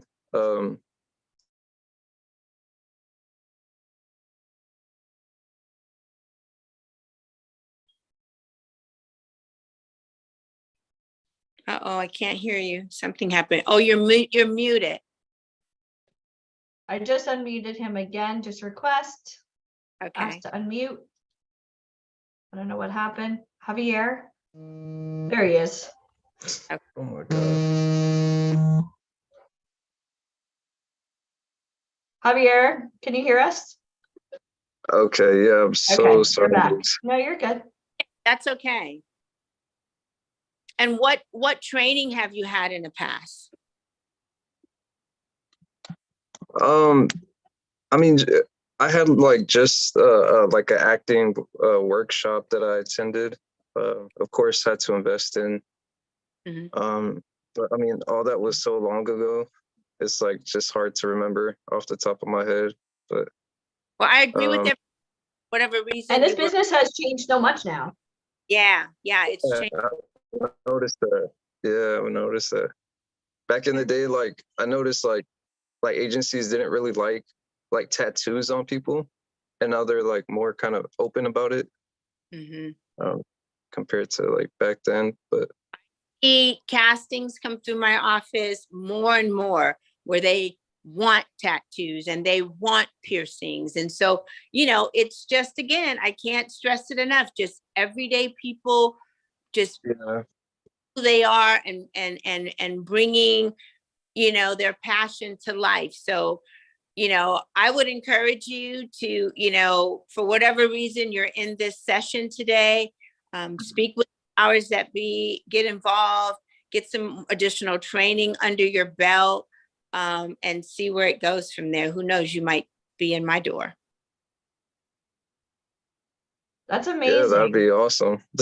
Yeah, really cool. So Something, Javier, thank I'm you gonna for being on. put on my. Keep taking notes. I mean, guys, All I right, want thank you. you I really. appreciate you. Thank you. I really want you guys to understand. I mean, the reason why we do these, especially the free boot camps, we want to help people that want help. That is like the most important thing. And as a company, so many people are looking for an agent, but the question is, are you what an agent's looking for? That's That's the big thing. So our company is all about development and giving you exactly what you need so that somebody like an Allie or a Tanya or a Ryan Colby, anybody who's met this weekend, you need to be an asset, not a liability. And I want you guys to type that. I want to be an asset, because I think that's really a big part of anything that you're doing in this industry. You do need representation, but you want to bring something to the table. Allie, now I kind of want to go over with you self-tapes. Do you mind going over those real quick with us? Like what do you love about the self-tape process, and do you wish we can go back to where they were auditioning live in the studios? The self-tape process, it does make things a little bit easier for talent in that we don't have to be concerned with work schedules, etc., or, you know, trying to get from point A to point B. But I really am hoping, I'm one that's advocating for in-person auditions. I think in-person auditions enables talent to get upfront and personal with casting, but more importantly, receive feedback. There's nothing greater than being in that room with a casting director and them saying, that was great, but let's try it again. Let's take it from the top, and I need you to be off book. You know what I mean? Let your personality really go. Tell us who you really are. Embody this character. Make that character your own. And sometimes we as individuals just need that direction. I think that for an actor, if you don't know, you don't know. And if they're doing like 300 self-tapes and you're like, why the hell am I not booking more work? It's because you're not getting it's almost like being on Tinder. Why is nobody calling me? Well, dude, you look creepy. Look at your backdrop. You know what I mean? Like, so can you go over some self-tape tips, like things that you mentioned ring light, green screen, yes or no? You know, sometimes the green screen is necessary and they will very specifically ask for green screen, but I try to encourage, you could go to any photography store. Like I encourage people to go to like the Sam's Camera, and there is like a little kit that you can buy that has like multiple colors, and you know, it's like on a roll, but different backdrop colors that, you know, that you can attach to your pole. Having a light ring, you know, dedicate a space in your home. I don't care if it's a closet that you use to do your self-tape, record your self-tapes, because you don't want the noise. You know, I've had someone recently send me their self-tape, their window was open, I heard the trucks, the kids in the street, you know, like, dude, what are we doing? This is unprofessional. You know, lighting is really important. Follow the instructions. Many times with the self-tape, they want you to begin with a slate. They often want you to start, you know, 3/4 from the waist up. Then they want you to pan your full body. They want to see who you are, because remember, they don't have an opportunity to see you in person. And please don't try to skimp and stick up a wrinkled sheet in the background as your backdrop, because at the end of the day, we don't see you. We see, the first thing we see is that chocolate brown sheet that's wrinkled that you just threw up to do it. Be a professional. I've seen self-tapes where they're sitting on the toilet with like the shower curtain as the backdrop, and I'm like, no, girl, like, no. Can you go over very quickly what a slate is? Because I know there's a lot of people on here that are brand new. What do you expect from a slate? Here's my slate. Hi, my name is Alexandria DeRossi. I'm represented by the firm LA, Model and Talent, Pasadena, California, across the board. And that's it. No age, no nothing. Many times they will ask you to state your instructions are to do that. Another example, my name is Alexandria DeRossi. I am represented by the firm LA across the board. I'm 60 years old and I'm a local to Los Angeles, Atlanta, and New York. It's that. Throw your voice out there, say it with confidence, stand up, erect, looked into the camera, and that's it. And that's it. Allie, I absolutely love having you. And I really, guys, did you learn a lot? I want to do some Q&A very quickly. If you guys have questions, type the questions here. Because having you here, kind of like when Javier is like, I live in Texas, getting to talk to you is, I mean, you just wake up and here you are live on Zoom. If you have any questions, type them quickly so I could see. Type them. Somebody just said, what of you? What does that mean? Here, I'll ask Ada. Ada, I'll call on you. Hi, Ada. Hi, how you doing? Very quick. I spoke with Edward Alvarez when we went to Hollywood, and he said predominantly my headshots was more model headshots instead of actor. So what is the difference between model headshots and actor headshots? It's very simple. Your acting headshots just need to be very clean. Your model headshots, it's obviously you're posing and, you know, all of that. We don't want to see that with your acting headshots. You know, we want you to be looking dead on into the camera. I mean, you can do some angles and things of that nature, but we don't want posing. And people, please keep your hands away from your face and in your hair when you're doing your shots. That's a no-no. Thank you. This and this. That's not an act. Yes. So having a modeling portfolio is completely different than actors' headshots and character headshots. And even with your modeling portfolios, you know, we all want to show that we can pose and be sexy and glamorous or seductive and just that hot guy. Guys, you're selling you are the commodity. Casting wants to see who you are. They don't want to see, you're not, when you're taking your images, you're not marketing and promoting any other product than yourself. So there's no reason that your hands need to be in your chin or in your hair like this or any of those things. Hands down.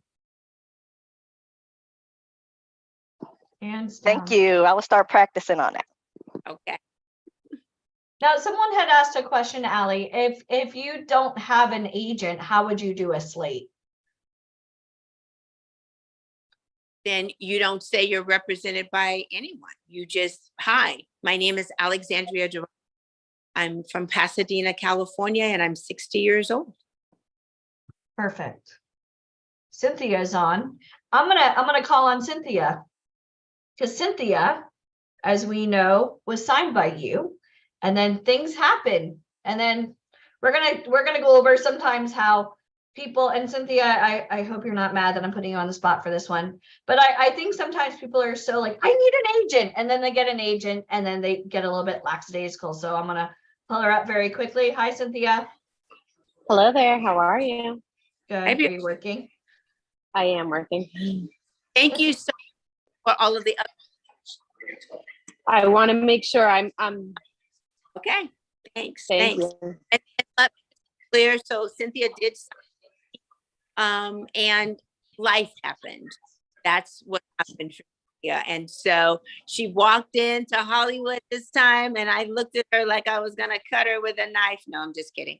But we're back on track now, and she's officially ready. I mean, just to let you guys know, I give you a perfect example with Blac Chyna. I signed Blac Chyna for, boom, auditions started coming in. She was missing auditions. She wasn't rehearsing. She just wasn't ready. So I put her on an indefinite book out, and I never called her again. But it was when she called me and said, I'm ready. Are you sure? Because if you aren't, don't waste my time. Okay. But I understand, like, I'm not an ogre, and I do understand that life happens. And so we are starting this again with Cynthia.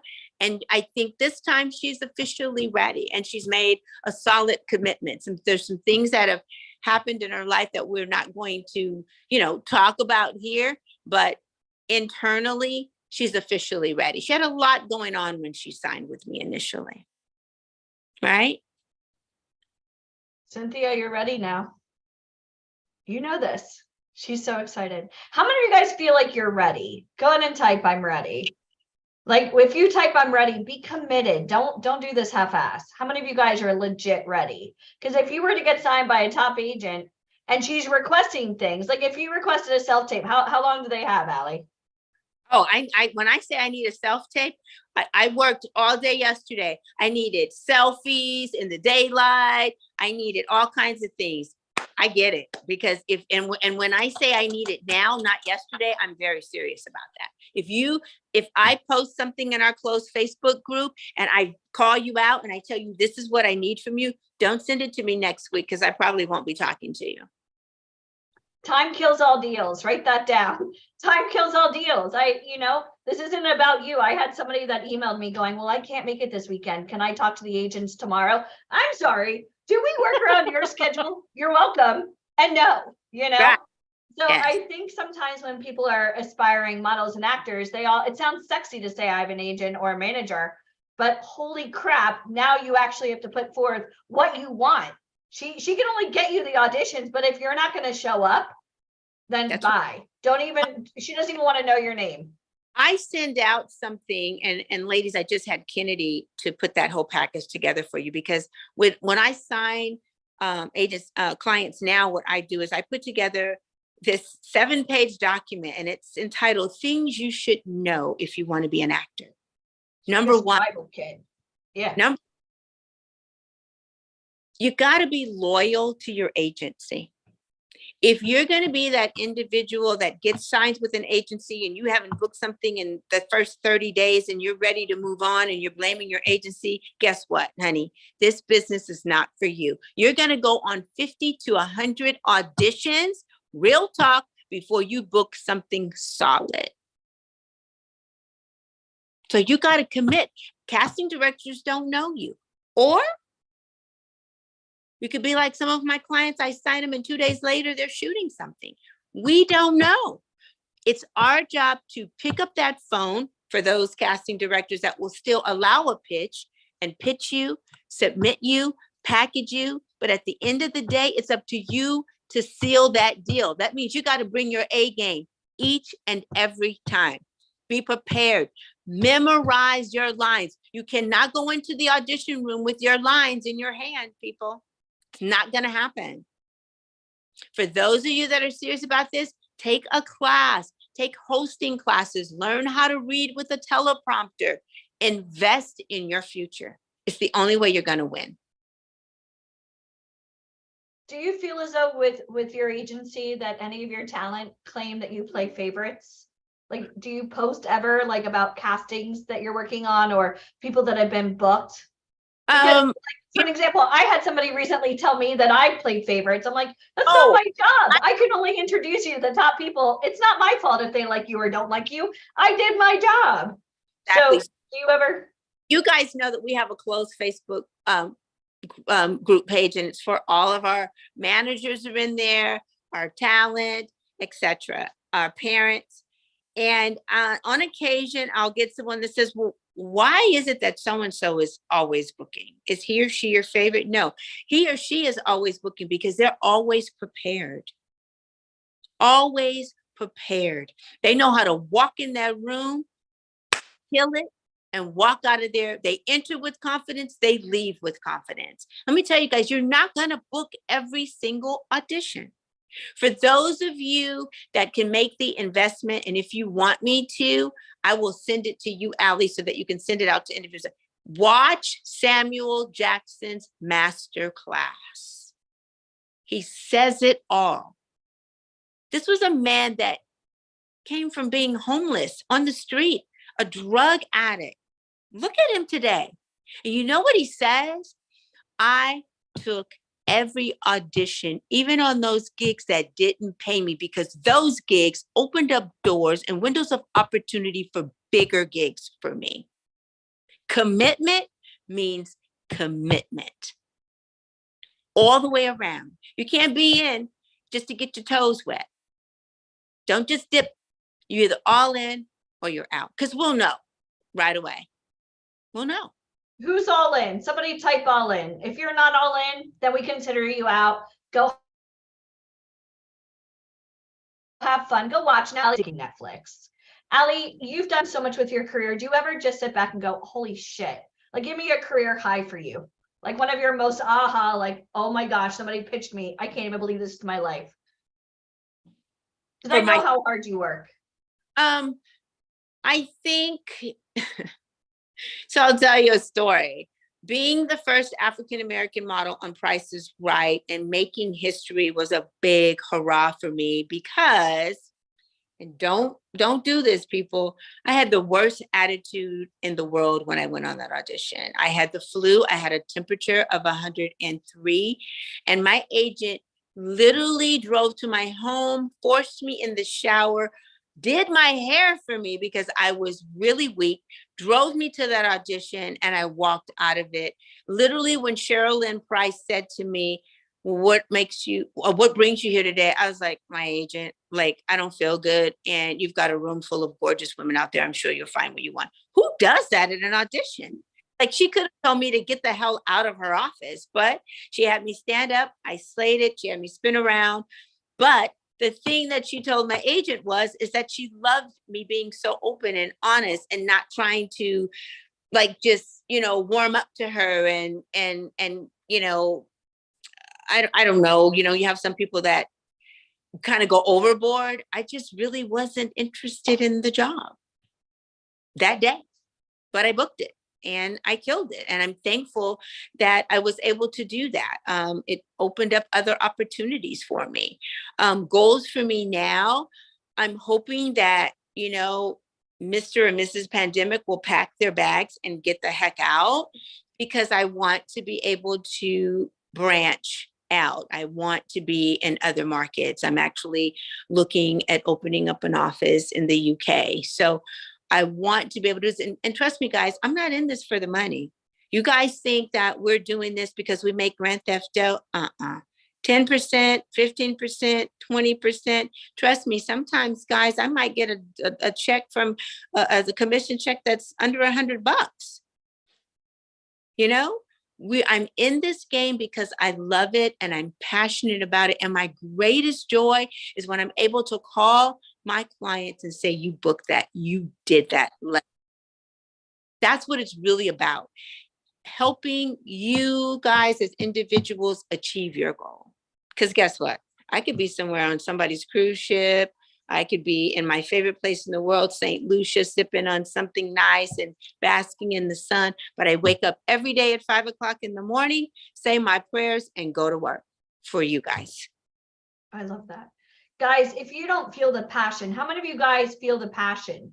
This is a labor of love. And if you don't wake up and love what you do, I mean, they say it all the time. If you don't love what you do, or if you love what you do every day, you don't work a day in your life. And anybody that we're going to surround you with at VIP Ignite, they're going to be the best of the best. Allie, I love you so much.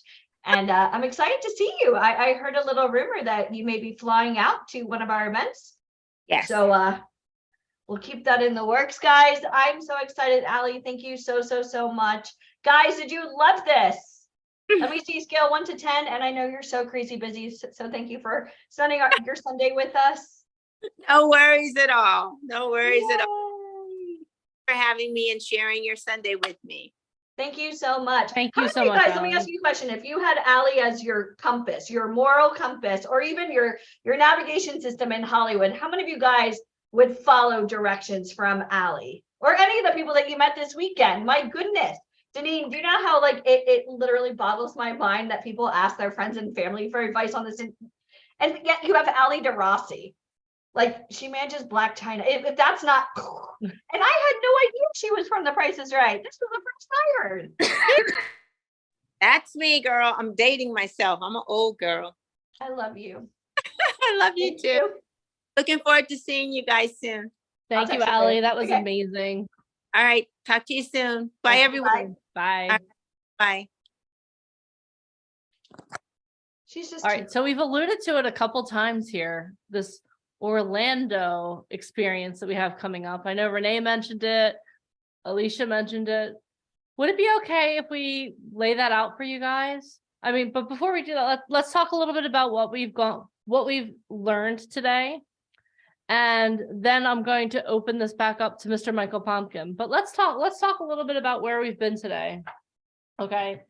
Let's start from you just heard from Allie DeRossi.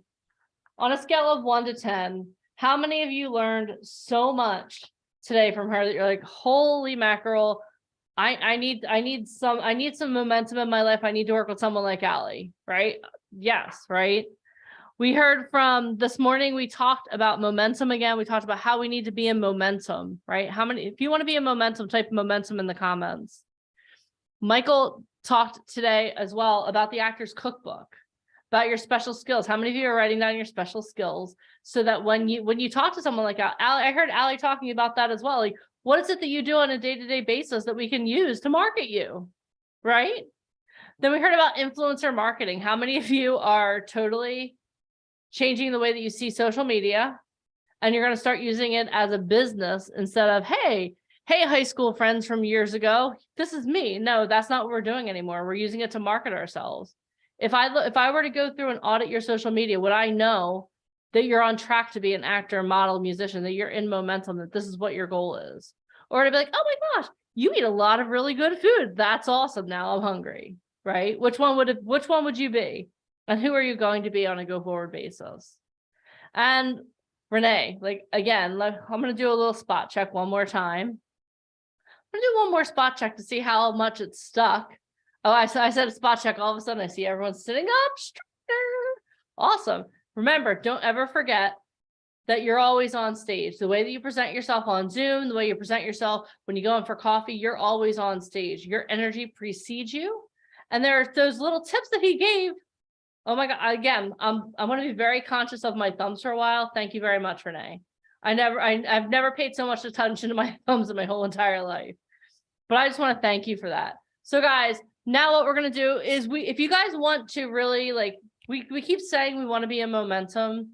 We keep saying that, but if you guys are ready to really find a way to skyrocket yourself, this is what I want you guys to do. I want you to give it up for the one and only Mr. Michael Fomkin. Hey guys, can everybody hear me? Yes, we can. Awesome. All right. How awesome was Allie DeRossi? She is absolutely amazing. So I'll definitely thank her. I want to thank her for being here, for all our speakers. We still have a full day coming up with you guys. And we also have the Model Garage coming up. So that's going to be really exciting. So with your permission, I'd just like to go over. I went over this with everybody yesterday, but I'm just going to review it today. At the end, Allie will take Q&A on this. But we always do different experiences throughout the year. And this one I'm really excited about. So for those who are out on the call yesterday, this will just be a quick review. For those of you that are brand new, well, you get to hear something exciting. So we always try to, obviously we only have a certain amount of time to do these types of events. And there's so much more information I want to share with you guys, and trainings and introducing to people. So we're very limited on, just being able to do this for a weekend. So with that thought in mind, we put something together so that way we can really help people accelerate their careers and really open up some really great doors. And our next experience is going to be in Orlando, and we're calling this Mickey's Hollywood Experience in Orlando. So if I have your permission, I'd love to show this to you guys.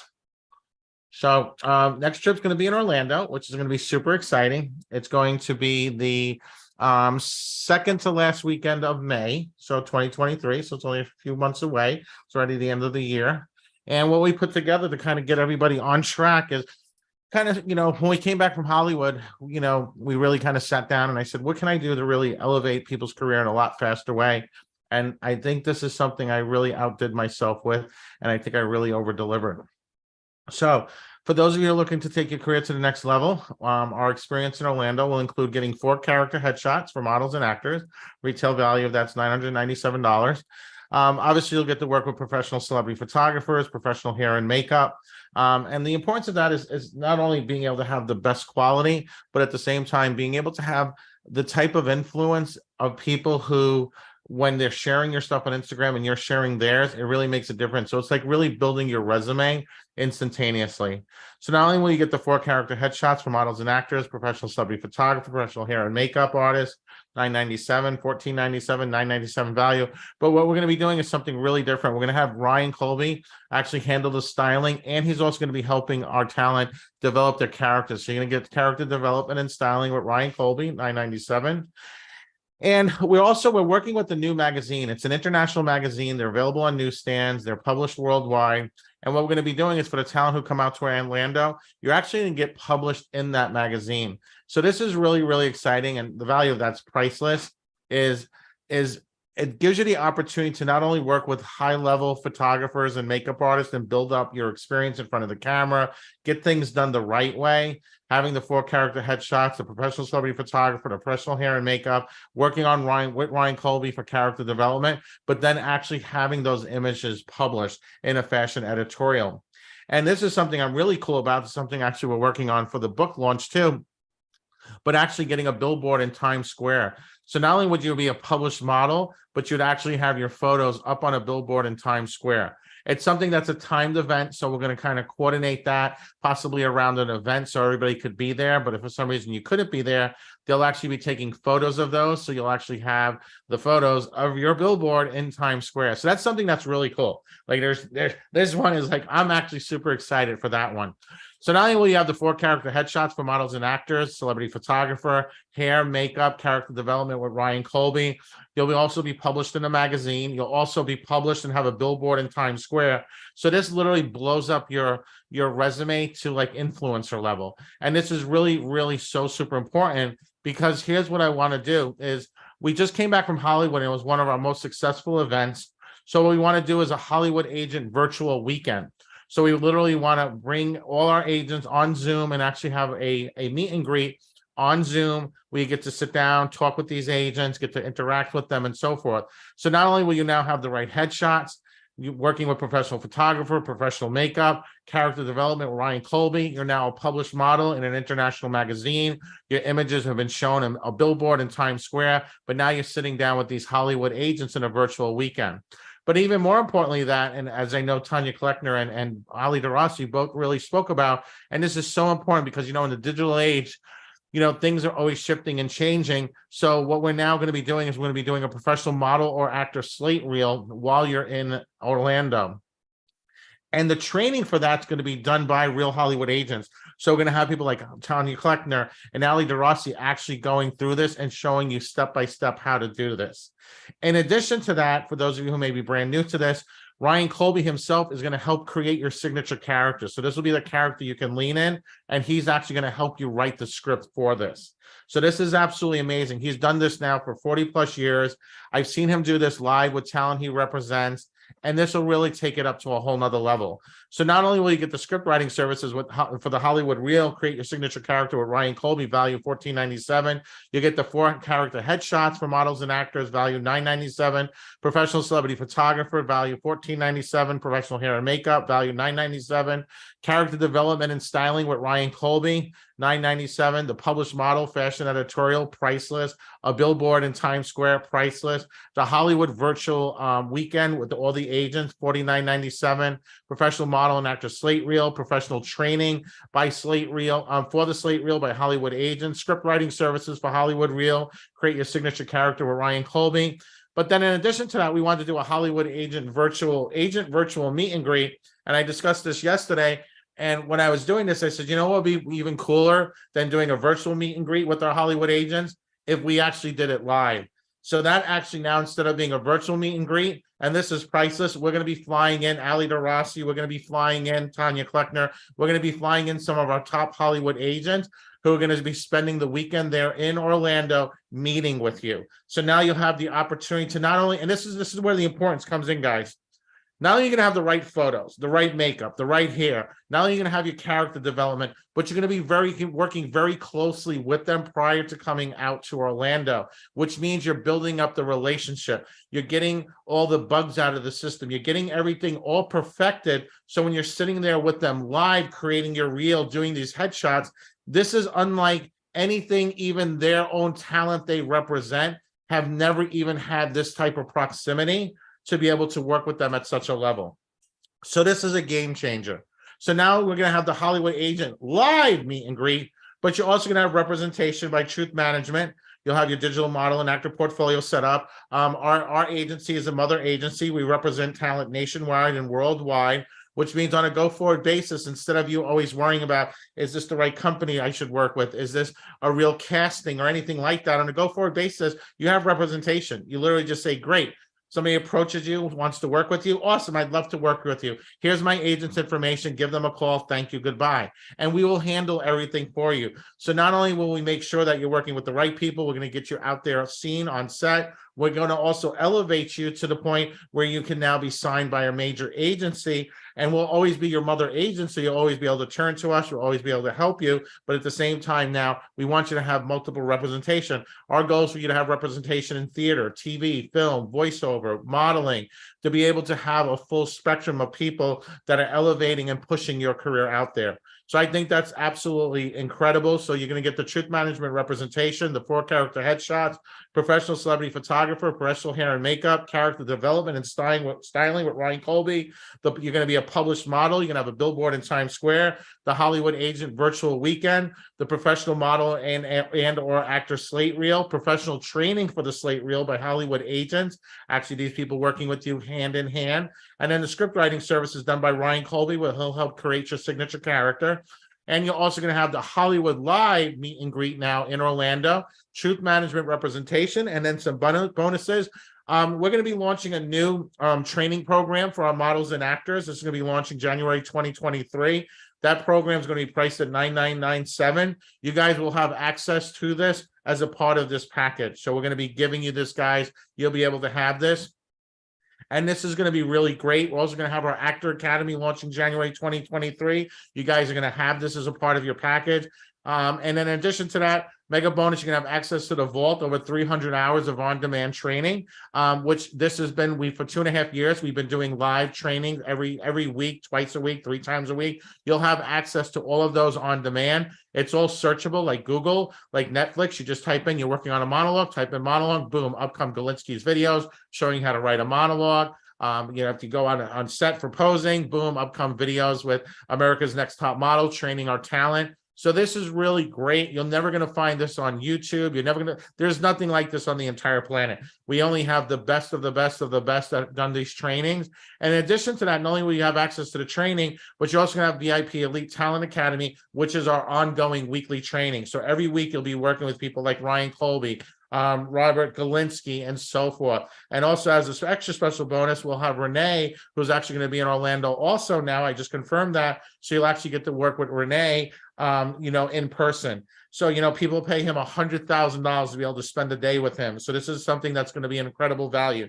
So you're going to get the 4-character headshots, the professional celebrity photographer, professional hair and makeup, character development and styling with Ryan Colby, the published model fashion editorial. So you will be a published model in an international magazine. You're going to have your photos up on a billboard in Times Square. That's a once-in-a-lifetime opportunity. I'm super excited about that, to do the book launch. We're going to have a billboard there also for the book launch. So it's going to be super exciting. We're going to turn that into a huge party.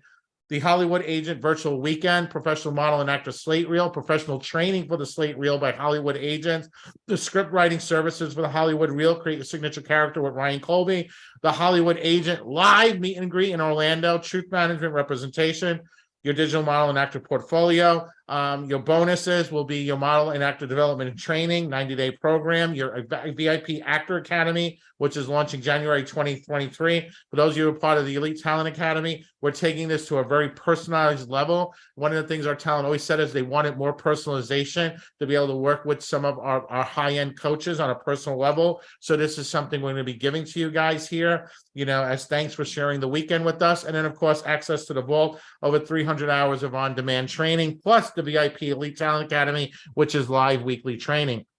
If you total all this up, it's $38,964. Obviously, when I was pricing this, there was 2 ways I could go with this, was to make it really, really cheap. And then it really wouldn't be an incentive. It would be really hard to deliver. I always like to over deliver. So when I was doing this, we kind of came up with a price of $7,500. And, I thought to myself, well, if somebody was able to get the same success as you see our talent getting, would it be worth it? And it's absolutely. But I want to do something special as we're closing out the year. And, and I understand the world's changing, the world's becoming harder, but I want you guys to be able to accelerate your career. So if you're not going to pay $38,000, you're not going to pay $7,500. The pricing structure we came up with is $4,997 for all of this. You're literally getting a $40,000 package.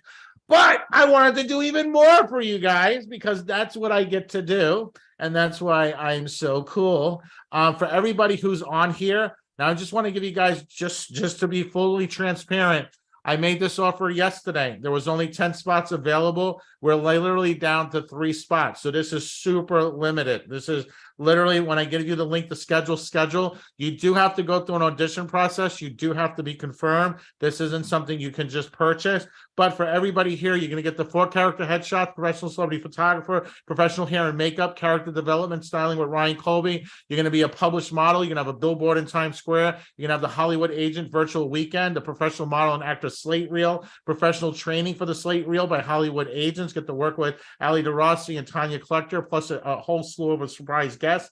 You're going to get the script writing services for the Hollywood Reel. You're going to get to create your signature character with Ryan Colby. You're going to have the Hollywood Agent live meet and greet, which literally snap your fingers, change your life, because you're going in there prepared at the highest possible level. You're going to have truth management representation, the new model and actor development and training, 90 days, the VIP Actor Academy launching January 2023, access to the vault, over 300 hours of on-demand training, and then our mega bonus, the VIP Elite Talent Academy. You're not going to get that for $49.97. Today we're doing something special. This is for fast action takers. Okay, it's going to be $29.97 for everything. So you're getting all of that. Okay. Now you do have to schedule. Okay. Like I said, this is going to be the 3rd weekend in May. So you guys have plenty of time, but you do have to schedule today. You can either take a picture of the QR code, or they're going to be dropping the link in the comments below. Just to let you guys know, for those of you that are new, we offer a guarantee on this. A lot of times people are always like, well, you know, is there a guarantee? And I do. I offer not only a guarantee, but I offer $1 million guarantee. And let me explain to you exactly what that means for any of our new people. What the $1 million guarantee means is that you can go through the entire program. You can get your headshots done. You can take the training. You can work with Ryan Colby. You can work with Tanya Klechter. You can do all of that, like everything. You literally can do everything. Come to the event in Orlando, and on the 2nd day by lunch, if you feel that you didn't get $1 million worth of value, just come up to me, Deneen, Alicia, Debbie, anyone, and just say, I don't feel I got $1 million in value, and they give you a refund on the spot. Okay. This is called a no risk guarantee. It means you're taking no risk. I'm taking all the risk. And I just want to explain that, because a lot of times people get confused. And I always get this question afterwards, and I just want to answer it ahead of time. People always say, but wait a second, Mike, if I can get my photos done, I can get my reel done, I can go through all this training, I'm going to be with the company for all these months. Aren't there people who would take advantage and just steal all that? They would get all this, they would get everything they wanted, and then they would just still come up to you and ask for a refund, and you would give it to them. Like, people would like take advantage of that. And you know what my answer is? Yeah, you're absolutely right. People would. But here's the thing, and you know, this is me, and this is how I feel. I really believe that 99.9% of the people that are on calls like this, and the training you went through, and the people you got to meet, I believe in people. I believe that people are really good at their core, and that there are very few people in this world that would take advantage of something like this. And if there are the 1 or 2 who would, you know what? The way I look at it, great. They took advantage. They got all this for free. But you know what? I'm kind of paying them to not be in my life, right? Like, I don't know about you guys, but I want to be surrounded by people who are winners. And if somebody's like that, then you know what? I don't want them in my life, and I certainly don't want them in your lives. I'd rather give them their money back and let them be, and off they can go and have be on their merry little way. So that's the reason why we do that. So that's the link for you guys to schedule. I do want to keep this event on time, and we do have one of our biggest speakers, one of our most loved speakers, coming up on Q in 1 minute. We will take Q&A at the end today. Okay, I do have a flight to Chicago, so I do have to leave at 6, but Allie and Ryan will handle everything for you. Bill Walsh, who was supposed to be speaking today, he's because of the time change, he's at his daughter's wedding, just to let you guys know. Okay, and he was going to pull some time out. There was a schedule conflict, so I'm flying to Chicago. He's in Arizona right now. He's going to be flying to Chicago. I'm going to be meeting up with him. We have some business things we're working on this week. So I'm going to do a special call with Bill Walsh into the Facebook group during the week. I'm probably looking at Wednesday evening. As soon as I get with Bill, I will confirm that. So I will make sure you guys get that as a bonus call. He was only scheduled for 30 minutes, but since I'll be there with him, I'll get him to talk to you guys for a full hour, and we'll go crazy. You guys will have a full-time Q&A with Bill. I know he's going to be giving you guys some free gifts. So you want to make sure that you're there for that, because Bill, when he gives out some free gifts, he gives out some really cool gifts. So you want to make sure you're there for that. So I just wanted to go over all this with you guys. I hope you guys take us up on this offer. This is one of the best packages we have ever put together. The value for this is life-changing. So with that thought in mind, I will turn this back over to Deneen and Alicia, and I will see you guys on Wednesday from Chicago with Mr. Bill Walsh. So thank you guys for joining us. Don't forget, we still have our biggest speaker coming. We still have the Model Garage. You do not want to miss that. That's absolutely life-changing. And I will talk to you guys later. Bye, guys. Thank you. I'm so excited. How many of you guys understand now? This is nail in the head, the recipe to success. You need training. You need the proper photos. You need to know how to do your slate. Literally, VIP, we've literally created the Da Vinci Code of getting into show business. How many of you guys are excited? If you're excited, type Orlando. Let's see very quickly. How many of you guys are really excited? Type Orlando. I don't know about you, Deneen, but if I were an aspiring model or actor, this is why people unfortunately get taken advantage of in this industry, because they run to those shiny objects. You heard from everybody legit in this business. They're like, I can't want this more than you do. I could put you in front of the casting directors, but you got to make your career happen. So we're going to do Q&A in a bit. I know we have a very special guest coming on. We do have a very special guest. So again, we'll answer any questions you may have in a little while, but I want to be cognizant of our special guest time since she carved out time for you guys today. So are you guys ready for our next guest? Hold on. When I ask you a question, I need to see. Are you guys ready for our next guest? Woo! Okay, Murphy is, Andrew is, Jenna is, Anthony is. Awesome. All right. Okay, guys. So I'm so excited to introduce our next guest to you. I had the opportunity to spend some time with her on Wednesday night. It was absolutely phenomenal to just, how many of you just love spending time with people that you admire and respect? And it's just that special time. So I had that opportunity on Wednesday. So let me introduce you to our guest. She has worked as a manager for many years and most recently as a producer. She originally managed a variety of talent and transitioned to focus on management for her husband, Richard Stratton's career. Antoinette has many projects she has helped to develop, bring to the screen, or the publishing world behind the scenes with or for Richard Stratton. Antoinette is a humanitarian and cares about many social reforms and platforms. She volunteers for several nonprofit companies. She believes that if you teach a person to thrive and encourage them on their journey, they will have a better chance of succeeding. If you are ready to hear from the one, the only, Mrs. Antoinette Stratton, please show her some excitement. Antoinette, thank you so much for being here today. Hi, Janine. Hi, Allie. Hi. Thank you, guys. I'm happy to be here today. Thank you so much for being here. Hi, guys. I'm happy to see you. How's everybody? Yay! Get all excited. I'm like a ticker. Listen, this is a chance of a lifetime. This is a chance of a weekend. This is your opportunity. This is your time. This is your life. If I had what you have now years ago, oh my gosh, my journey would have been so much better. It would have been the same journey, guys, but it would have been so much more faster. You know why? We model those that we want to learn from. Because when you model someone in the business already, it just makes your journey shorter, right? You don't have to wait 2 years to do something that we did years ago, right? It's just like, wow, got this, got this, got this. So I'm excited for you guys. And I'm so excited for you guys because every time one of you make it, we make it. Does that make sense? And it just makes me so happy and so excited.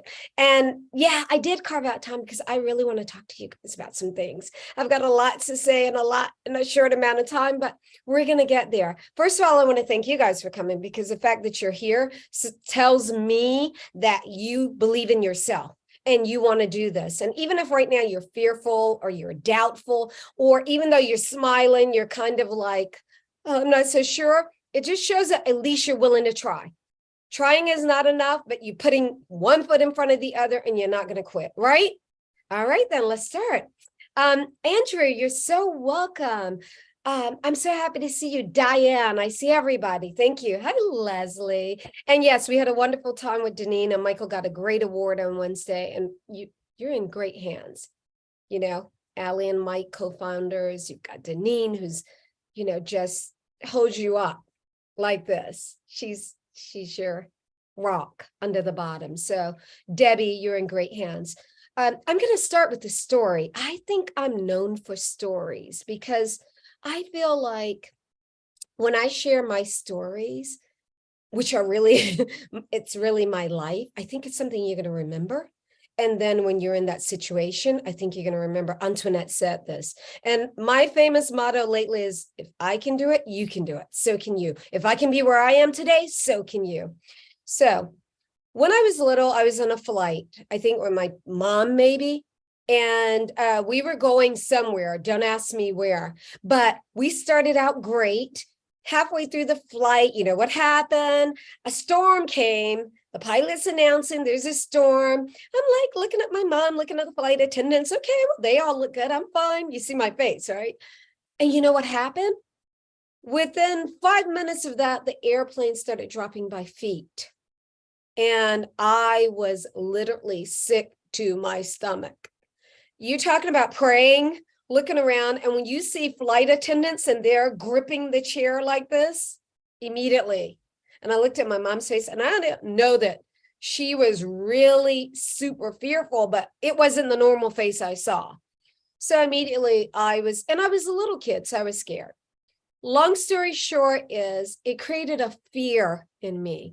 And it created a fear of flying. How many of you know we have to fly to get all over everywhere? So in my business, what do I always have to do? So when I grew up, a few years, back, I was always fearful to fly. I never told anybody this. Richard knew it. My kids didn't know, but I was fearful of flying.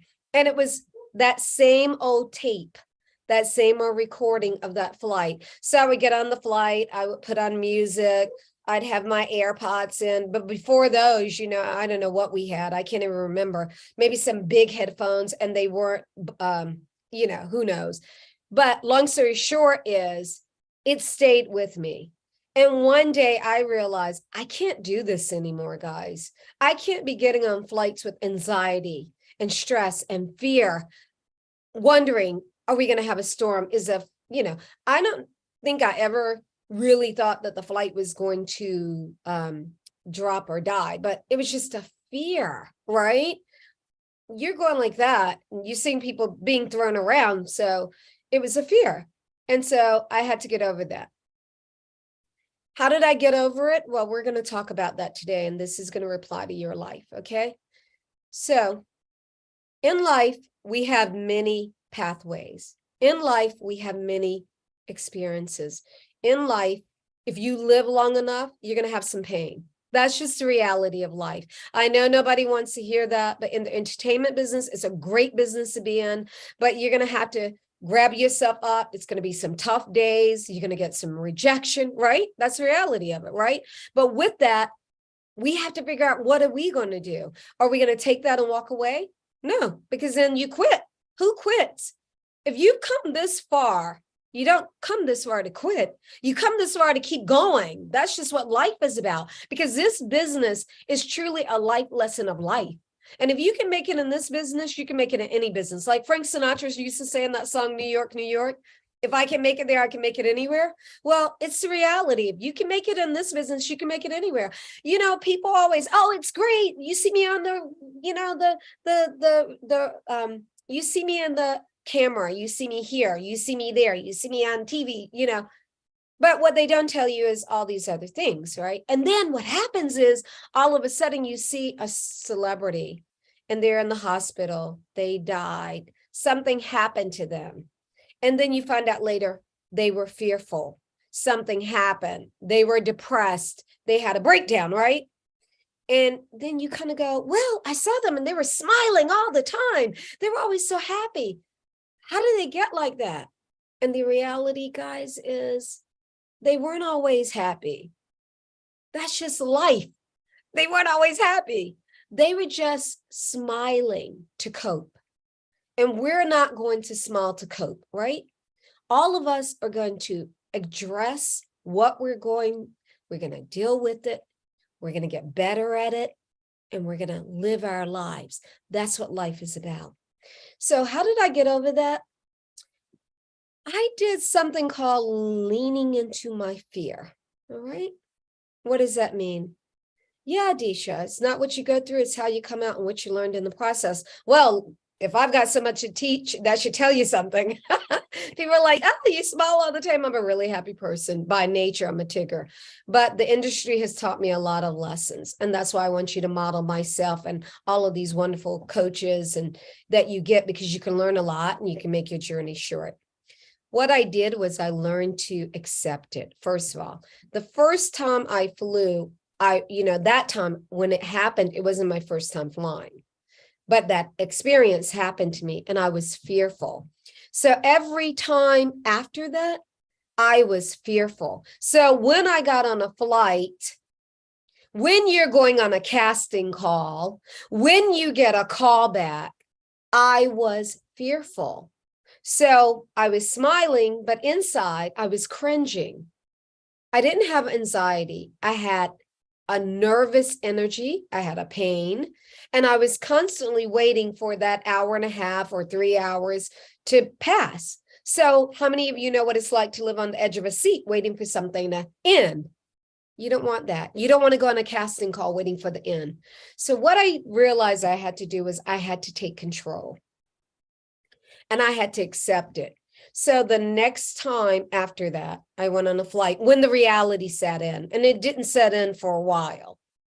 I embraced it. I got on the flight. You go to your casting call. You may be nervous. You may have butterflies in your stomach. You may see 300 people on that call because it's for something huge. You've got your music. You know what I did? I embraced it. I said, this is the reality of it. This is what it is. I'm on this flight. You're on your casting call. You're living your business. What can happen? There is no storm. So it's all mental right now in my head, because I'm mental. The brain creates so much anxiety or depression or fear. And I used to always tell everyone on VIP and everywhere, it's false evidence appearing real, fear, acronyms. But you still have to deal with it, right? So what I started telling myself is, yeah, mind over matter, but you've got to get through the mind over matter, right? So what I started telling myself is, here's the steps. What's the worst going to happen? The storm's going to come. You're going to go in for the job. Number 2, there won't be a storm. You'll go in, and in industry terms, you'll kill it, which means you'll do amazing. The third thing that can happen, a storm will come. You don't do too well. It wasn't your best day, like your best hair day, right? Out in the rain, running for one call, right? If it does come, what's going to happen? Maybe a little turbulence. Maybe you will get a call back. Maybe the casting agent will call you on the side. You following this, guys? If it drops feet, the flight, what's the worst can happen? Pilot, he's trained at what he does, or he wouldn't be flying a commercial or a private flight. So more than likely, he's going to get control of it. The director, the writer, the casting agent, they've been doing this for a long time. So they may recognize that they love your look, your model. They love your look. They love what you have to say. You're an actor. They love what you're playing. You're a musician. They love what you wrote. And they have enough wisdom to know what? It's just a little fear maybe. And you know what? I'm going to give this person a call back, not because I'm doing them a favor, but they're going to help me as well. You got that? You still have to go through it. What I did was I accepted it. And then once I thought about that, I said, okay, so The next thing is, oh, sure. Being transparent is the best thing we can be in this business. If I get on these calls, and in the business, we call it a puff piece, when you do a film or a movie and it's all hunky-dory and good, and there are no problems. Richard won't do those. He's turned down work where I can't write that, because in every story, you have to have some kind of problem, some kind of not trauma, but some kind of something that's going to create a problem and people have to resolve it, right? Now, not the arc. The arc is a little different, Andrew. We build arcs all the time. You write the story, you build the arc. We'll talk about that another time. Part of the arc, you are right, but you've got to have like a problem, a major problem, right? So if the flight drops, if you get the call back, what's going to happen if you don't? You go out on something else. So when I started realizing that, I got on the flight, and the next time it happened, I just grabbed my arms, I held tight, and I started repeating to myself, I will get through this. My affirmations, right? This is at most 5 minutes. My go-see is at most X amount of minutes. You get it? I'm only in front of them X amount of minutes.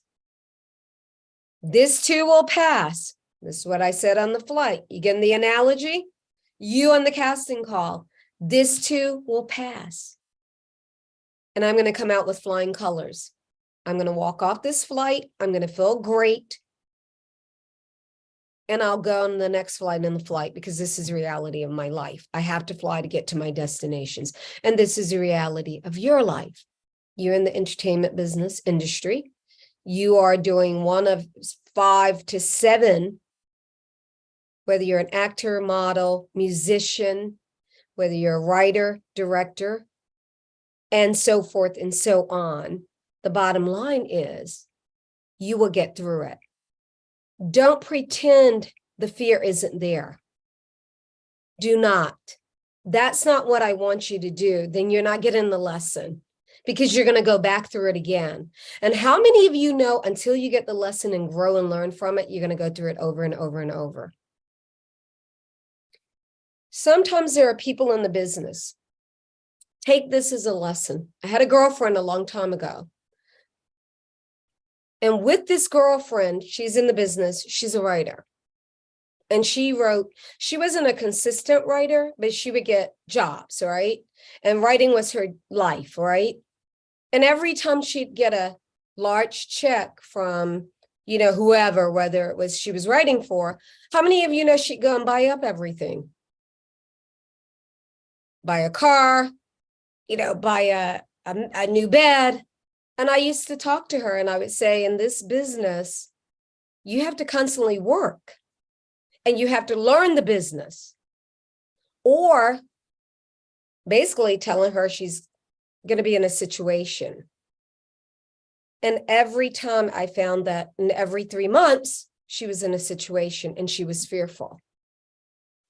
And the lesson I learned is she's creating this situation. And she's living in her fear. You can't live in your fear when you especially create the situation. If you are fearful, take this down and you go into the casting agent and you every time mess up, you say, instead of continuing going, you say, sorry. Right? And you've done that 5 times.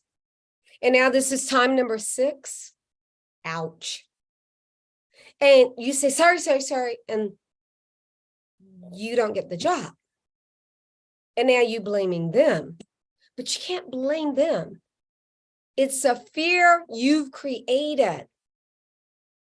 We have to hear this, guys, because this is part of the business that you're living in. And instead, what you want to do is own it, accept it, walk into it, speak into your life, and overcome it. And when you overcome it, then you've already got the job. You've already got the gig. You've already mastered it. And how many of you know the higher you move in this business, the bigger the problem? And that's not a bad thing. I embrace challenges. You know why? Because that just means you're doing good to be busy, working your craft on work you work on. You know, there's a saying, I think maybe, to whom much is given, much is required. To a person who is given a lot of responsibility, a lot of work is required. So you want to be an actor, you want to be on a series, you want a recurring role, right? Some of you. Then what you have to do is you have to work through it. I'm going to give you some steps for living in the fear. Write these down, whether it's on your phone, whether it's emailing yourself, but I'm going to give you some pointers because I've lived it, I live it, all right? And then you just put it into work, okay?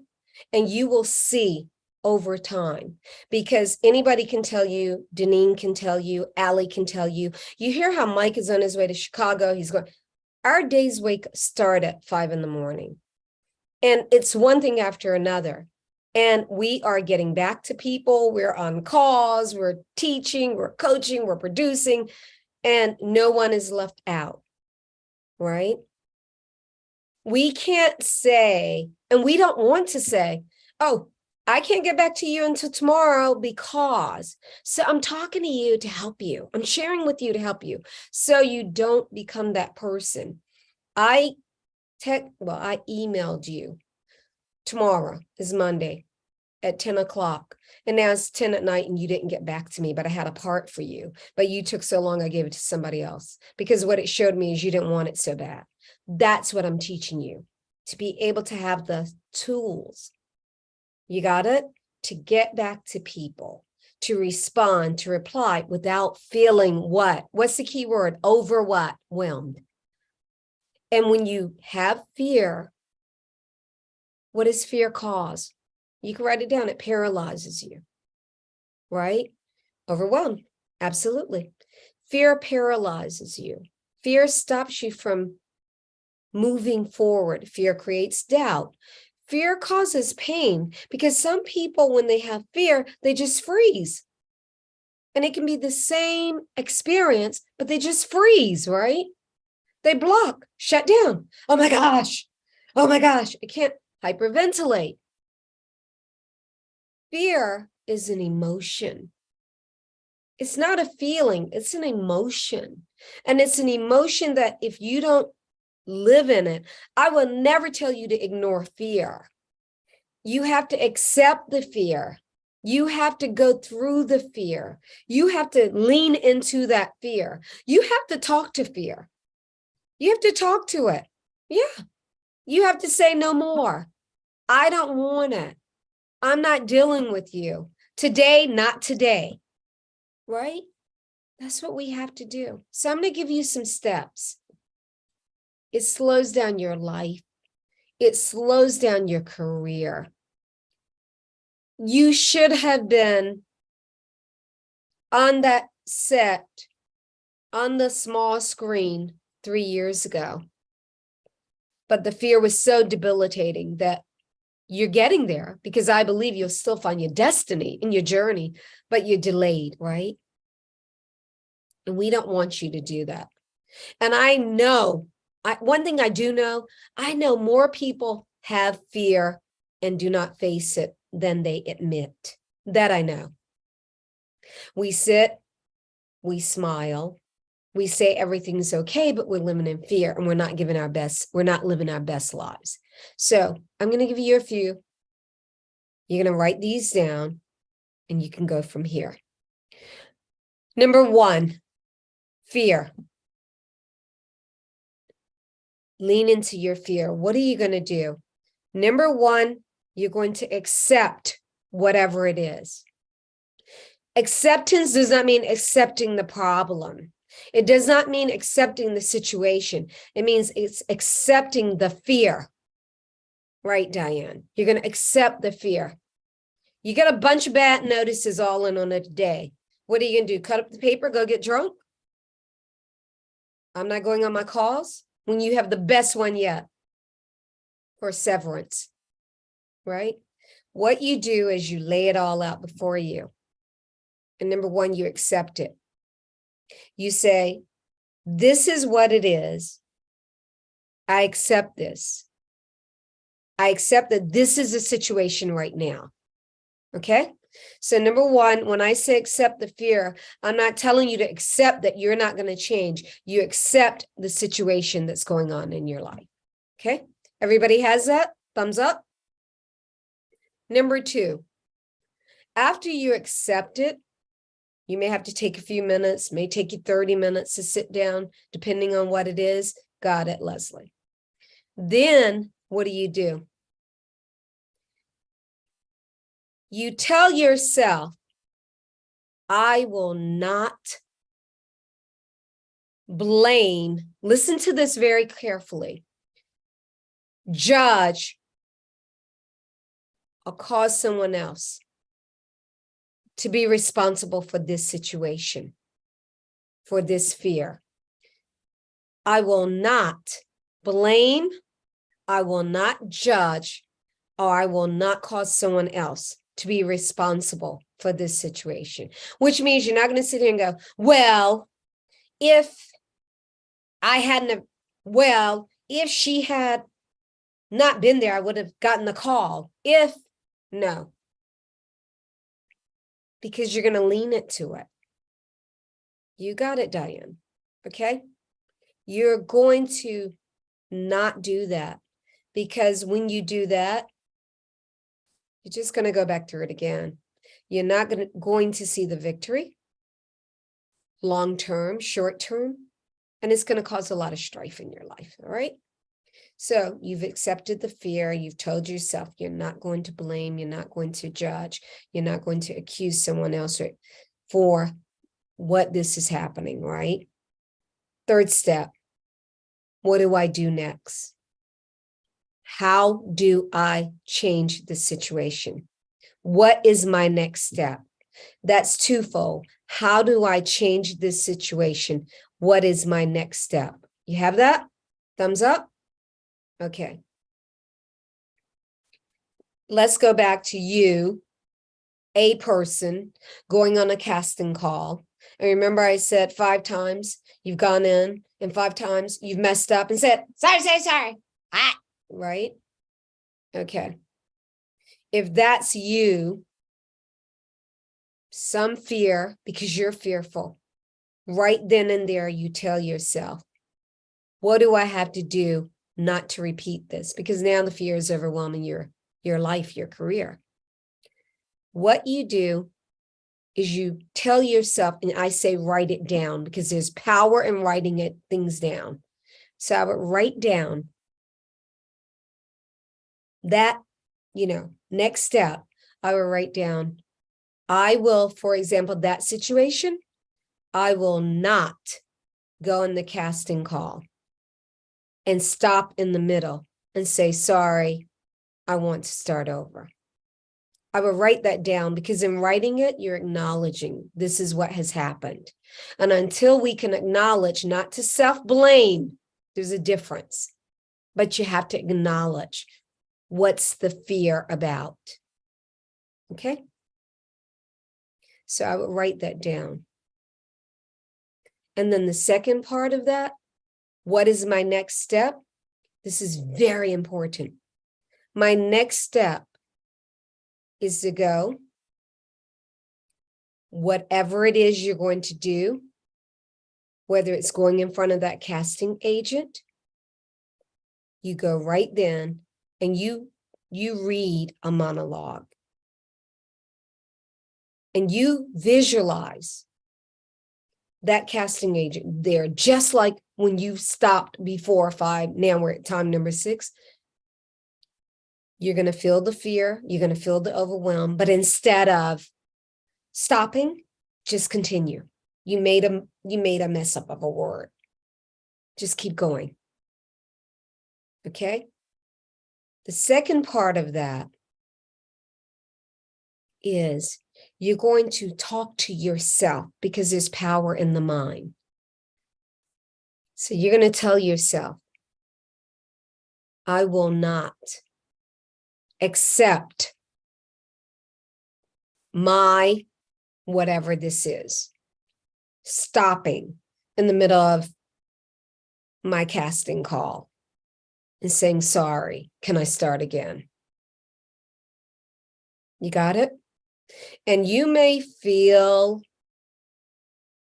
some emotions.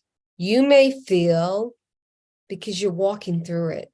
So it's not like you're going to be doing this with a smile on your face. Hesitant, pain, you may feel some tears. This is the next one. Whatever feeling you're feeling, number 5, when you do that, embrace it. That's the most important thing. You have to embrace the fear. So when you're taking that next step, maybe you're crying, you have to embrace it. No, I'm not crying. I'm okay. No, you embrace it.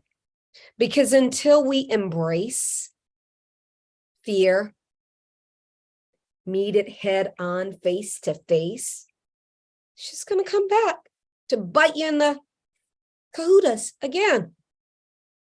So you've got to embrace it. This is what it is. Me on that flight, I had to embrace it. Was I afraid? I mean, we dropped feet. It was a lot. So every time that CD was playing and DVD over and over and over, streaming was like loop. It was like a loop, guys. I had to embrace it. What am I going to do? I need to get to England, right? I've been to England, been to several places. How am I going to get there? I don't know. Swim across the English Channel. I had to go. So you have to embrace, this is your business. You get the analogy? You have to go on the calls. You have to face people. You have to face directors and casting agents. You have to face directors. You have to sometimes face producers. So you have to embrace the fear. Number 6, when you embrace it, very important, don't stay in that fear. So after you've embraced it, you may cry, you may have, don't stay in the fear. Very important. Because if you stay in the fear after embracing it, you're going to repeat that same cycle. You're going to get stuck. Don't stay in the fear. Once you've gone through these steps, I've lived this, so I know. Take it firsthand, modeling for me many times in my life for different things. But this story I'm telling you about, don't stay in it. After you do that, you've acknowledged it, you've embraced it. Now it's time for you to get up. Call to action. Change something. If you're down on the floor crying, get yourself up. Wipe your eyes off. Start smiling. If you're sitting in a chair, hop up. Put some music on. Start dancing. You're not crazy. Why are you doing it? How many of you know why I'm telling you to do that? Don't stay in the fear and call to action. Do something. Why do you think I'm telling you that? Because in order to change something, you have to change the way you have dealt with it in the past. It's changing the action. That's what you're doing. Changing your mood, changing your mindset. That's why I'm sure when you're on your calls, I was in here, but I'm sure in between you guys get a chance to stand up and stretch and dance, right? Be happy. Because you need that. When you're doing a mastermind, when you're doing it, I can go on and on, but the point is you have to have in between the music, the laughter, the chatting, the conversation. It's just changing your mindset. You're doing an action. You got that? Everybody has that? So those are your steps. I tell you in the beginning, it's not going to be easy, especially when it comes to our career, because we're talking about the entertainment industry. We're talking about, but this is really a life lesson. This is more than, because all truths parallel, and what goes on in your personal life is going to affect your business life if you don't learn this. And I really want you to get this, because this is the way of life. This is every casting call. This is, I'm going to share a story. I know my stories. I have to believe that you walk away and you remember these stories. I have to tell you something. I don't know if I've shared this before. If I have, you'll hear it, but I don't think so. Not too many people. When I first started out in this business, I went through a lot. And then, you know, I was very fortunate to kind of get catapulted from working. So I'd done the work behind the scenes, but now I'm going to meet with people at HBO. I'm going to meet with people at Showtime. I'm at CAA with my actors. I'm at ICM.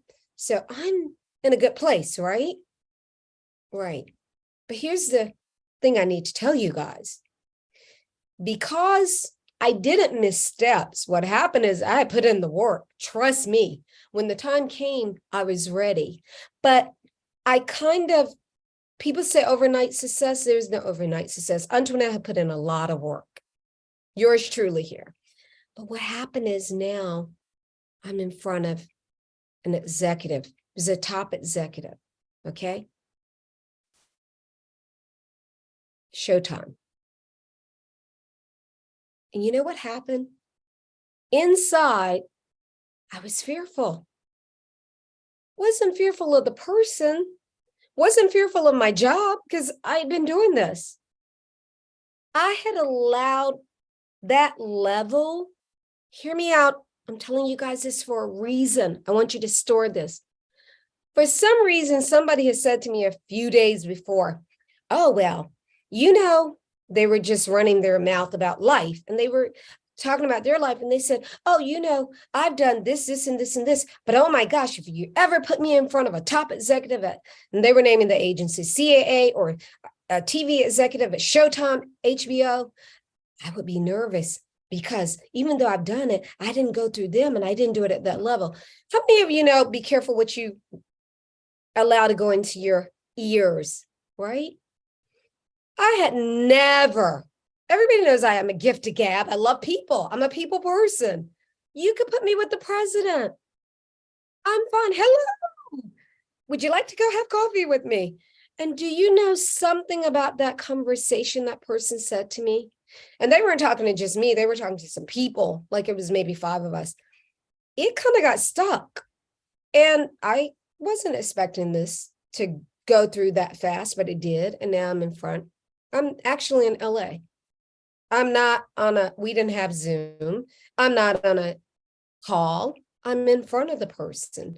And I'm with like that executive, the director of development, the head of development. I'm with a few directors. And all of a sudden that person's words, like, oh my gosh, look at little old you.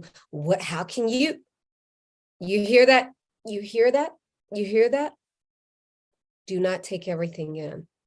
I had never been that way. And I found myself, oh my gosh, oh my gosh, oh my gosh. People are people to me. This is the business. I want to make it.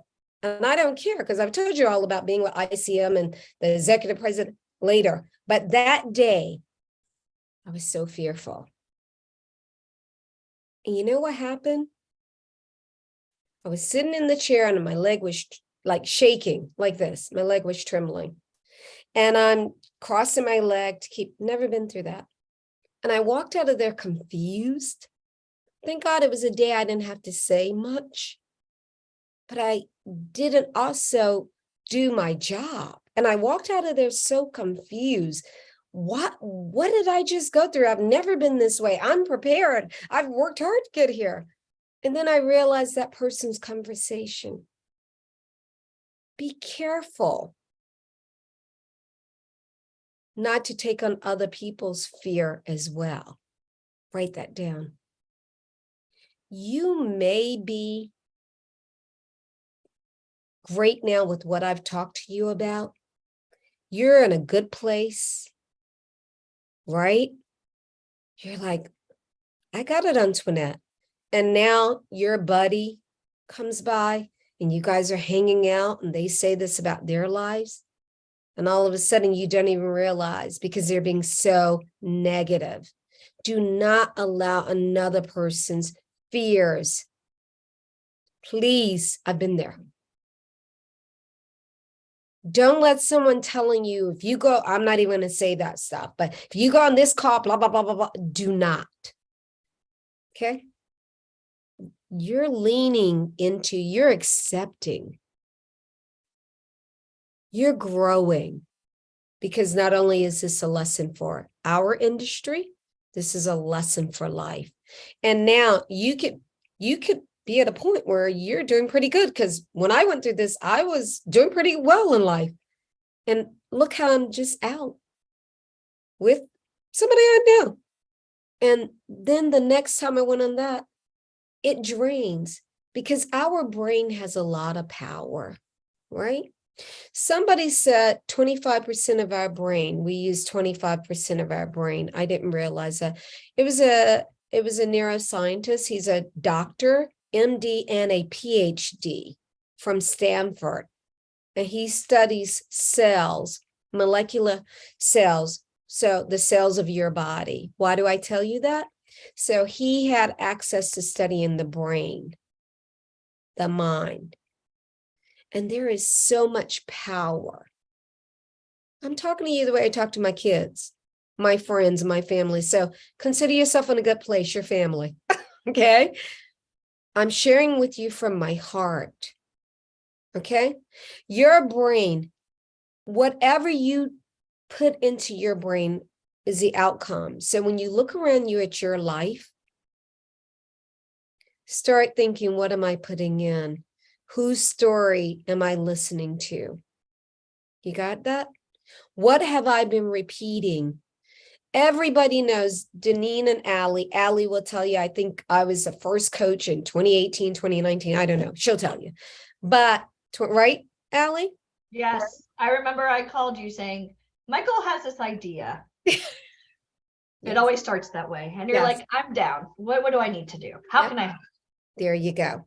Why did I say that to you? Because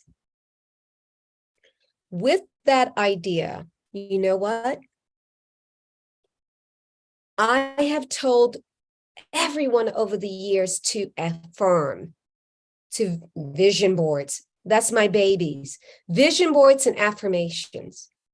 Because you're talking to your brain, you're talking to your doubt, you're leaning in the fear, but you're getting past the fear, right? And I know it works because I've lived it. I'm not telling you something I haven't done myself. So the reason why I've said over the years, vision boards and affirmations. I get up. I've changed my schedule now, but it used to be I'd get up 5 a.m. I'd write my affirmations. I would say my affirmations, and then I would light a candle. Now I walk in the mornings, but that was my thing. And I've said this to all of my VIPs over the years, because those affirmations, that's your power. You're talking to yourself. You're telling yourself, because you do have a conscious, and you're telling yourself something you need to hear. That's the reality of it. Because you're going to be telling yourself that now. You're going to be telling yourself that when you're on a set. You're going to be telling yourself that. What happens when you're in front of, you get the opportunity to be in the front of the president of Showtime? Are you going to, well, I can't talk? No, this is a reality. You have to be prepared, guys. That's the reality. You have to be prepared. And I'm just giving you steps. I know they work. I've lived through them. I've watched people I love live through them. It's not something I'm making up. It's not just something that I don't know. It's something I know, and I know it on a high level. You know that. I have a niece. Her name is Zussie Beats. She is an actor. I don't say it much. I don't really bring her name up much. She is on, Atlanta's ending, but season 4 of Atlanta. She was Domino in Deadpool. She was in Bullet Train with Brad Pitt. How many of you know when she was a young girl with my daughter, Bianca and Za, our best buddies growing up, she would come to our home all the time. And how many of you know she would just hang out around Richard? She would pick his brain like in 10th grade because she always wanted to be an actor. Okay, she'd just pick his brain. He's on TV series, he's working on this, and she would just pick his brain, right? Ask a lot of questions. But what was she doing? She was putting herself around people who were already doing in like 10th, 11th grade, what she wanted to do. You following? She was already putting herself, she was modeling behaviors of those who had already been before her, which was her relative, right? And she just hang out. Bianca would go upstairs. We had like a duplex, and she would just sit on the steps and hang out. And I would just kind of go through with Ivan and watch her and look at her today. And I can tell you, we all go through things, but I have watched her personally mirror those. Somebody said something, didn't seem right to her in the business, she come talk to us about it. We were the family members who were in the business, right? This is what I'm saying. She didn't leave it there. She let it go. Clearly, I've known her before she was born, before she was thought about. So that's why I brought it up, right? I'm telling you something I know, right? Telling you something to help you, right? Because I would love to see you have some success in your life. I would love to see you on a show with Brad Pitt. I would love to see you on any show. I'd love to see you succeed. And how you succeed is by following through. But the reality of it in life is when you're following through, fear is going to come. That's just reality of life. And now I've given you steps and tools that you should keep near you. So when it happens, I'm not saying if, because it's going to, you've got tools. That's all you need, are tools in life to be able to get through. I mean, I can make you laugh. I didn't have any tools. You know, I had knowledge, but I didn't have entertainment tools. And how many of you know this business is a little different than other businesses, right? I was talking to a co-partner of mine I'm the manager of Ivan's new soccer club, and I have a co-manager, and I basically do like a lot of the stuff that I know how to do. And my partner and I were talking just briefly, and I'm new to learning him. And he said, "Oh, I hope you are enjoying your Sunday and resting." I was kind of puzzled because nobody said that to me in probably 20 years, because in our business, you don't get a day off. And in our business, resting is what we're doing now. I'm sitting in a chair. That's resting. I mean, we'll tell you that, right? I'm not standing on my feet at some event or so. And I was kind of puzzled because you all know I have those blonde moments. And he was texting, or we were messaging. And I said, oh, no, because I was working. I've been working all day. After you guys, I'm going to grab something and got another job I have to do. So I said, oh, in our business, we take our phones on vacation. I said, I don't know, kind of like a smile. And he said, oh, you're very committed. And it kind of threw me for a loop, because I'm only around industry people who've been doing this for years, or talking to you guys. And so we all know this is just a part of the business, right? So I don't see it as committed. I see me as doing what I do, living my job the same way, living my life the same way somebody who is a doctor goes into a hospital, and maybe they're a resident and they're working 100 hours a week. I don't see it as committed. I see them as doing their craft. So I was a little taken aback, not in a bad way, but kind of like, oh. And then I laughed, and I'm funny. So I sent him some jokes and kind of like smiles and said, yeah, we don't get days off. We work. And then he said, oh, okay. And then that was that. Why did I say that to you? It was for a reason. Nothing I say is not without a reason. Okay. So don't dismiss, I'm just running my mouth. You got the lesson? There are no vacations in this business. There are no, got to put it to work. Andrew said it. There are no holidays in this business. Okay? You go on a vacation, your phone is with you. Calls come and you got a gig, you're going to take it. Mark Benjamin, you can Google him. He's been in our lives for years. He's won Peabody Awards. He's you know what a DP is? A director of photography. Okay, we call him cinematography, a camera guy, but really at a very high level. And he's a dear friend of ours for Richard before me, but me 20 years. And I mean, he's won every accolade. And we saw him, we went to an event, we went to a movie for a premiere. It wasn't even a screening, it was a big event. And Mark had a call, like right before it started. And he had to take the call, and he stepped out, and he came back and he said to Richard and I, this is the lesson. This is a good lesson for you to learn right today. He said his wife and he went on vacation with another couple, and they're not in the business we're in. He said, and he was on calls, and they were like, well, why do you have your phone out? And he was like, this is business. I have to take work. And they said, oh my gosh, we go on vacation and we shut down for 2 weeks.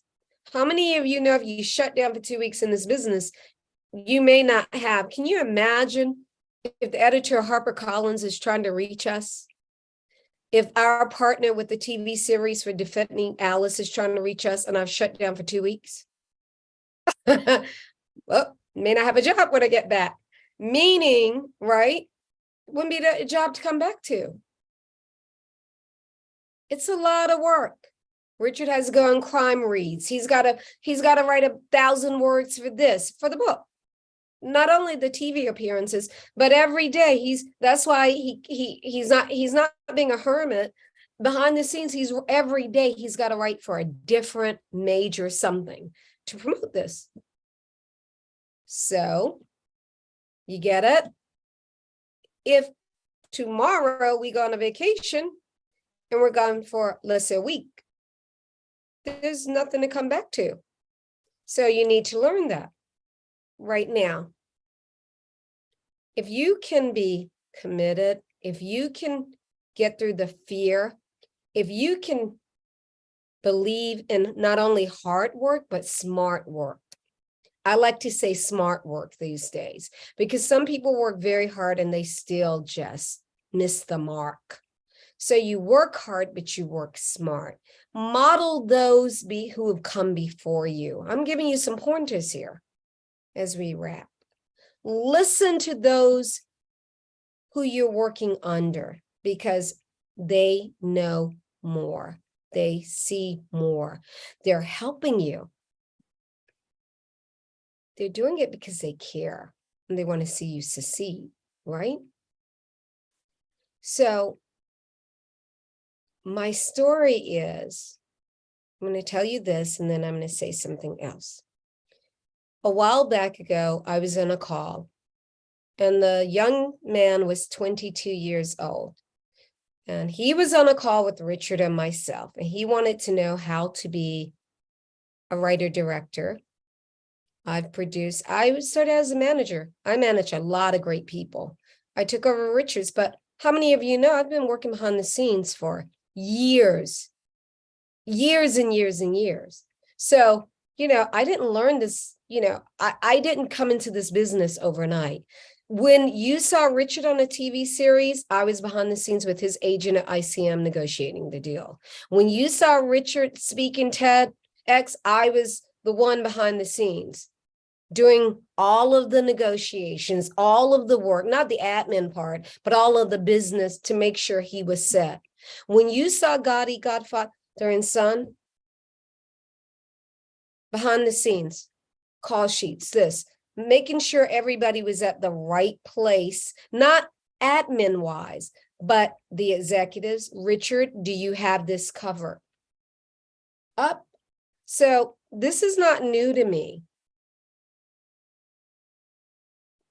I just followed his success, but I was behind the scenes.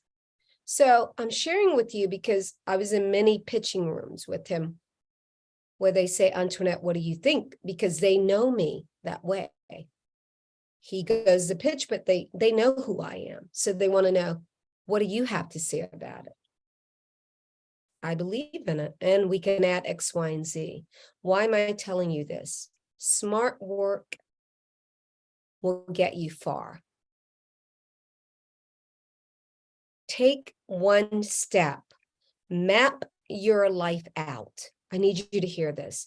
Every day, and I have to say this, every day you should have an agenda. Every day. I don't just wake up and just go through life. I have a calendar. I was telling Deneen, I said, Deneen, my calendar is so full, I have to get a planner. Because now, you know, I'm color-coded, right? I told you my business is purple, my appointments are brown, but then I realized I just need it all on paper, a planner. But every day you must have your schedule out before you. Every day, do one thing in this business. If you're starting out, do 1, 2, 3. If you're in it already, work your craft. But every day, you should be in this business working. Time waits on no one, so you must be patient. You must be patient. And when the fear comes, and it will, and it'll come again, remember what Antoinette said. You say, Antoinette said, if I get through this, I'll go to the next level. If I get through the next level, I'll go to the next level, correct? Basically, that's what I'm saying. You get through this, you go to the next level. You can't succeed if you didn't get past here. If you're not filling out your calendar every day, or your agenda, or your planner, and you're just thinking off your head, you're already setting yourself up for failure. I can look back for a year ago and know where I was, what happened, what time. You got that? It is imperative. Imperative. I have watched a lot of people in my life around me succeed. From my niece, in all areas, my husband, my son, Ivan is exceeding at school, top school with all A's and AP. So I think I can give you some advice because I've lived it. But not only is he excelling at school, he's excelling in soccer or football, as we call it, right? Why? Because I told him the same thing I told you. I'm going to tell you something. Every night, Ivan has like music since he was 4 years old. You know why? He's feeding. 4 years old. My Bianca, she had the same thing. I don't know if I've ever told you guys, because his day is stressful, life is hectic. And every night he can go in his room, he can put on his music, and he can allow his brain or his theta, and it is theta because it's the calming, it's the peace. So, I've been doing this for years, and from my oldest, and it's like the music is talking. Sometimes he does affirmations for soccer. I am a striker. I score goals. Whatever. I don't know what his are. I'm just making up some, but I don't live his life. It's not my job to tell him that part. He needs to do it. He wants to do it. He's proven he wants to do it. Why did I tell you that? You want to do it? You prove you want to do it. I am so proud of each one of you. I've been out with some of you personally. I know you have some series. I know some of you have amazing things happening all of this week. I am so proud of those who were on the television on commercials for the World Series. So I know you're doing your craft, right? But I also know what I've said to you is going to help you. I know it's just going to help you as you're moving up. You're going to remember Antoinette said this. And guess what? You're going to be in a situation where you're going to need it. All right. So I love you all. I'll see you soon. Store this. You're going to need it if you don't need it yet. And have a wonderful day because you're going to learn a lot with VIP. All right. We love you. Thank you so much, Antoinette. I love you guys. Have a good one. You too. Thank you. You're welcome. Bye. Always How a much did rage. you guys just learn? Like, I was listening in the background. I was like, I feel like, were you wiping your eyes, Alicia? That's normally me. Yeah, she's just always like, it's funny because I had my door open. I was playing with the baby and Jeff goes, Antoinette. She's just a ray of sunshine. She's calming. She's just great. I love her. She is. And what I love about what she shares is it is timeless. It's something that every one of us can take with us. And this is what I want you guys to understand. Like, how many of you are ready to start leaning into those fear things? How many of you understand that the way I used to see fear as something I ran away from. Oh my God, I'm so scared. Because that's the way I was raised, right? I wasn't taught how to lean into fear. But over the last couple of years, I've leaned into fear a lot. And Alicia's been with me on most of those journeys of leaning into fear. And you know what happens when you lean into those things that frighten you? You become stronger. And let me tell you something. Thank Jenna, I love that. I have been, but it's time to jump again. How many of you are understanding that yesterday we set the foundation and today is transformation day? How many of you are feeling transformed? If you're feeling transformed, type transformed in the comments. Because this has been a journey for like the last 2 days, and you guys are here. You guys are here. And I want you to do this. I want you to give yourselves a round of applause for being here. You freaking showed up for yourselves. Because you know what? You decided that you're going to end 2022 in momentum so you can kick some booty in 2023. Booty's the word of the day, guys. But we're not done yet. We've had an amazing 2 days, but one of our favorite people in the whole entire world is back here to be with Miss Alicia Kabak, because we are going to have a reprise of Model Garage. Are you guys ready? Are you guys ready to be transformed even more?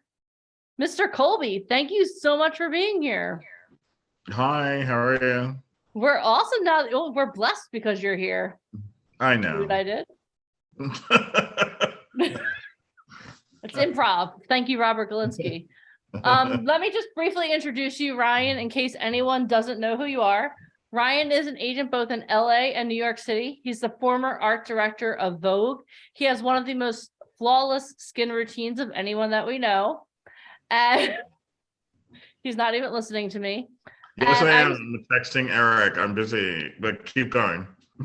She was just talking about how flawless your skin is. Do you have any comment about that? Oh, yes, I'm aware. Yes, I know. Let me just finish one text. Traffic every time, but go on. He's also one of the most humble human beings that you will ever meet in the history of the world. But we're really excited to have Ryan here because he's been in the industry for nearly 40 years. He was a model when he first got started, and now he is an agent in LA, New York, places talent internationally, TV, film, magazines, runways, you name it, Mr. Ryan Colby does it. So guys, this is what I want you to do. Give it up for the one and only Mr. Ryan Colby and the one and only Miss Alicia Kabak. And I'm leaving you guys in excellent hands. Janine, don't leave yet. Don't leave yet. I know you have a car picking you up.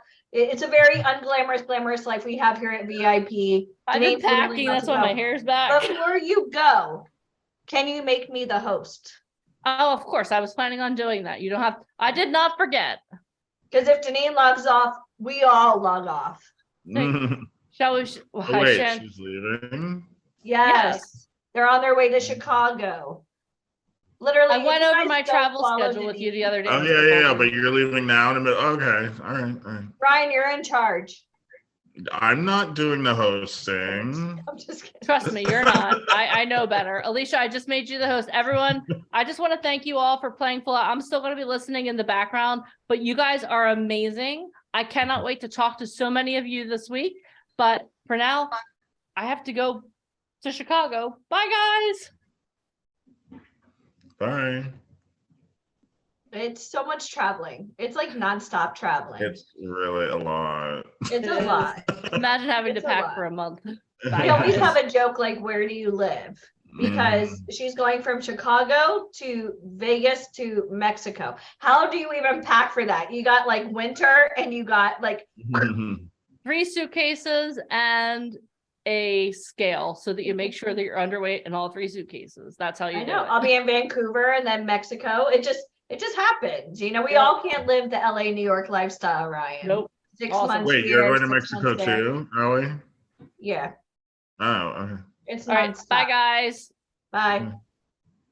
It's a glamorous life. You know, it's people are like, oh, are you excited for the holidays? I'm like, in the next 3 weeks, I'm literally going all over the world. So yeah, I'm good. Okay. Anywho, so Ryan, yesterday we had Model Garage and it was a lot of fun. And I know you especially enjoyed it. How many of you guys enjoyed that? Right now we had Ali DeRossi on earlier today, who we met through you. And we kind of went over one thing very important, like, who are you? Like, not even like, oh, who are any of us? But if you are looking to get submitted out as an actor, you need to know what kind of roles you could play. So let's go into, because you do both modeling and acting. Do you ever get somebody like a Ryan Murphy who says, listen, I'm working on this new series. This is what I'm looking for. Would you ever take somebody brand new that you think encompasses the role and submit them? Or do you ever like... I mean, it would depend. I mean, I've done it, but it has to be someone that I know and knows that can partially deliver. I don't need like star-studded performances from a newbie, but I need them to be competent enough to be at least impressive, to be at least looked at. I mean, the chances of them getting a major role on a new Ryan Murphy production are very small, but it's not impossible, because he's booked brand new people before. I've had boys on Scream Queens and a bunch of his different shows. I mean, that's how I met him in the first place, is because of Scream Queens, which didn't last long, but it got me to meet him, so it is what it is. But he likes booking people. He likes booking stars, but he also likes booking people who've done not much of anything. You know, all you have to do is look at his show Hollywood and a few other shows. Those cast members, you know, a sprinkle of stars and a sprinkle of people who've never done anything. So, you know, and he likes putting them together and, you know, sees what happens. But as far as me personally, I haven't submitted a lot for him. The only person I've really submitted over and over again is Eric, is because he likes Eric. Okay. He wants to see how Eric grows. And I have submitted Eric for 2 of his jobs, a new horror show coming out called, I can talk about it. It's called Bandana. It's going to be shooting next year and it's coming out next fall for Halloween. Nobody knows this, but it's not a secret, so I'm not like telling somebody. I was going to say, like, we'll work on the non-disclosure agreement right now. It's not a secret. You guys will sign it's it. Not a secret. He already told me that it's fine to talk about. But Eric auditioned for 2 of the roles on that show because he liked him. So I don't do it often because not a lot of people are strong enough to pull off an audition like that. So I only do it when I know the person can not embarrass me. Yeah, and I think that's so important, right? Because every day you get emails, can you represent me? Can you represent me? And yeah, I could, but I won't unless I'm 100% positive that you're going to be able to live up to what I expect. Because as an agent, if you're submitting somebody that's like subpar, or you already know isn't going to take this seriously, you would never ruin the relationship that you've built with that type of casting director or even that type of writer. Yeah, no, I mean, it's very precarious when you're dealing with these people. They can just cut you out of their life like in 2 seconds and I not remember look, Gossip Girl. yeah, not A look lot of back. fruit So baskets it's, apologizing. Yeah. yeah, And they didn't care. cut you out. They can just cut you out and never look back. So I don't play games with them, if I can avoid it. Yeah. And guys, for those of you that are vying to become members of VIP Ignite, or some of you are members of VIP Ignite that want to come with us to Orlando, please understand this. And Ryan, I don't know about you, but sometimes I get a lot of amazing pictures, or I get the please, I'll do anything, my family turmoil, whatever. And they give me this like Oprah Winfrey story as to why I should pick them. And until I actually meet you live and in person, how many of you guys have ever, I call it the clickbait, how many of you guys have ever been like that switch, that parent trap, where you thought somebody was one way and then you meet them and they're totally different? Have you ever been in that scenario? Because for me, and I know for you, sometimes we see super attractive people or their resume is very attractive. I went to Yale, I went to Oxford, and I studied theater. Well, that's great, but are you nice? Can I, especially now, Marvel, they're only going to work with people that they like, because you're typically on a 5-picture plan. Do you guys understand this? So just because you have training, or just because you're sexy or you're hot or you think you could do this, nobody gives a shit. You're one of a billion.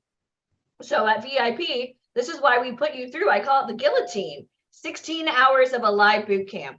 I watch the numbers fall by, you're not meant to be in this industry. I could charge you 500, I could charge you 500 grand. It doesn't matter, because you're never going to make it. If you can't handle boot camp for 2 full days, you're not going to be able to handle going on set. True or false, Ryan? How long are your talent on set for? Sam is on set today. He's shooting a commercial for GNC, the health food, whatever you call it, chain. And he got there at 5:30, and they made an announcement, 5:30 a.m. He's here in LA. They made an announcement that they're not leaving and for at least between 14 and 16 hours. And it's shooting today, tomorrow, and Tuesday. How many of you guys can handle that? Let me see. Type, I can handle that. 16 hours.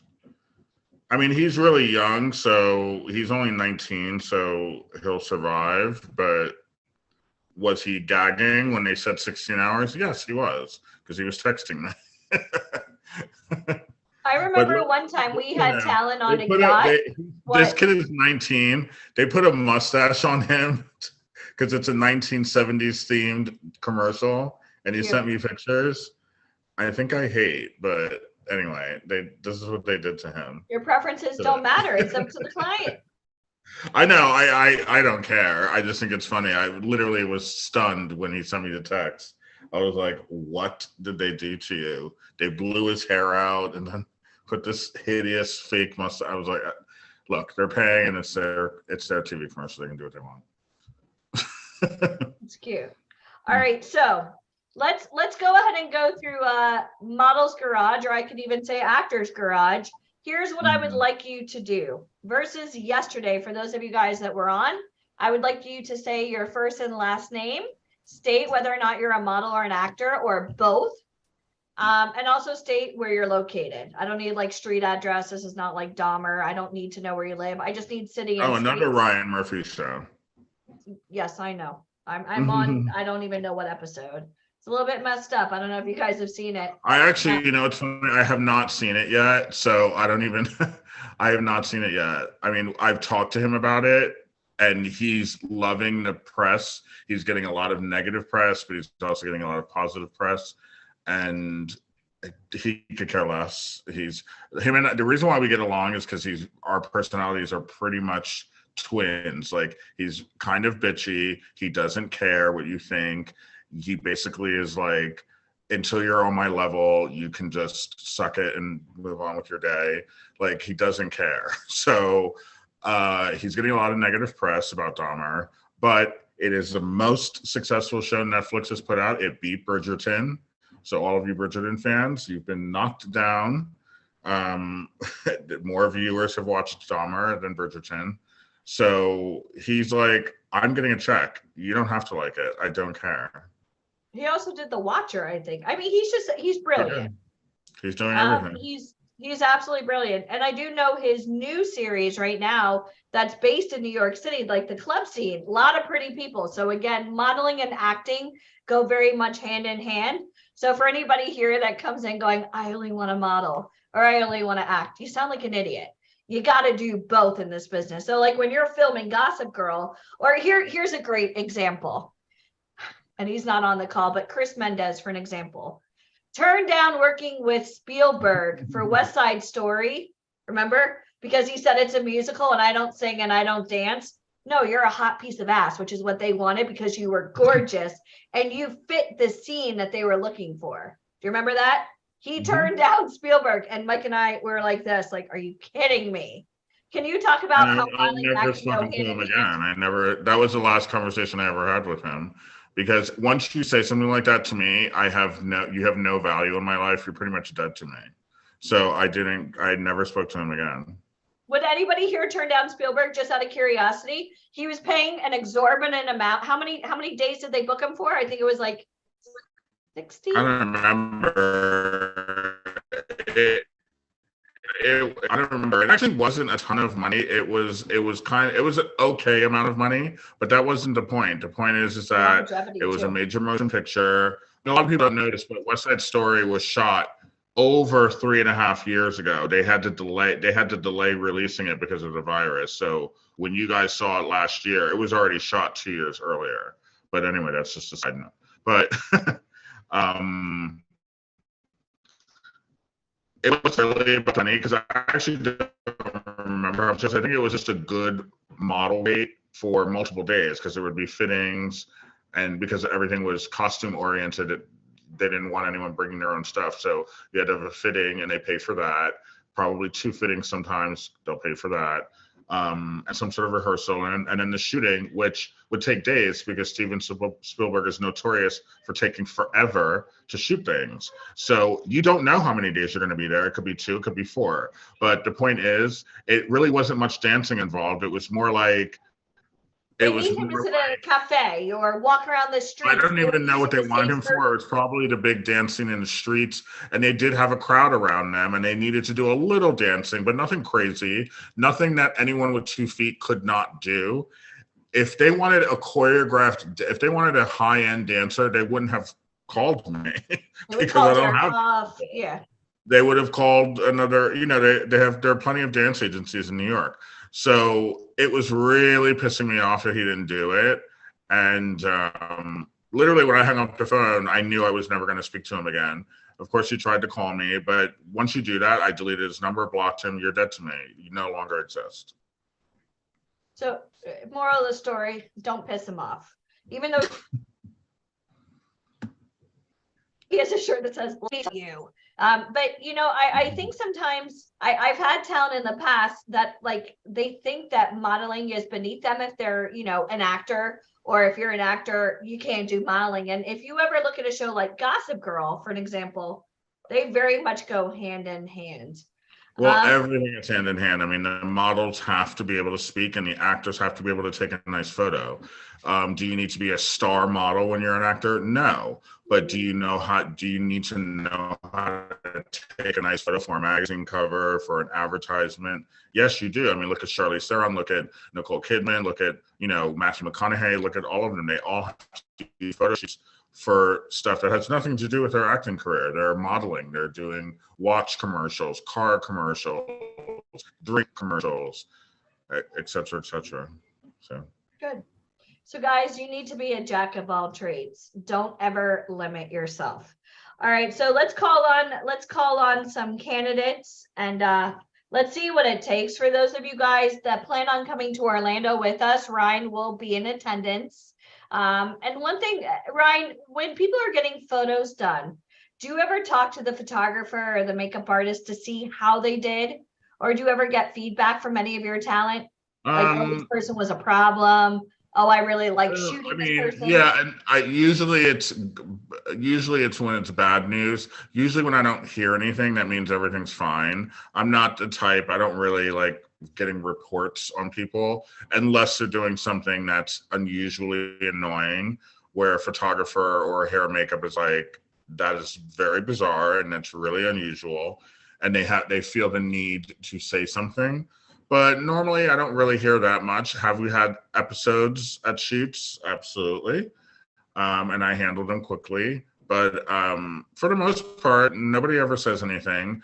The talent is pre-screened and pre-prepared, so they're mostly on their best behavior. I mean, like I said, there's always one idiot in a bunch who does something that annoys me or does something that annoys the photographer. But for the most part, it's pretty good. I don't really get bad reports. Have you ever seen like an image of somebody, and let's say like even one of our talent, but then you watch them at a photo shoot and you realize that they move well or they photograph well? Are you ever? All the time. Yeah. Okay. So for anybody here that's really looking to take their career to the next level, I hope to see you guys in Orlando, because again, Ryan will be there. I mean, people sometimes don't look so. Sometimes, you know, it's just like dresses you see on a hanger or a suit you see on a hanger. It may not be so cute hanging there at Macy's, but you go in the dressing room and you put it on, and you're like, oh my God, this is cute. You know, it's the same thing with people. Sometimes they're sitting in front of you and they don't really look like anything. But then when they start to move and they start to bring out the personality, you're like, oh, this person can actually work. So it just depends. But yes, it happens all the time. You don't have to always be on when you're an actor or a model. And I think that's a misperception and a misconception that people have, is that everyone thinks that actors and models always have to be modeling or always have to be acting. And that's just not true. Some people are just very quiet and able to just sit there and not say a word. And there's nothing wrong with that. I don't care if you speak. I could care less. But it matters when that camera's on you. You better be able to perform. So I look at that. I don't really care per se, as long as you're not rude or mean in the room, like sitting in the room waiting to shoot. I don't care if you say one word. I could care less, you know. I think one thing that I notice is when people arrive, if they're bringing drama, if they're complaining about how long it's going to be, yeah, just gossiping or just nobody wants that. So note to self, guys, if you're trying to work on this type of level, you show up, happy face, and just shut up. Like, that's it. You don't. Like when I went to, speaking of meeting Ryan, when I went to set for Scream Queens, I mean, it was a big set. It was big. None of those locations were, well, not real, but meaning the inside locations were all sets. So they're big, they're to scale. So it's a lot of people there. There's a lot of woodworking people. There's a lot of set decorators. There's a lot of caterers. There's like at least 100 people on set just to shoot a scene. And you don't hear a pin, you can hear a pin drop. Nobody's speaking, nobody's talking. You know, there seem to be. It's very quiet on set. That's why I don't like music and, you know, all that other stuff. I'm not into it. I like quiet sets. I don't want to hear anything. Now, somebody had asked very quickly, when you're signed to, let's say, you or to any agent, can you use existing photos with, like, from like a model's past portfolio? Let's say, for example, somebody, I'll pick John Casablancas, had photos done in the past. Will you use those photos, or are you starting brand new with somebody? Oh, no, I would not use them. Okay. I apologize. I don't know why the sound is lagging on and off. Is it on everybody's end?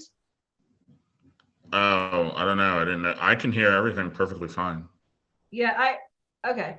Yeah, I don't know. I don't want to switch like the router or anything like that here, because now I'm the host and I'll never hear the end of it. Okay. Yeah.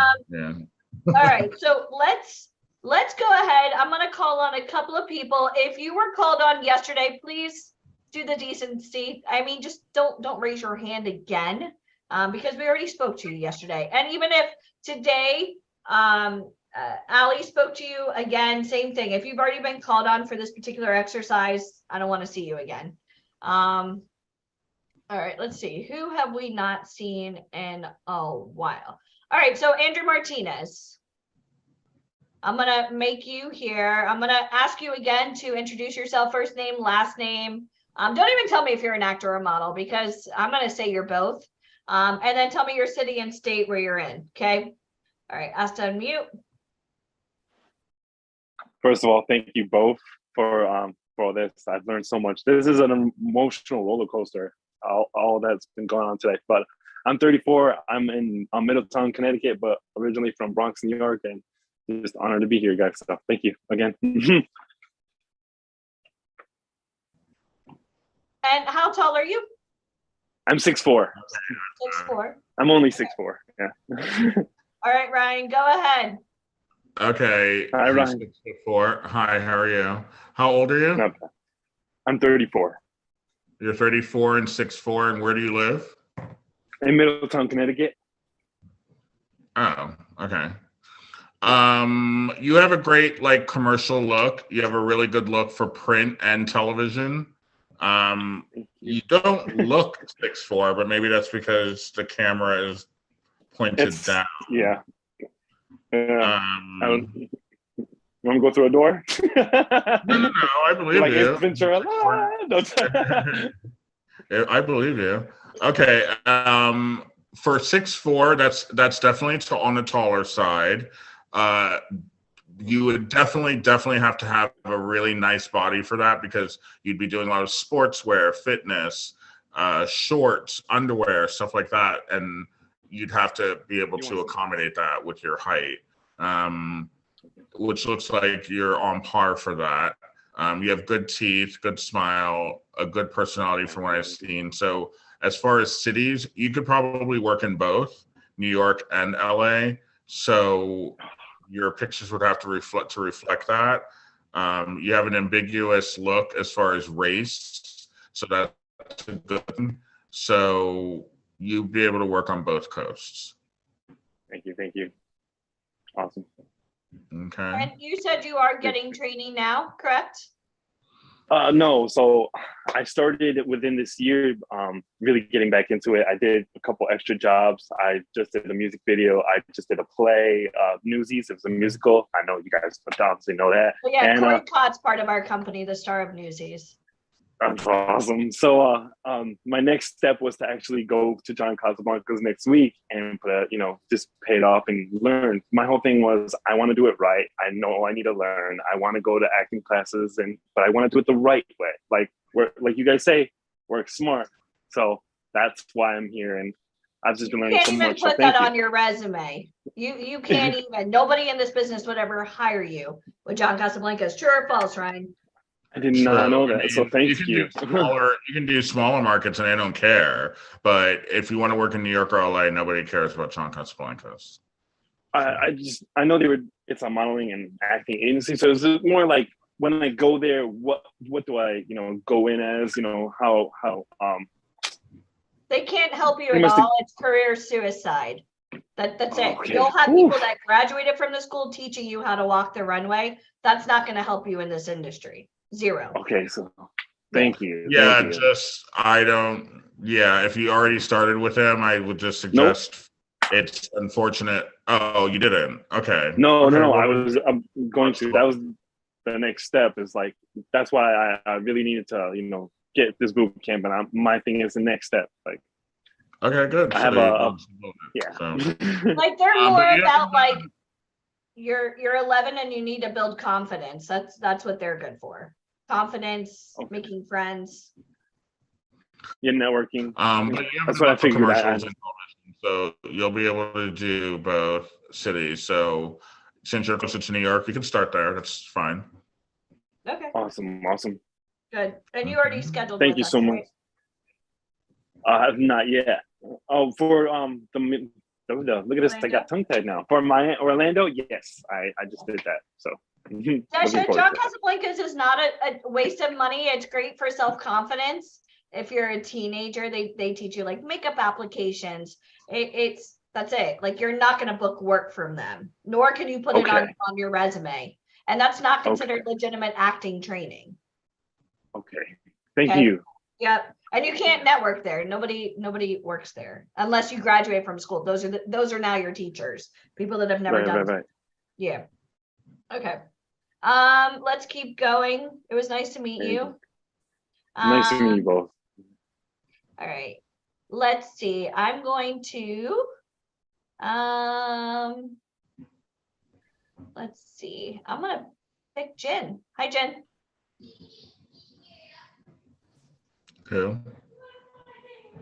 All right, Jen, introduce yourself. Hello, my name is Ron Jen. I think I went to the Hollywood events with you guys, and Ryan did my makeup. It was awesome. Do you want to see my I full know, I body remember you. I or? remember you. Yeah. Where do you live again? In Hollywood, LA. Oh, you physically live there. Okay, good. Yes. Yeah, no, I do recall. So wait, what do I recall? I recall you had very long hair. Oh, and you didn't have eyebrows. So I had to put them Yes. on. Okay, I remember that.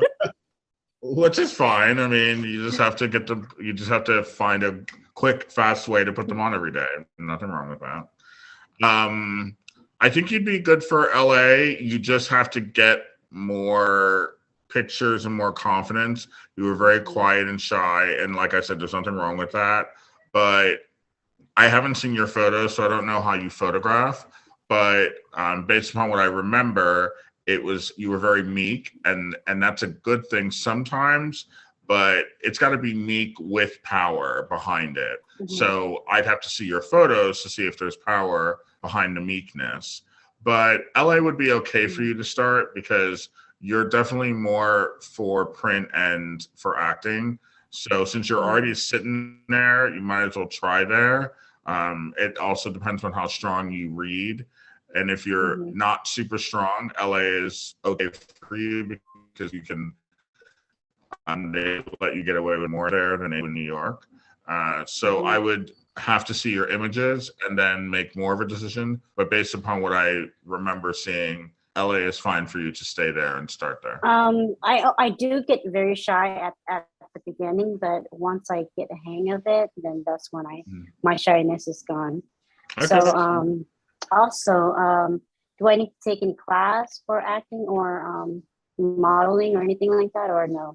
There really are no such thing as classes for modeling. That doesn't really exist in my world. But for acting, yes, of course, there's a myriad of teachers in LA, and there's archives on the VIP site for acting training. You can start there and then move forward with your own classes and stuff. Yeah, there's nothing wrong with that. Okay. I think that will help with confidence as well, for sure, having the Fearless Rebel community, because as you've heard from all of our talent, you really need a tribe, a team. Okay. All right, perfect. Okay, thank you. All right, next, Scott Barber. Hello, sir. Hey. Hi. Okay, introduce yourself. You know what to do. I'm Scott Barber. I'm 42, and I live in Enumclaw, Washington. Okay.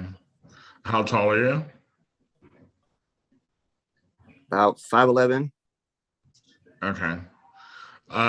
You definitely have a New York face. I don't know how you photograph. Are you interested in acting? Yeah. Have you done any at all? I'm with a local agency right now, Seattle Talent, and I've been doing auditions for agents with them, and then auditions for like shoots and movies. I've done so far since I've been there for about a year. I've only been able to be casted as an extra for a feature film, and that's about it so far. Okay. Did they have like training and stuff like that? And you've been taking I did some training with the agency with Zoom. Did some acting classes with them. Okay. And what is your goal? Do you want to stay there in Washington near Seattle, or do you want to go to New York or LA? I'm okay with anything. I mean, Do you have ability to do so? Are you married? Yeah, I'm married. You're married. And are they willing to go with you, or can you go for short spurts by yourself? I can probably do either. They could do both. When someone's married, I usually recommend they do short spurts alone, just so they can make sure that they're into this, because it would be annoying to move your family somewhere and then you're like, I don't even like doing this. and now you're Yeah. stuck. So Mhm. I recommend doing short spurts, like a month or two in New York or LA, and really trying this without your family. Obviously it'll be challenging, but that's kind of what it takes to see what's best for you. Inherently, by looking at you, you look more New York, but I don't know how well you read or how strong your reading is when it comes to reading a scene. LA could be just as good for you as well. So I would say, if I was your agent, I would be comfortable sending you to both cities.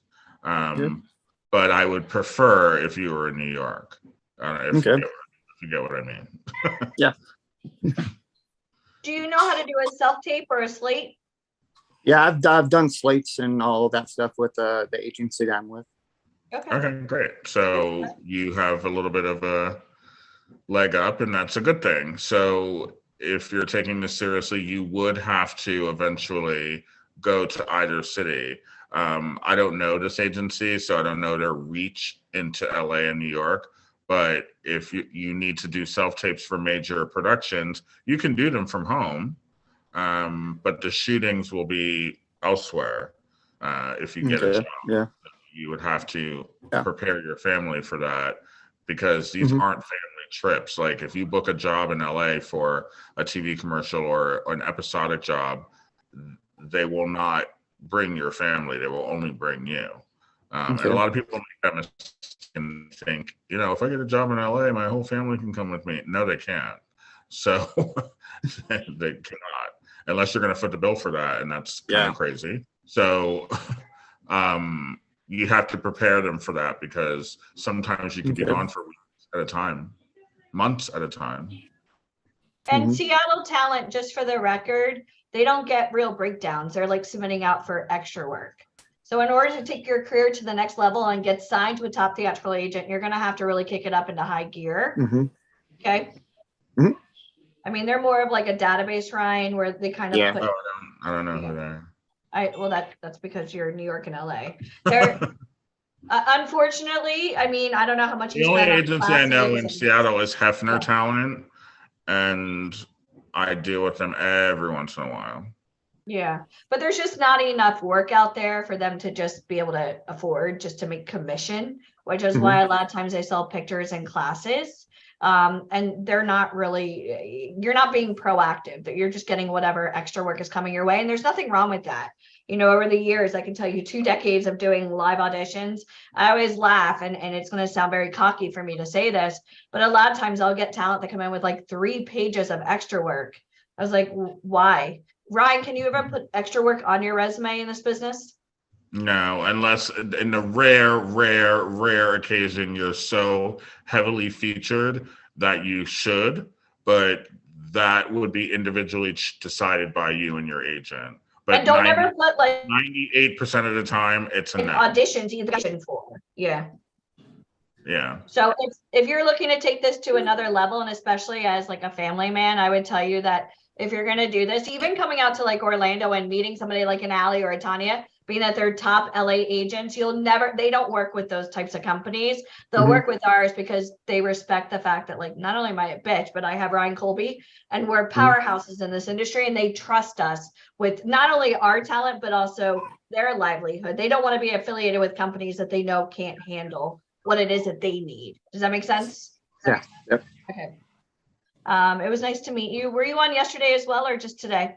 I was on yesterday too. Okay, good. All right, perfect. And your family supportive of you doing this, I hope? Yep. Okay, because I'm going to be honest with you. It's one thing to take like a class on Zoom. It's another thing for you to travel across the country to do this. Yeah, a lot of people's eyes are bigger than their stomach. And I've met a lot of men your age, and some even women your age, 35 to 45, who do have families and kids. And yeah, like Ali said, it's really cute to sit in your apartment or house and take Zoom classes, and your wife is patting you on the head being like, oh my God. And you're still there for dinner. But then the second you get a job and you're like, I need to go to New York for 30 days, here come the tears. Here comes the drama. Here comes the problems. So you have to preempt that with a conversation before you get a job, not when you get the job, before. And did you schedule yet to come to Orlando with us? If approved, are you going to be able to go? Yeah. Okay, because here's how we work. If we accept you into our program, don't you dare, after spending 16 hours with us, tell us that you have to discuss this with your wife. I'll just hang up on you. It's kind of like a precursor that you're not ready to work on this level. So make sure you do some heart to heart tonight, because if you have your meeting tomorrow, it's yes or no. Okay. Yep. Okay, perfect.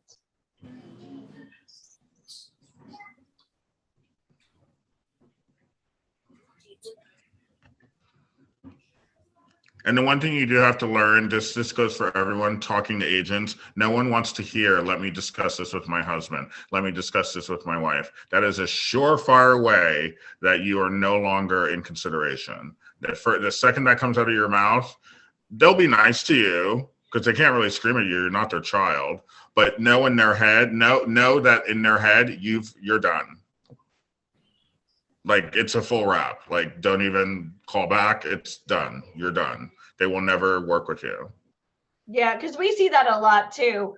You know, I mean, yeah, you could join our company. The price tag is this. But here's the thing. I'd much rather not take you. I don't care about the money. I care about if I introduce you to Tanya Kleckner or Ali DeRossi or Ryan Colby, you piss them off.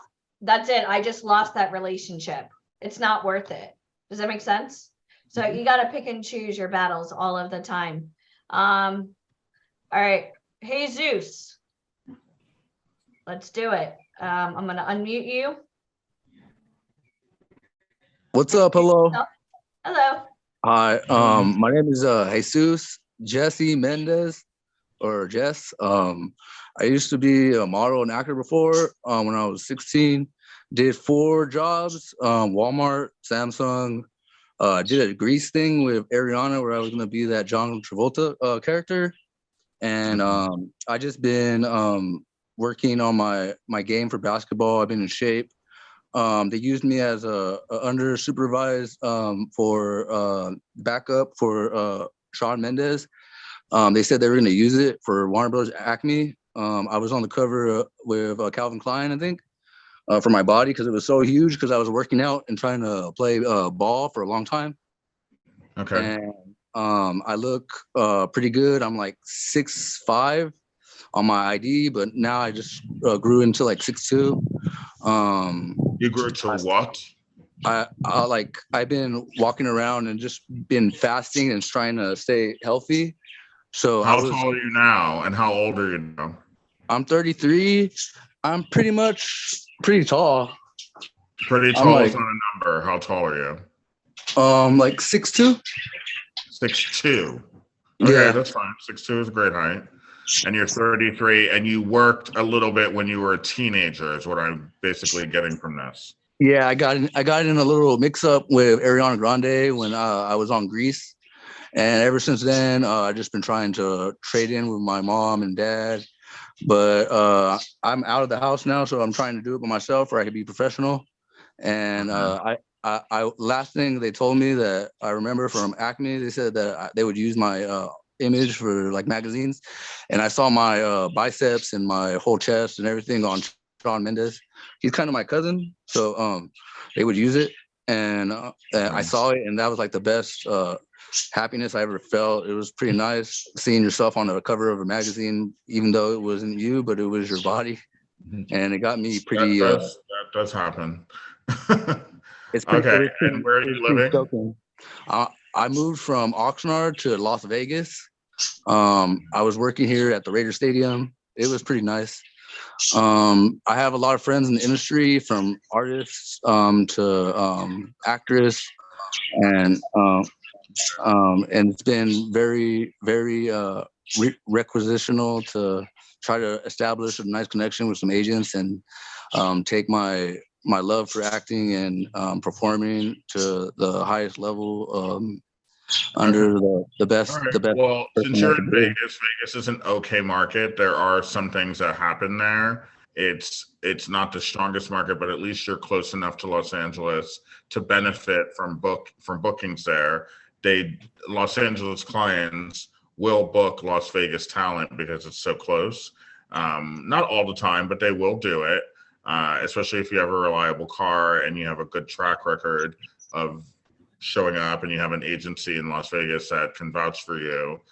They will book you in Los Angeles. As far as your look, your hair is a little too long for your age. You need to look a little more commercial, a little more marketable. If you were 16, this would be fine, but when you're 33, you need to look like several different characters. You need to look like a dad. You need to look like a corporate magnate. You need to look like a police officer. You need to look like a doctor. So your hair needs to be a little bit shorter. So when you shoot, you can take on these different personalities. That is believable. You don't want to pigeonhole yourself looking like one or two ways when you could look like a dozen ways. So I would recommend starting there. And if you're going to do a photo shoot with us, that would be great as a starting point so you can have those images. But I would definitely recommend cutting the hair. And if you're fit at 6'2", that's great. I would just maintain that and get nice pictures that reflect that. Okay, thank you, Mr. Ryan. You're welcome. Okay, so we have time for one more. Right. Andrew McDonald, it's been a while. Hello, stranger. Hello there. How are you? Hey, how are you? Hi, Ryan. Hey, how are you? How are you? Great, I great. think Doing I good. remember you. Okay. Yeah. Yeah, I do remember you. Where are you located? Currently I'm in Iowa, but Iowa. I'm considering getting out to Philadelphia. I've got my son is married and has kids out there, so I'm looking to get out there. But Okay. I would be likely in that area more. In Philadelphia? Is that what you said? He's actually it's the Delmarva Peninsula, so he's East PA, Delaware, and that area. So it's about, I'd say, 80 miles from New York. Yeah, I know where it is. Yeah. Okay, yeah, Mhm. That's not a bad area. And if you have a reliable car, New York City would be your home base as far as work-wise. Yes. There are gigs in Philly every once in a while. Okay. So that's an okay area. So if you would move there, it's definitely better than Iowa. So I don't know, because I've never seen any of your images. I mean, I know you shot with VIP at least twice or something, but I've never seen the pictures. But based upon the short interactions I've had with you, New York wouldn't be a bad place for you to start. It wouldn't be bad. I would just make sure your pictures are strong, which I would have to see. I haven't seen them. I'm sure they're fine. I just haven't seen them. But New York would be not a bad place to start, and Philly, because you'd be a good asset because you have that nice, wholesome American mom look, and that's a value with advertisers and a value with television shows and stuff like that. So I would definitely take advantage of moving to where your son is and being more in a market where you can actually get jobs, because there's zero jobs in Iowa in this industry. There's not even anything I can think of that ever takes place there. So being in the Philly, Delaware area is far more attractive. So I would definitely take advantage of that and start there. Okay, great. Thank you. Okay. Okay, great. And I hope to see you in Orlando. I know you have a meeting with Deneen tomorrow, so that's exciting. Right. Okay, good. Yep. Perfect. All right. Thank you. Awesome. Thank you. Love you. It's been a while. Okay. Yes, I know it. Thank you. Love you Oh, it's too. good. As long as you're here, that's all that matters. Sometimes life. I love it. Okay, good. Good. All right, guys, it has been a tremendous weekend. We absolutely loved having you. So let's go over one more time what VIP Ignite, like what is the next step? As much as we love these amazing boot camps, I'll tell you what, when Mike and I first started the company, we used to go what we call scouting with little little paper business cards and hand them out at train stations, parks, and people used to malls, even at PetSmart. I remember with the puppies, and people would look at me like, oh, I've been to companies like yours. I'm like, no, you've never been to ours. And sometimes when back in the day when you used to get scouted, people would either rip them up and throw them out or put it in their pocket and end up, oh, wow, this really could be real. Back in the day, we had an office in Philadelphia. We soon moved to New York City and had a couple offices there. And as we started to expand, we started to notice, especially with our big offices, Ryan, you remember this, people used to fly in from all over the world to come meet with us. They would originally go through an open call, which was about 2 or 3 hours. We'd get some digitals of them, get their measurements. And if we enjoyed having them, and if we thought they were a great candidate, we would invite them to come back the next day.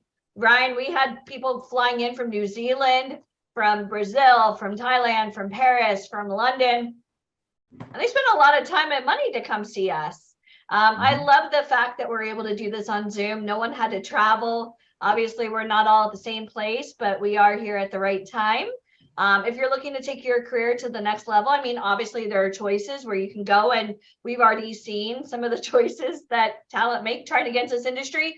But you're going to, as we say, you're going to cut a check for speed. Do you want to meet top LA agents? Okay, well, you got to go with companies that they endorse, companies that they love. And at VIP Ignite, this isn't about, oh, well, let's sell them stuff. No. As a 6-time, Tony winner, Broadway producer, we have to live up to what we do, or else we wouldn't be able to get the amazing people that we do work with. And I really want to explain that to you. This is not about a credit card. If you guys are happy just joining websites, you go on with your bad self. That's not what we do here. This is the training and development you need if you're looking to take your career to the next level. Okay. Is anybody here not serious about their career? Because if so, log off now. Please don't come to Orlando. I mean, you can come here, you can go visit Walt Disney World, you can go to Universal, have fun, but you'll be coming as a tourist. I want people to come to Orlando that want to leave as an actor or model, like take your career to new heights. Again, we could put you face to face with the most amazing people in the world, but it's up to you to make that happen. Okay. So again, if I put you face to face with Ryan Colby, Tanya Kleckner, Ali DeRossi, Antoinette Stratton, people always ask, well, what can happen? Anything you freaking want. This is show business. And I'll tell you what, you don't have to be drop dead gorgeous. You don't have to be classically trained. If you have the willpower, if you have the personality and the drive to do this, I guarantee you they will see it, especially when you're live. So I'm going to go over Orlando one more time. Oh, I have Debbie Davis on. Hi, Deb. I know she's been on the whole entire time. You guys will get a chance to possibly talk to Debbie Davis. We all have our superhero strengths in this company. Obviously, I'm typically the bitch, but that's fine. I'm cool with it. Deneen is very much the nurturer, mindset. She's kind of like a mindset Jedi. Debbie is the mother of the group, but she's also very stern. So it does not matter who you're meeting with for your interviews. We all work together as a team. And I know that Debbie's been taking detailed notes. If I know her, typically they're color coded. You have no idea. Like anytime I've known Debbie for like 7 years event, my job is to stay clear because I'm going to mess up her process. So no matter who you're meeting with tomorrow, just so you know, we've enjoyed having you. Hopefully you played full out. If not, we'll just read Debbie's report and she'll pretty much tell us. Because I'm always amazed, Deb, and I know you know this. We'll have people that schedule appointments and you're like, Like I saw, hour 3, they were bored or, and we could tell. How many of you guys can judge a book by its cover? Just even energy. How many of you guys are like me? Like I see amazing people and then I talk to them, kind of like Renee said, in their body language, you're like, I'm out, right? And then there are other people that I meet and I'm like, oh my gosh, we're best friends. Let's hug it out. And those are the types of people that we want. After, 2 decades in this business, working on the level that we're working on. Again, Michael Fomkin, who's listening to this call right now, on his way to go meet a venture capitalist, in Chicago, literally working with the biggest names in this industry. We worked very hard to get to this level. There was no luck. And we want you to get, the upper hand in this industry because it's show business. Okay. So I'm going to go ahead and go over this one more time, and then I'll do some quick question and answers, and I'll bring Debbie on for a second. But Debbie, we're not obviously pre-qualifying anybody tonight. We're not going over anything about finances. If somebody wants to do this, they're going to schedule an appointment. And guys, you can pray on this. You can manifest it. You guys are going to know the price. If you get accepted, we'll be able to work with you. But don't ever ask us ever for a handout. This business is very costly. This business, it takes a lot. I mean, Michael told you this yesterday. We've spent millions of dollars in Broadway and movies and fashion to get to where we are. And guys, we are very privileged and honored that you are here on this call. So without further ado, I'm going to share my... On that note, I'm going to sign off while we go over logistics. That's fine. I'll miss you. I'm sure. I know. And you and I have a phone call tomorrow because you recommended me to go travel across the world for 2 days. And guys, just so you know, I have a 2-year-old. And I just came back from Hollywood and Miami. I was just in Miami the other day. So if you don't have supportive people in your world, then you kind of have to reevaluate. Is this a dream or can I make this into reality? So I'll talk to you tomorrow about that. Jeff is capable. He's fine. He's fine. He's got this. He's okay. Well, Ryan, you look flawless. Okay. And I'll call you in the morning. I have to set it up. I'll text him now and set it up. Okay, good. All right. Have your people call my people. Okay, bye. Okay, see you, bye. Okay, bye. Yeah, I'm also scouting around the world, which is kind of crazy. I'll tell you guys very quickly before I go over this. So sometimes top agencies don't have the manpower to go travel.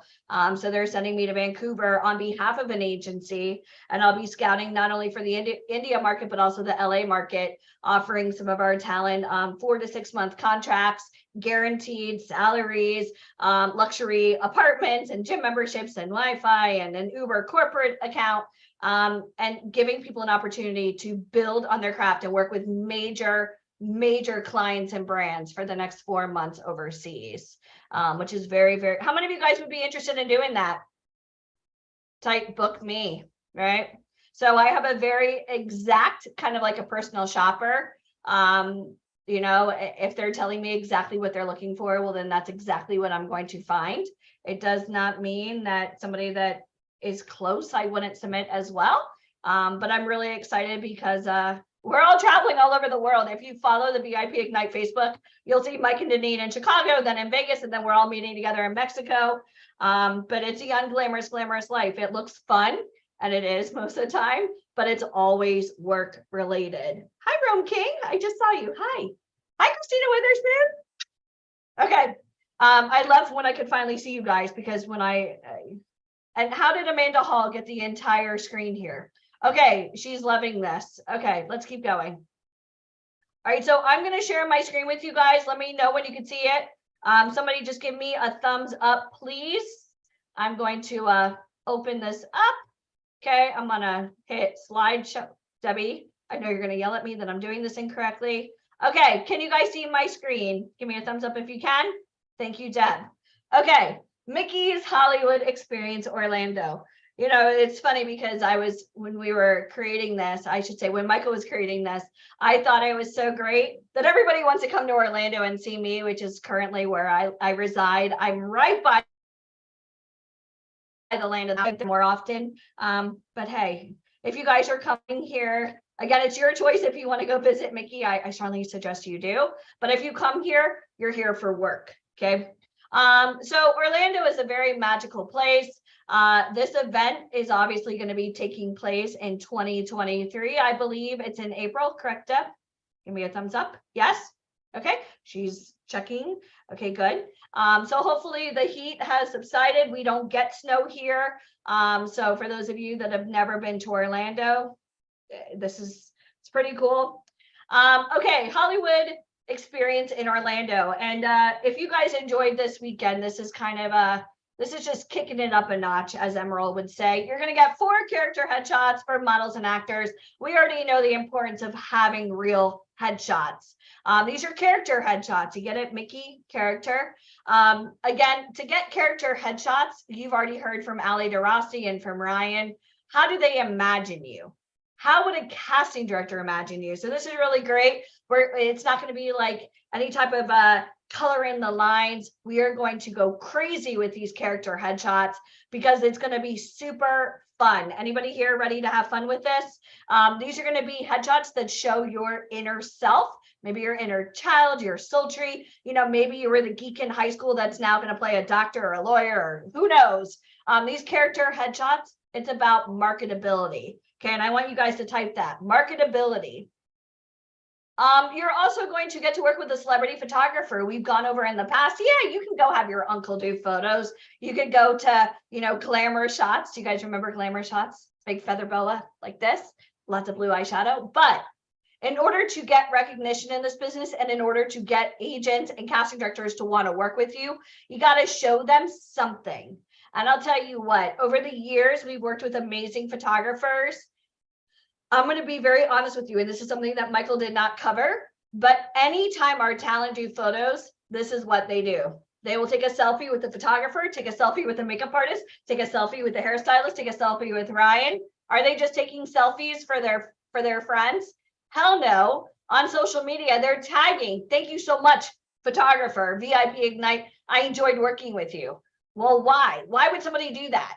Oh, wow. As we already went over, Juan Algarin, who shot for us in Miami, he's worked with Rihanna and Beyonce and Jessica Alba and Jennifer Lawrence and, you know, Nicki Minaj.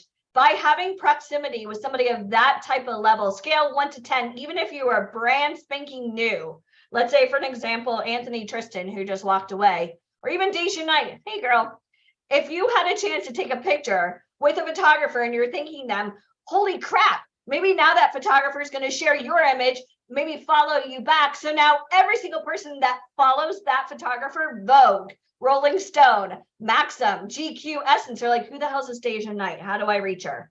Right? If you love that, type amen, because that's honestly what we're doing.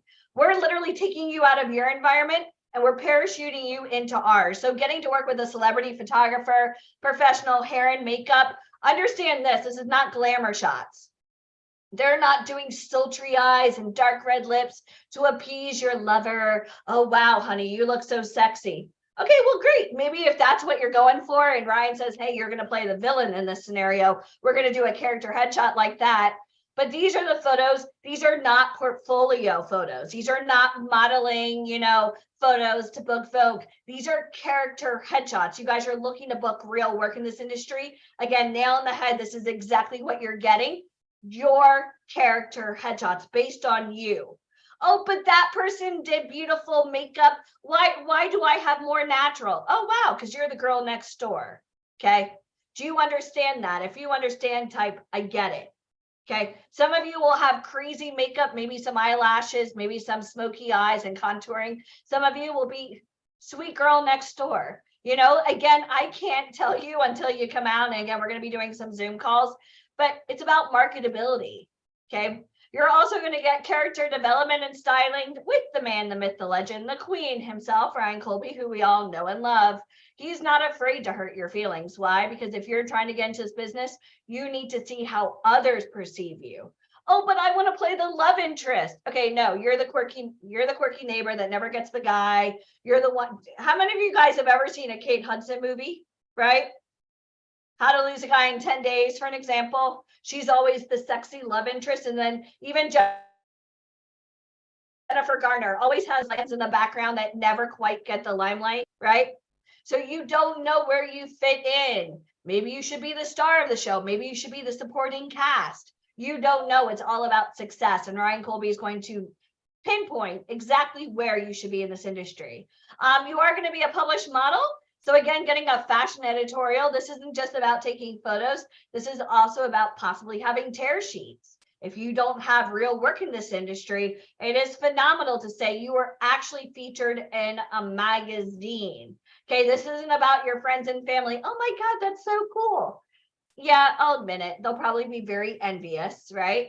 But it's also great for people in the industry to know, wow, this person may be brand new, but look at what they've already accomplished.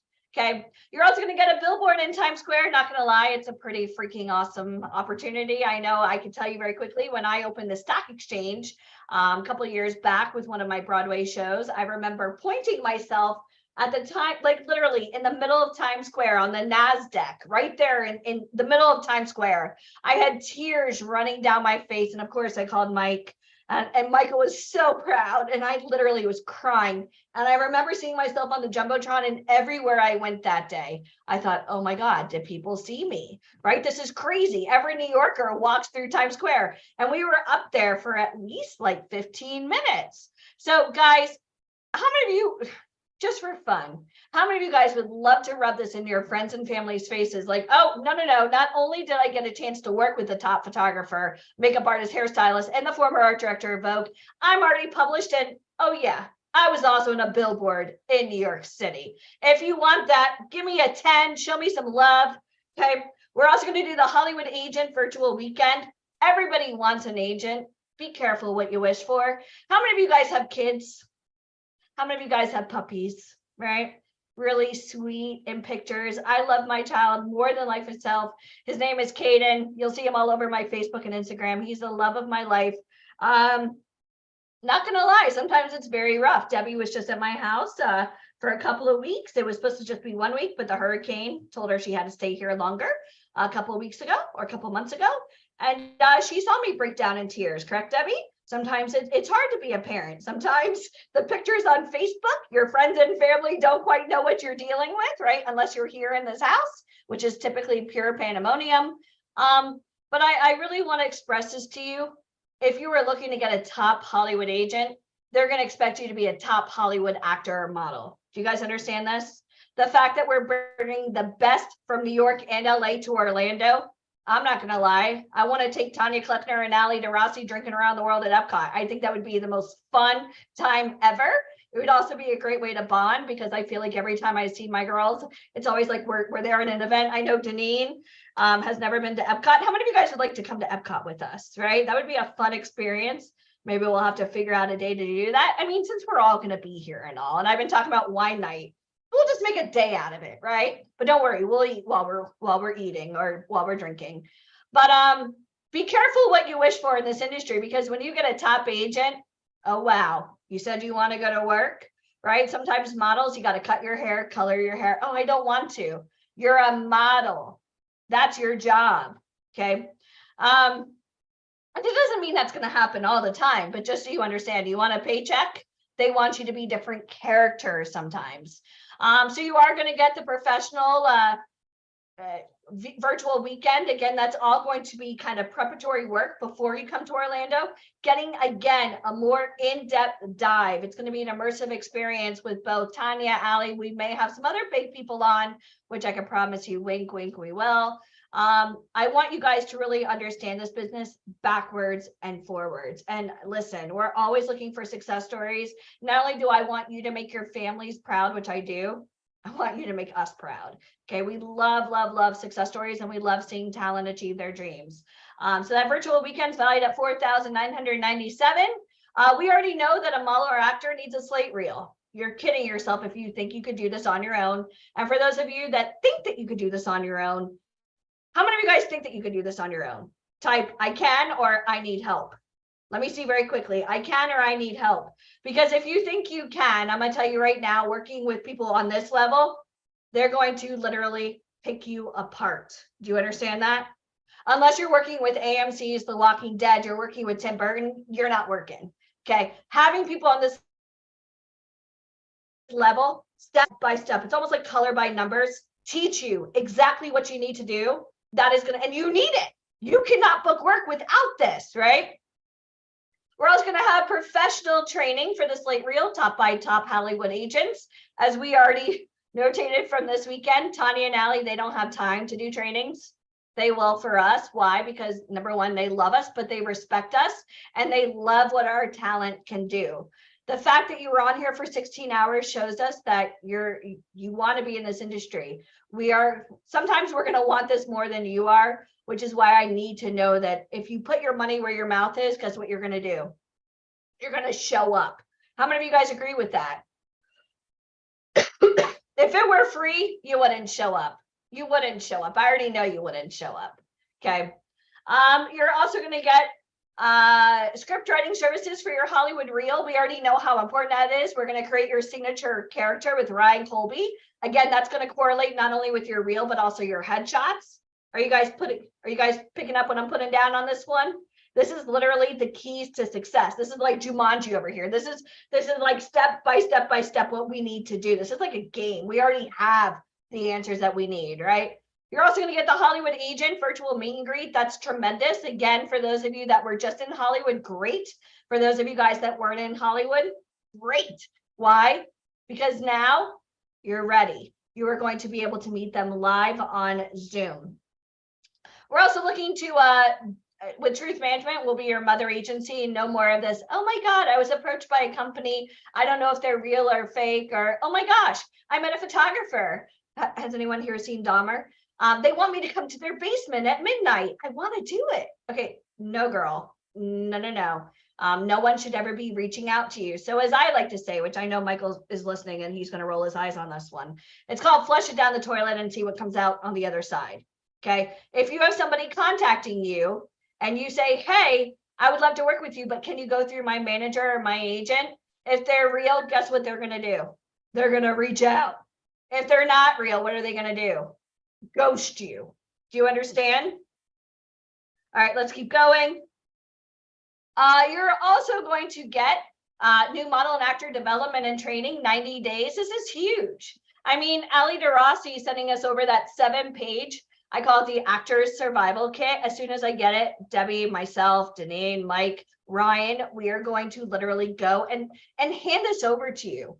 Whether or not you're signed to Ali or a top Hollywood agent, how many of you guys want to know exactly what it takes to work with them, right? Survival kit, type it, survival kit. I need that, right? When I moved to Florida and I realized, oh crap, there's hurricanes here. I forgot they have a hurricane survivor kit, right? So I think it's so important. If you're trying to get into this industry, we don't want you to just, fly away in the night. We want you to survive and we want you to flourish. You're also going to get the VIP Actor Academy launching in January of 2023. It's just a couple months away. That's valued at $9,997. Guys, we've had cast members from The Sopranos that do trainings for us, actors from The Walking Dead. For those of you guys following our Facebook, we have, oh my goodness, Big Jordy, who's one of our coaches that works with us, Face of Diesel, Face of Wrangler. Literally, you will have people from America's Next Top Model, top casting directors, producers, agents, people that work with Spielberg, training you, and all that is going on your resume with the Actors Academy. If you want that, type I want in. Because yeah, you can go take an acting lesson, go. Are you actually working with one of the cast members from The Sopranos who actually knows your name and can give you constructive criticism? Okay, let's not waste money or time. Okay.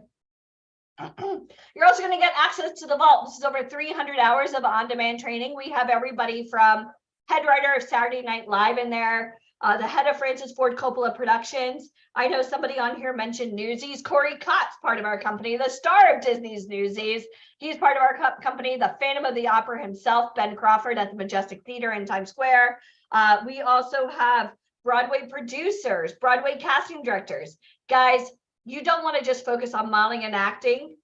You want to focus on what the agents are looking for, what the casting directors are looking for. You want to get into the mind of a producer, a manager, a screenwriter. If you agree with that, type 360. Type 360. Because I'll tell you what, Taylor Swift, who's beyond amazing, do you think she just knows how to sing? Or do you think she knows this whole thing from anyone, right? This is all about learning this business. It's a business. And yeah, maybe you're not going to end up being the next Denzel Washington or the next Viola Davis, but I'll tell you what, you know this business, you know casting directors, you know agents, you are now writing your own checks. Do you guys understand this? And that's what this is about. So we're going to give you 300 hours of on-demand training for those of you that it's funny, I just posted something on my Instagram. I could never watch a 10-hour movie. Well, shit, we watch 10 episodes, 1 hour a piece of a hit show like Dahmer. Right? We find time for things that we want to do. So why not invest in your training? literally binge watch. We have actors from hit TV shows, top models, casting directors, start binge watching to help you get to that next level. And again, you're also going to get the live coaching with the Elite Talent Academy. Again, this entire program, let me go back here.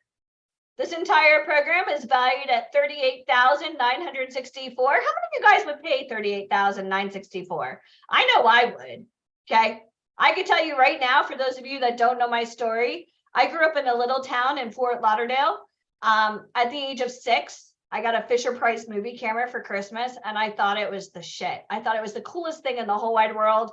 I told everybody, I'm going to make movies when I grow up, right? You're always taught you could do anything in the world, right? But can you? Can we all become president just because we want to? Probably not. Okay. At the age of 17, I started applying to very expensive film schools, and my very conservative parents, my dad went to West Point. He was a corporate lawyer. He could practice in Supreme Court. My mom is a paralegal, trying to convince my parents to spend about $80,000 to $90,000 a year on film school. How many of you guys have parents like mine that would pretty much want to do a drug test on you? Let me see, show of hands, right? My parents thought I was nuts.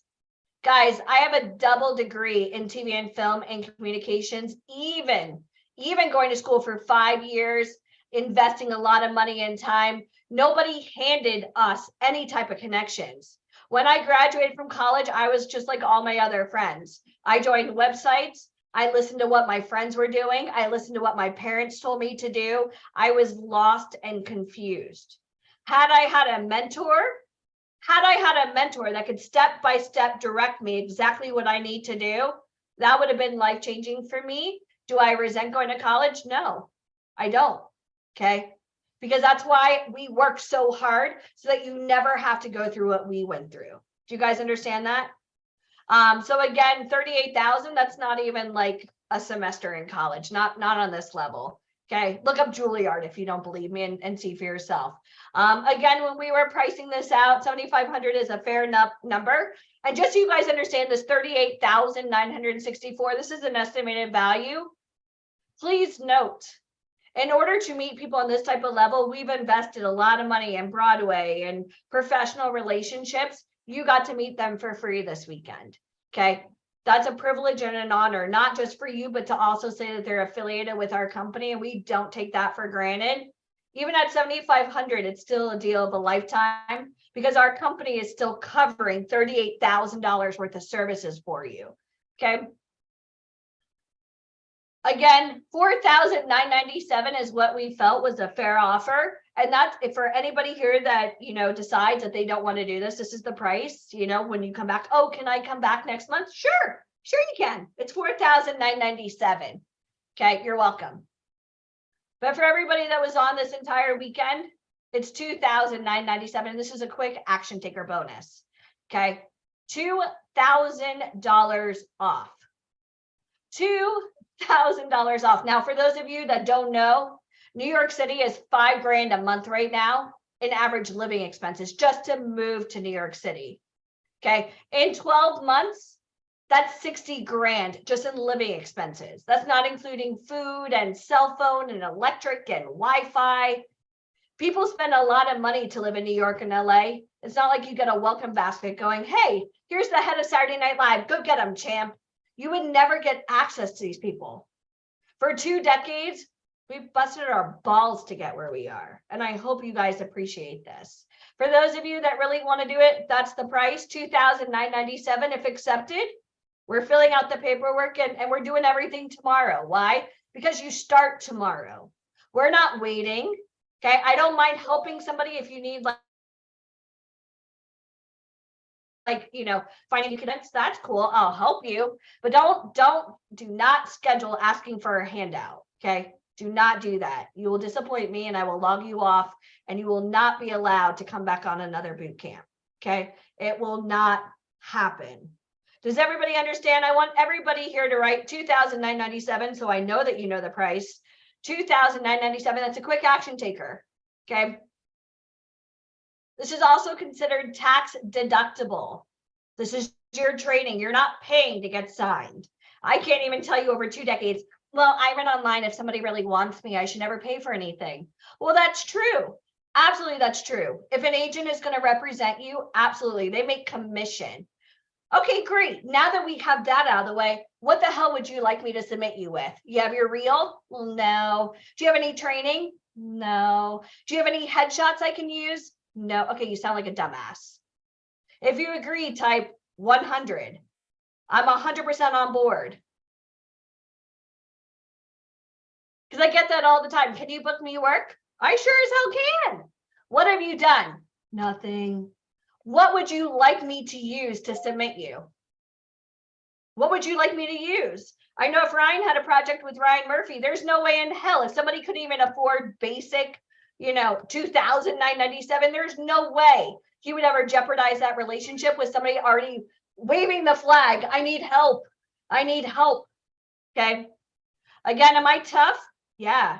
Am I successful? You know it. Okay. Running a business with a 2-year-old in the other room. Mike and I were bi-coastal New York and LA for 6 years. This isn't easy. I feel as though sometimes people take this for granted. Okay. If this is not for you, send me a really nice email thanking me. This weekend was not free. Okay. Every single person that you saw here, they came on here. These are professional relationships that we have. Okay. So I'm going to have, again, here you go. You can take a quick picture. I tried this yesterday. I thought this was so cool that the QR link works. I've never really done this before. There's the bit.ly link. If you are not serious, don't schedule. If you are serious, when I log off of here, that's when we close down this link. I will write down the exact minute and second that I logged off. If you have not scheduled yet, there's your chance right now. But you've already shown your cards if you haven't scheduled, and this isn't about the money. It just means that you're not ready to work on this level. You're meant to go up on backstage or keep going to Casablancas and taking classes from 7 to 9 taught by people not in this industry. Keep going. Okay. You want to work with top Hollywood agents and you actually want to have a fighting chance, then you're going to sign up and you're going to go through the interview process. Okay. How many of you guys have scheduled already? Let me see. How many of you guys have scheduled already? Thank you for scheduling. Go ahead and type I've scheduled or not yet. Let me see very quickly. Because again, when I log off, that's it. Even if you schedule, I'll just reject your application and say, not interested. Time kills all deals. Okay. Run, you better schedule. I know you. Who else? Lanice, you didn't schedule. Why not? Jennifer Sanchez, you didn't schedule. Why not? Just so you know, my inner circle, you still have to schedule. Okay. People never want to be taken advantage of, and I completely agree. That's why this is we're like the Avengers. We literally create such a powerful team. You need somebody in voiceover? Great. I've got one of the stars from Frozen. Will that do? You want to learn acting? Great. I've got somebody right now training Ryan Gosling. Is that good? Okay. You want to learn right now about anything? I got somebody. So I'm here to help those that want help. If you don't want help, thank you for coming. Just close the little book on this dream of yours, put a little bow, and just tuck it in your closet for it never to be seen again. For some of you guys, we're about to kick in 2023. This is it. We're kicking the door. This is something that you want to do. You've been waiting for a long time. If it is pissing you off that you have not been able to live out your dreams, do something about it. Stop asking for help from all these creepy companies on the internet. Get face to face, because that's some scary shit. Having your dreams become a reality and getting offered an opportunity to go travel, getting an opportunity to go on set. I'll tell you, I get a lot of mommy guilt, not from my family. Well, not from my immediate family, but from myself with a 2-year-old. My son is the love of my life. Okay. Oh, I got to go to Vancouver. Oh, I got to go to Mexico. Oh, I'm working on a new movie. I got to go, we're working on Night of the Living Dead. I got to go to Pittsburgh, right? It's not I have to do, it's I get to do. Do you know how freaking lucky we are that we've been able to literally position ourselves to get these tremendous opportunities? And my boyfriend tells me all the time, man, you get to go to Vancouver. That's so cool. Even for 2 days, it's going to take you a long time to get there. I said, yeah, but I'm scouting. I literally can go and hand somebody a contract and literally get them on the cover of Vogue in less than 6 months. Holy shit. It's like I have the power to do that. Michael Flomkin, 2 decades in the industry, got awarded an amazing accomplishment by the Chamber of Commerce of New York, right? Of being like a prolific figure in arts and media, right? You're looking to work on a high level, find a higher level. We work with Oscar winners. We've opened the stock exchange. We got Tony winners, right? You want to work on this level? Prove it. Don't ever use this as a crutch. My family, my friends, if you're over the age of 18, grow a pair. Fight for your dreams, because I know at 18 you can fight for your country. Okay. All right, guys, that is it for me. I'm going to bring Debbie on very quickly so you guys can meet Debbie Davis, because, well, sometimes she scares me. I love her, but she's awesome. And I'll tell you right now, Debbie, I'm going to just make you co-host very quickly so you can unmute yourself. And I do want to be able to answer questions very quickly. Debbie, just say a quick hello. Can you hear me? Are you there? All right. If anybody has any questions, kindly ask now. I would love to help you. If you have questions, ask me now. Deb, I'm going to ask you to unmute just to say hi, if you can. Deja Knight. Awesome. Yeah, we'll actually be announcing the winner of the photo shoot during the interviews. Absolutely. What's the dates? That's a great question, Velvet. Unless you're accepted into the program, we won't give you the exact dates. We'll go over that tomorrow. Okay. And you know what, Anise? Yeah, you could possibly win the photo shoot, and that would be amazing. That would be great. And again, my team will probably hate me for saying this, but this is the truth. What are you going to do with the photos? You don't have representation. You don't have an agent. What are you going to do with them? Post them on Facebook so your friends and family hit like? I love giving away free photo shoots, and that's awesome. But I want to see you actually put it to good use. Okay. Michael actually did give the dates. It's the third weekend of May 19th through 21st. Okay, good. May 19th through the 21st.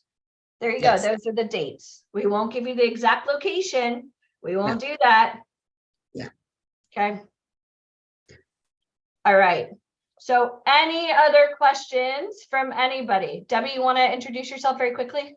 My name is Debbie Davis. I'm the Agency Services Director here at VIP Ignite. I've been with the company for, about 7.5 years. Let me think. I was a music therapist for over 25.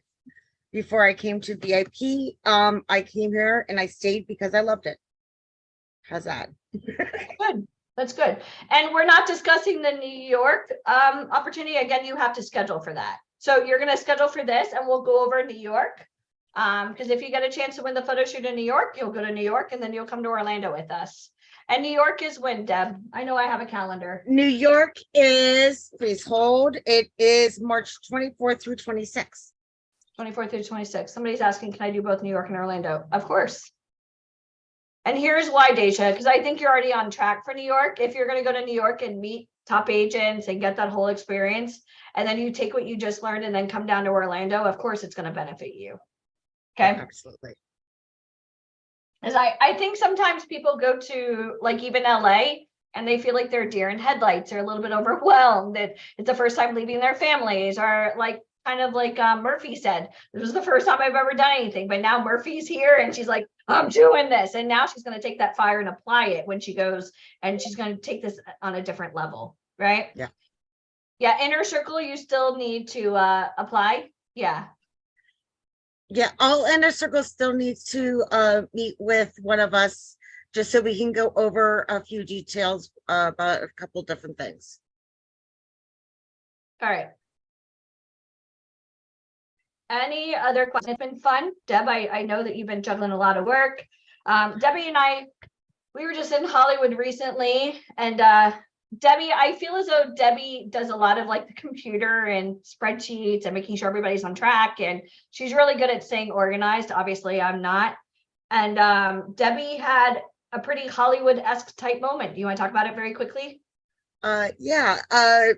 Monday, before Alicia and I left, she took me to the Grove, which I didn't understand what the big Los thing about Angeles, the Grove. Fun shopping. which was great. We had a wonderful lunch with actually one of the girls from Bill Walsh as well, by the fountain. And then Alicia, at the last minute, we were in the car trying to figure out what we were going to do next, and she calls Mark Schoenfeld and says, "Hey, listen, we're in the area." I said, "Stop by." So we stopped by at the hotel he was staying at. But wait, who is Mark Schoenfeld for people that don't know who he is? Because he wasn't. He's basically the pitch man of Hollywood. He's award-winning, director, Hollywood, Broadway. He's sold movies. I think he sold a couple to Disney, to Spielberg, reality shows over COVID. He basically, if he doesn't personally know them, he's one person away from anybody that you need in the industry. He also is working on a production company with Jack Human. Hugh Yeah, whatever.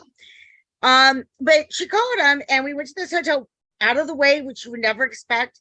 And it's like the new Hollywood place for everybody to hang out. Like Brad Pitt had been there, filming. Ashton Kutcher was there earlier that day.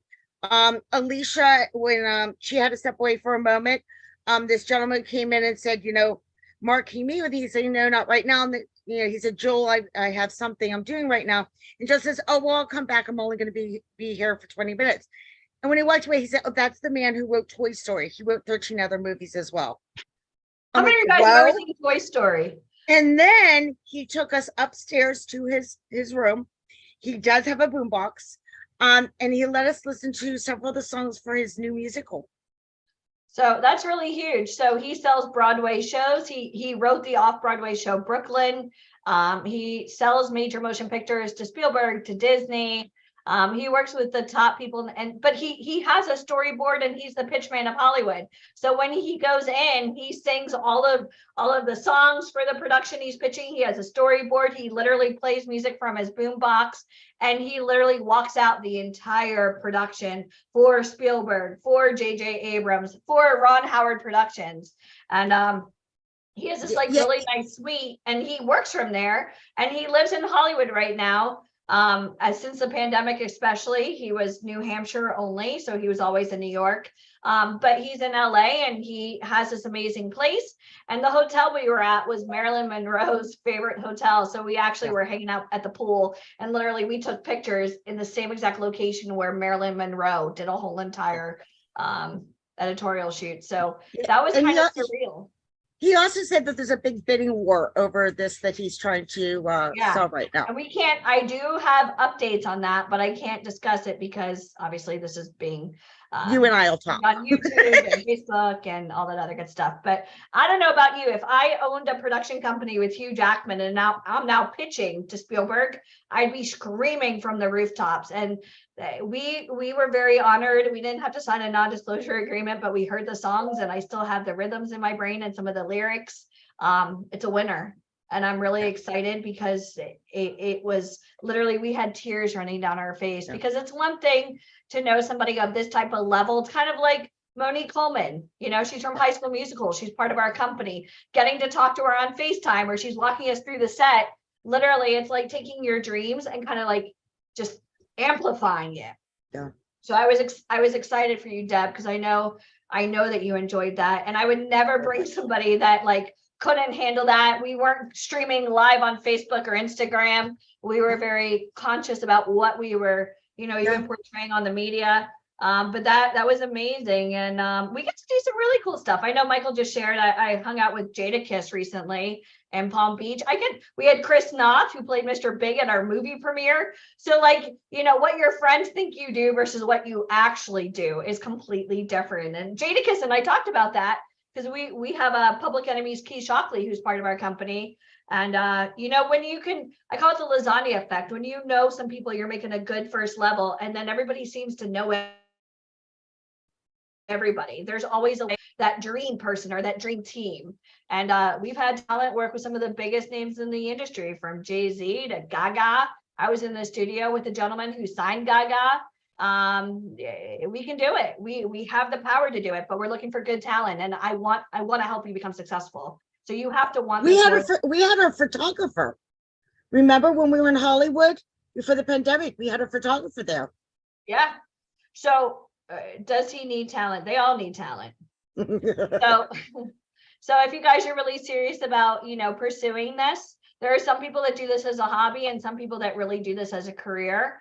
And we have somebody, Debbie, that you spoke to, who came on one of our Zoom calls. She, just like everybody else here, she ended up joining our company. And our very first virtual event as a member, she met her agent, and now she books 30,000 for one day's work. One day's work.